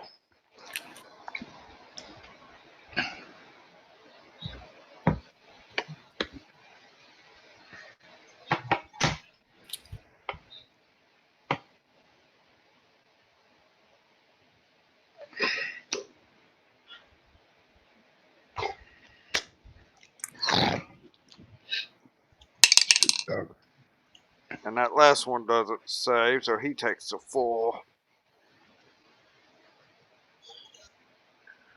Okay, so in this exchange, You all just see Helen do her freezing hands. You all seen this. And the goblin that was there is now just like a frozen statue of a goblin, supposedly. Then all of a sudden, you see her do this spell again, hitting her target, and this massive explosion hitting all these goblins there.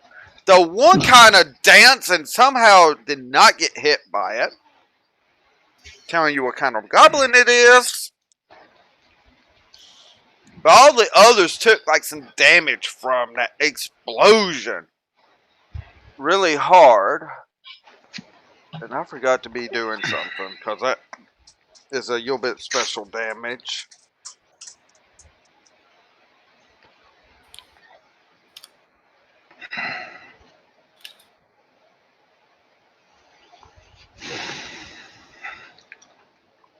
Okay. With that, it is. Or I want a percentile die.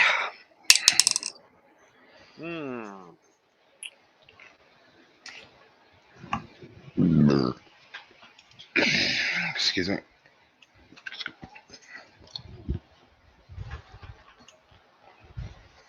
Hi.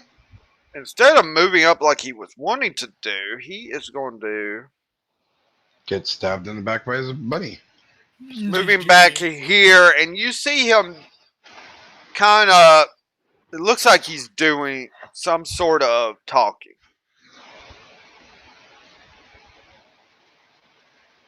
And before you try to figure out what he's saying, no one has that language, so don't even.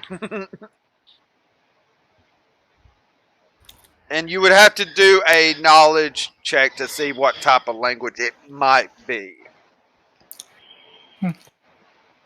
Depending on my language spell, that would be a thing, but nah. Yeah, I well. wouldn't do that. Grom, it's your turn. Okay.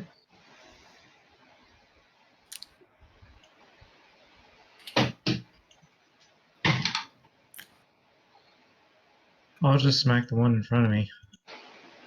You got advantage. Go for it. He hit me. I'll hit him back. You hit me, I hit you. Woo!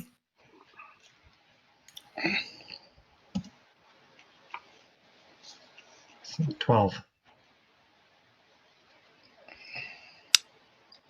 Swing wide.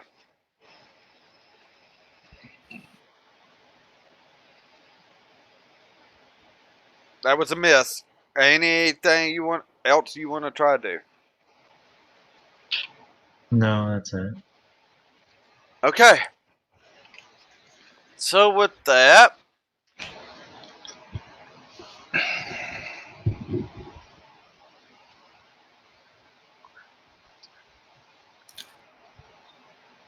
five. Okay. 1, 2, 3, 4, 5.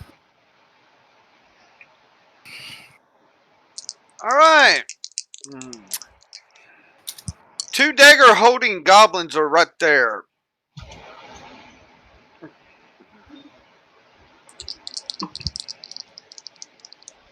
And they're both going to try to stab at the one that's been doing damage to them like hell.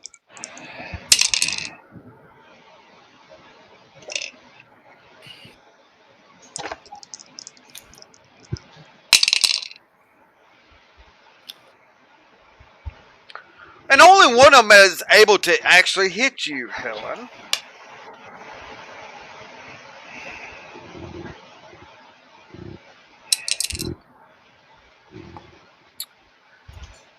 For 3 damage.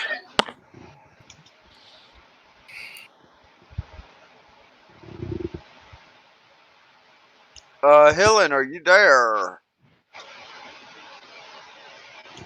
Wolfo! What? You're. Whoa! I didn't No. realize you're a girl. Oh, shush.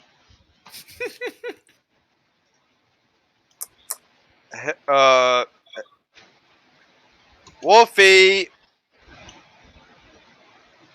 La booze.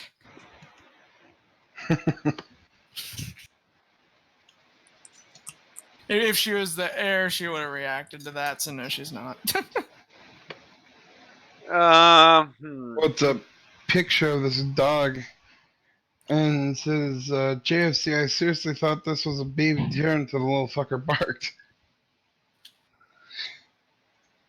Okay. Yeah. That is going to be that turn. I need her to do a con save for me, but she's not here. So, Man, Titania, you can go ahead and go. Woo. Alright. Alright. So, because I haven't moved, if I attack, I get all 3 attacks, right? The bite, 2 claws, right? Brown Bear has a multi-attack, correct. Yep, 2 attacks with one with its bite and one with its. Okay, so it only has 2 attacks. Okay. Because it says it has one with its bite and one with its claws. So for the bite, weapon attack +5 to hit, reach 5 feet, 1 target, hit dice 8. Yeah, 1d20 plus 5. 2d20 plus 5. Yeah, they're Yep. both +5 to hit. So Yeah, You'll 2d20. get- Yep, because you're advantaged, because you're flanking.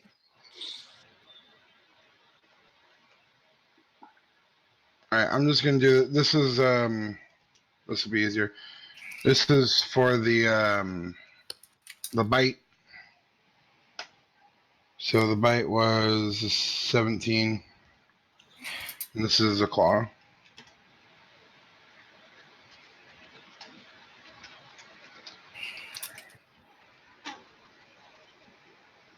Looks like it was a 24.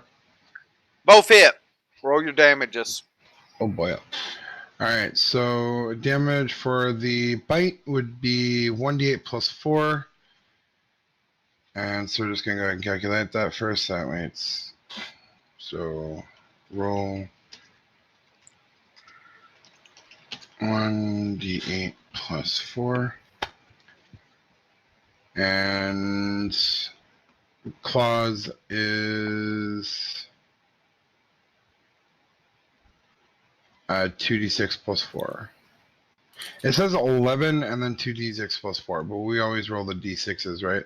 Yep, you Because roll 11 yeah. would be average. Yeah. 6 plus 4. average roll.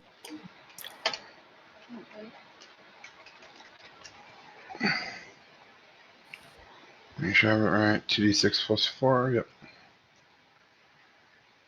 13 damage on that one, so 18 damage total.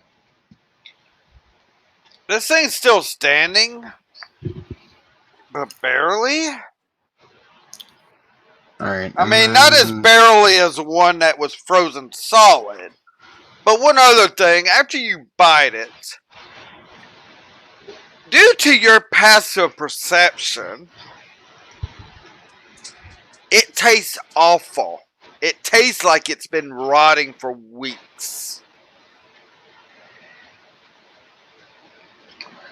I growl and bear zombie goblins. That's all I say. Oh, one of the females died. What happened? No, they're all there. I only have 7. I see 8. I hit her with a flaming spear. Hey, you're back. Alright. Okay, See, so I Helen? can move. I need a constitution save from you. Okay.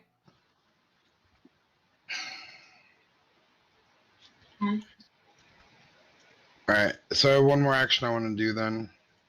After she's out there. That's D20 plus 4. Yes. Or is it plus 2? Plus 4. Yeah, it is plus 4 for you. Okay. Okay.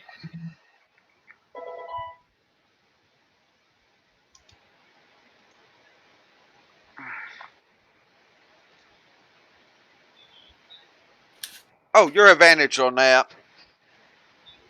It's a resistance with Wolfgarians, so roll another d20 plus 4. I had to check that quick because I thought it was there. No, okay. I'm re-rolling that one. Yeah, that should. Why is it me that always gets that though?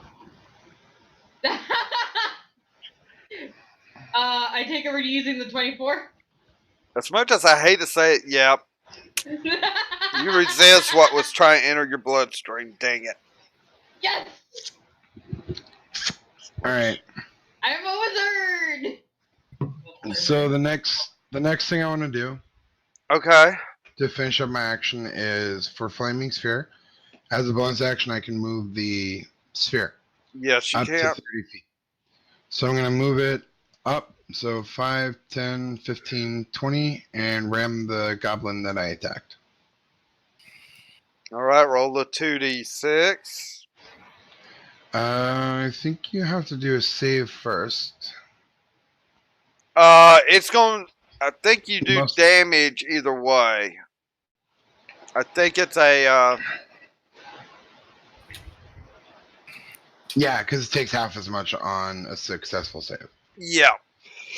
All right. So you can roll your damage. 2d6. All right.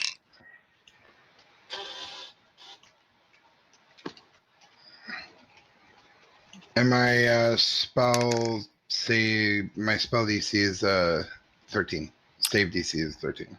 Okay. Yeah. As you shove that sphere into him, he's not able to get out of the way of it. And you literally, the way you boosted it, it actually goes into that space there. Haha. Now, here's my question on this flaming sphere. If you end your turn in it, I think you guys take damage. Let me read it. Any creature that ends its turn within 5 feet of the sphere must make a dexterity saving throw. Yep. So, Which means because I'm in the 5-foot radius, I have to, and I'm ending my turn, I have to take 5. I have to. are you going to move? Oh, that's right. I haven't moved yet. You haven't moved yet. Yeah. I forgot I had that action too. I'm gonna just take a step. That's smart. I mean, you can move Grom doesn't have to worry about the damage until next turn. Yeah. So, you just going to just move there and not engage anything else as a bear? I'm fine. Besides, I can't really engage anything else. You I can don't get wanna into melee with anything, and that way then you've got a reaction in case something tries to get out of your range. I'm giving you that option. I mean, Well, let me think then, because It's a good option to take. so I have a 40-foot speed, so I can go 40 feet. 5, 10, 15, 20, 25, 30, 35, 40. But do I want to put myself that far out? You could just go to the goblin below you. Yeah, but I'm looking at how many goblins are around him that could get to me. well, They here's gotta put 4 something goblins. else maybe you should look at. There are currently 2 at your spellcasters with another 3 about to get up to them. Yeah, well, the other option I was thinking is going right here, which would then put me in position to try and stop them, at least one of them, from trying to go around. Yeah, It it might be a good thing. Position, but I have 2 health bars before I have to start worrying about it, and the spellcasters don't have that much. Even though one of them's a freaking tank right now, still. So Personally, just- I would I'm just say doing move this- there. I say you move there personally, where you first said. I mean, to me personally, that would be the more ideal spot because you're making one. If he's going to try to stay out of your range, having to give you a wide berth, and that could take up most of his turn where he can't attack him, or he could try to help his buddy on you. That's the thing.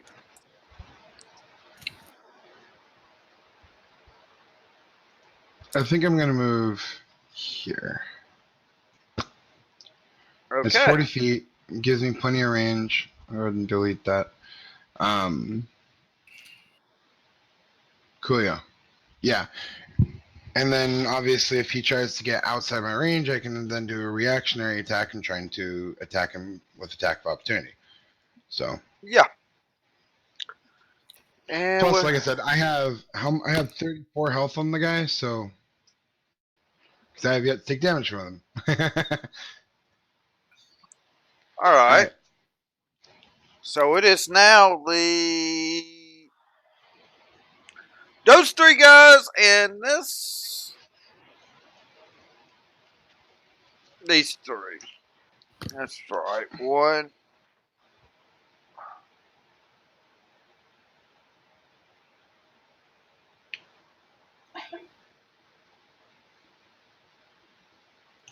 I'm not a big fan of baklava.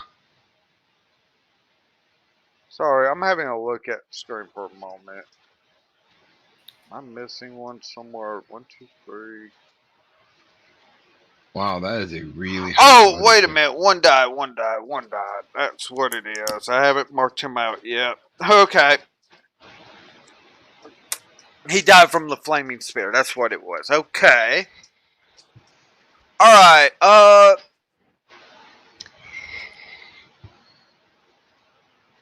Alright, Grom. Nero's coming at you.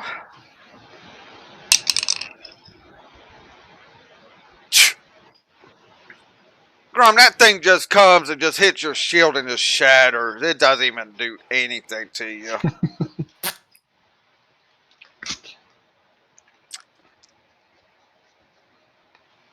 Womp womp. He is going to, after he does that shot,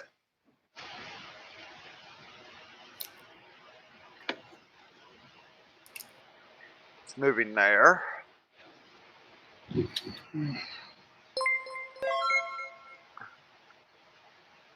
And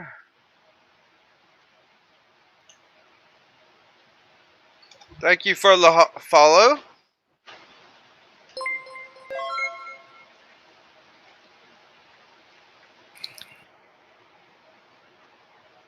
Mhm.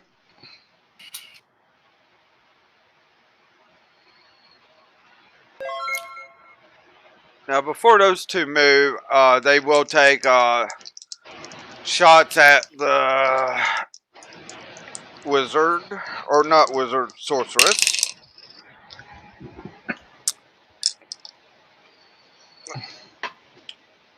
Just failing at that, of course. So,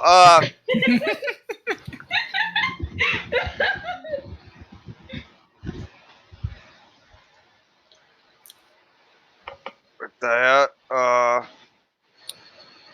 that one is going to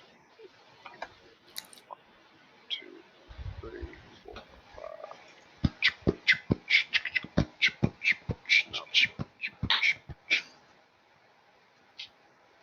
Moving there, and he is going to take a shot at Bastille. No. Huh. That's why monsters by their CR druid. Wait a second. Even with advantage. Ripperoni. Fuzzy, cue the hollow armor. I told you. Mage armor is OP. But still, he only has 12 AC. I should have hit him, and instead I'm rolling like crap on that one. With advantage. You don't want to hit me. You want to hit the freaking exploder girl.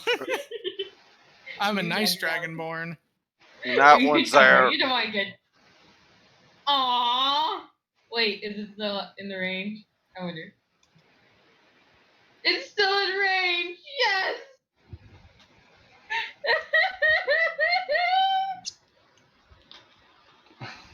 All right, and this other one's going to attack the bear that's on him.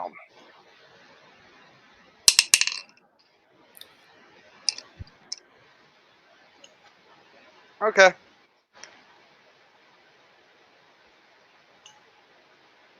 All right, but still, it's your turn. Oh, baby. Oh, he missed. Oh yeah.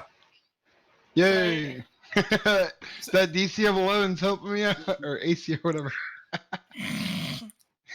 Like, mine's 12, man. It's amazing. Yeah, it doesn't help. So- I'm rolling 2s and 3s. I'm sorry, man. So I look at the goblin to the right of me. I look at Helen. I'm like, oh, I know what I can do. Here, Helen, watch what this is called. So I get some stuff ready. I touch the goblin, and then I'm like this. Continual flame.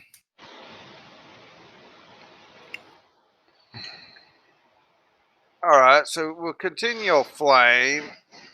You're doing. It is a touch. So you have to roll a touch attack. Alright, touch attack. Let's see. It doesn't tell me the dice. What is it? Oh my It's- god, what are you doing? It's Oh, basically hello. an attack roll. Yeah, just roll your attack roll. Okay, I thought so, but yeah. Nice. And it's not telling me that either. Well, help me find a dragon, please. Let's see. Or somebody. Wait a minute. Because all I see is touch / creation. That's all I see. So A continual flame that has no heat. Maybe you should rethink your thing. It does No. nothing. does nothing, ripperoonie. So that happened in a universe where Helen laughed at me. Let's see. Yeah, so let's see. I gotta look at the map real quick for planning this out. So we don't do that. So it's actually going to be the goblin to the left of me. Oh, I wanted to be so close. Oh, I'm getting some indigestion. Hold on a second. And I breathe fire on him. On your left or right? Left, so the one that's not hitting the bushes.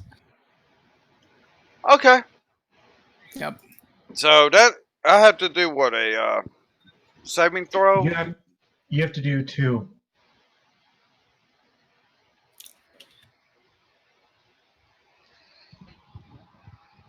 Yep.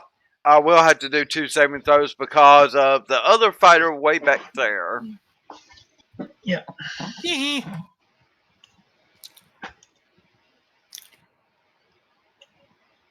So you're using your breath weapon.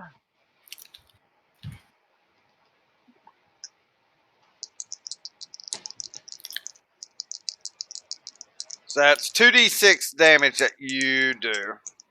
Yeah, buddy. Then I gotta do it twice. Let's Nope. see. Only once. Okay. They both will And take the same damage. 7. Okay.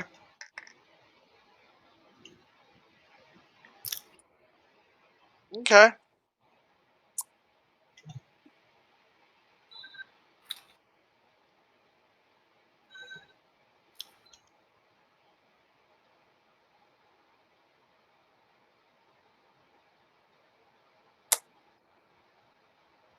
Alright. With that, it is Helen's turn. So, quick question. Freezing hands, it's almost like a cone funnel Yes, it type is. deal. So I'm going to cast that as a second level spell at the 2 goblins that is closest to me that are within 15 feet. So, okay. Okay. What happened with the breath weapon? No, they took some damage from the fire. Oh, okay. Now let's see what Freezing Hands is going to do with a 46. I had to roll. 46, yes. You're casting at a second level. Yeah, but did you roll? I take half damage no matter what. Oh, true, so. Well, it's 18 damage.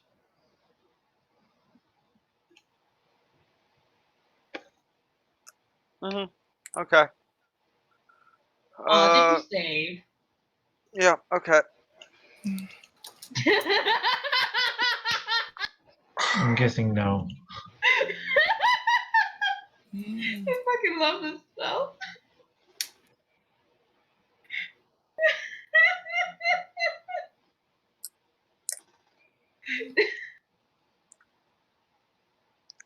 Okay. What else you want to do? Do you want to do another quicken, or do you want to just, or whatever, or what are you going to do now?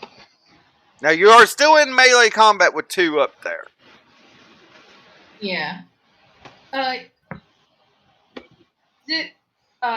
if I cast Quicken, I could cast my Snowball Swarm on the very bottom, the big goblin or armored goblin. You can do that. You can use your other 2 sorcery points. Do that to cast Metlok Snowball Swarm. Yes. Yep. That's what I'm going to do then. Okay. Are you going for like in the center of them and hit them all? Yeah. I didn't know if I was actually able to do that or if I actually had to hit.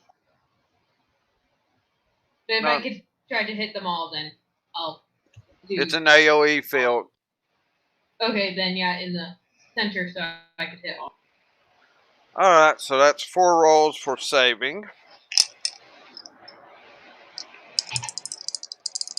10 for damage.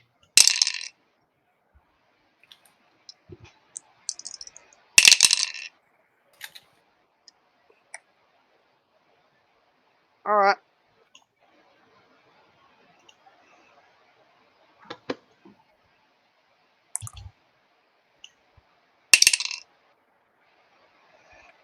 Great. Okay.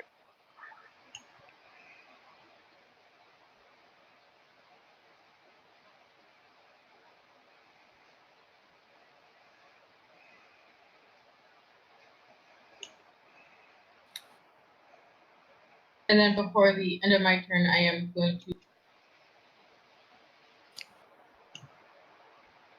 here. You are going to move? As you're already in melee? Okay, so I get 2 attacks of opportunity on you. What? Both of them are in my. Okay, well then, never mind that then. Dang it! That shit. Dang it! I didn't know. Oh, they're 5 feet away from me, so yeah, okay. Alright, with that, you see a snowstorm happening right there where the boss and all were. And he just kind of like is taken back because he could not finish what he was doing. Says some more things and just it looks like he's trying to start something again. So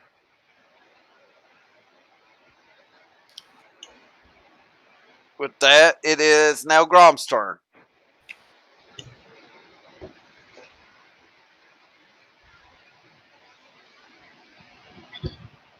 Okay.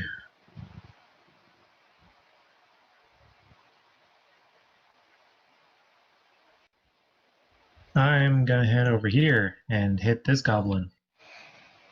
Okay.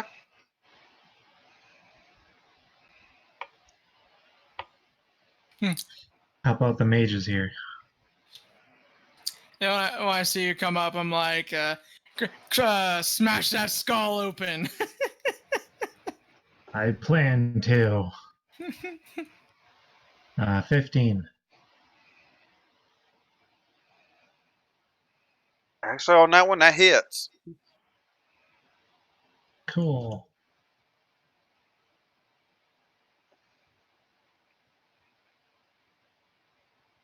Four plus 1. 12. Ooh.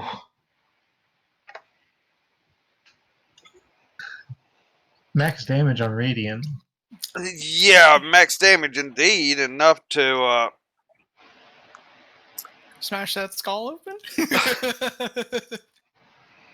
not only does it smash the skull open here, it blows the body apart from the radiant damage. Kind of gain this rotting guts and all on both Bastille and Helen. Helen, react first. Great. Another bat. And I just like shake my hands down to like get rid of some of the junk on me. To like Yeah. fling it off. Yeah. Let's see. My robe's pretty what I was gonna say, it's pretty fucked up with guts, right? Yeah. Rotting guts, in fact. All right. So I take that off, and then these two get to see something. A-size boobs. That would have to happen on your turn. That is actually. Are you actually going to take Okay. off something that? Okay. I just want to make sure about that. Because it's not really, armor, it's just clothes or whatever, but okay. Yeah, I mean, I'll wait. yeah, I mean, that might have to wait until after combat unless you want to take an action to take off clothes. That is actually an action thing. Ripperoni.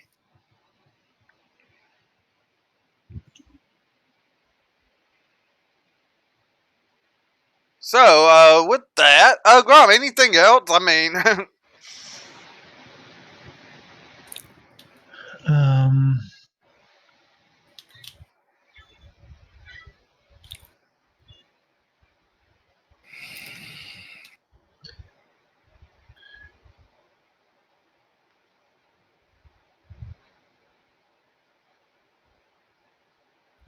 Actually, yes. I'm gonna go up here as the rest of my movement. okay.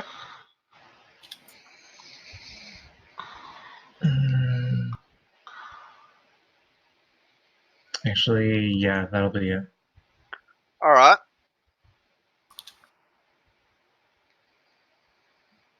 So, due to how things are going, Titania, it's actually your turn. Okay. 5, 4, 3, 2, 1. Wake up, Chris. We're all suffering here, but having fun. Chris! I tried.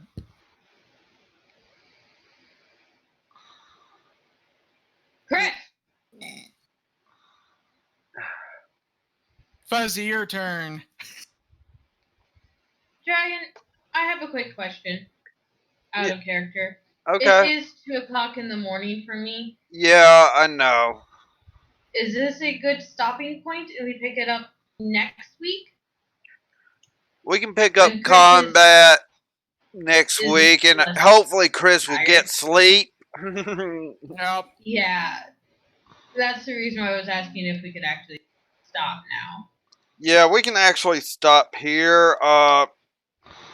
So next week it will be Titania's turn up in combat. So with that, everyone, you kind of see how our battlefield is at the moment, and it looks like the heroes here might pull it out. Who knows? We'll find out next week, and wonder what else Titania can get bit by.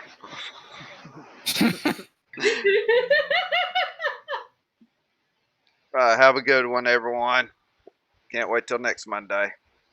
Take care. Bye. Please.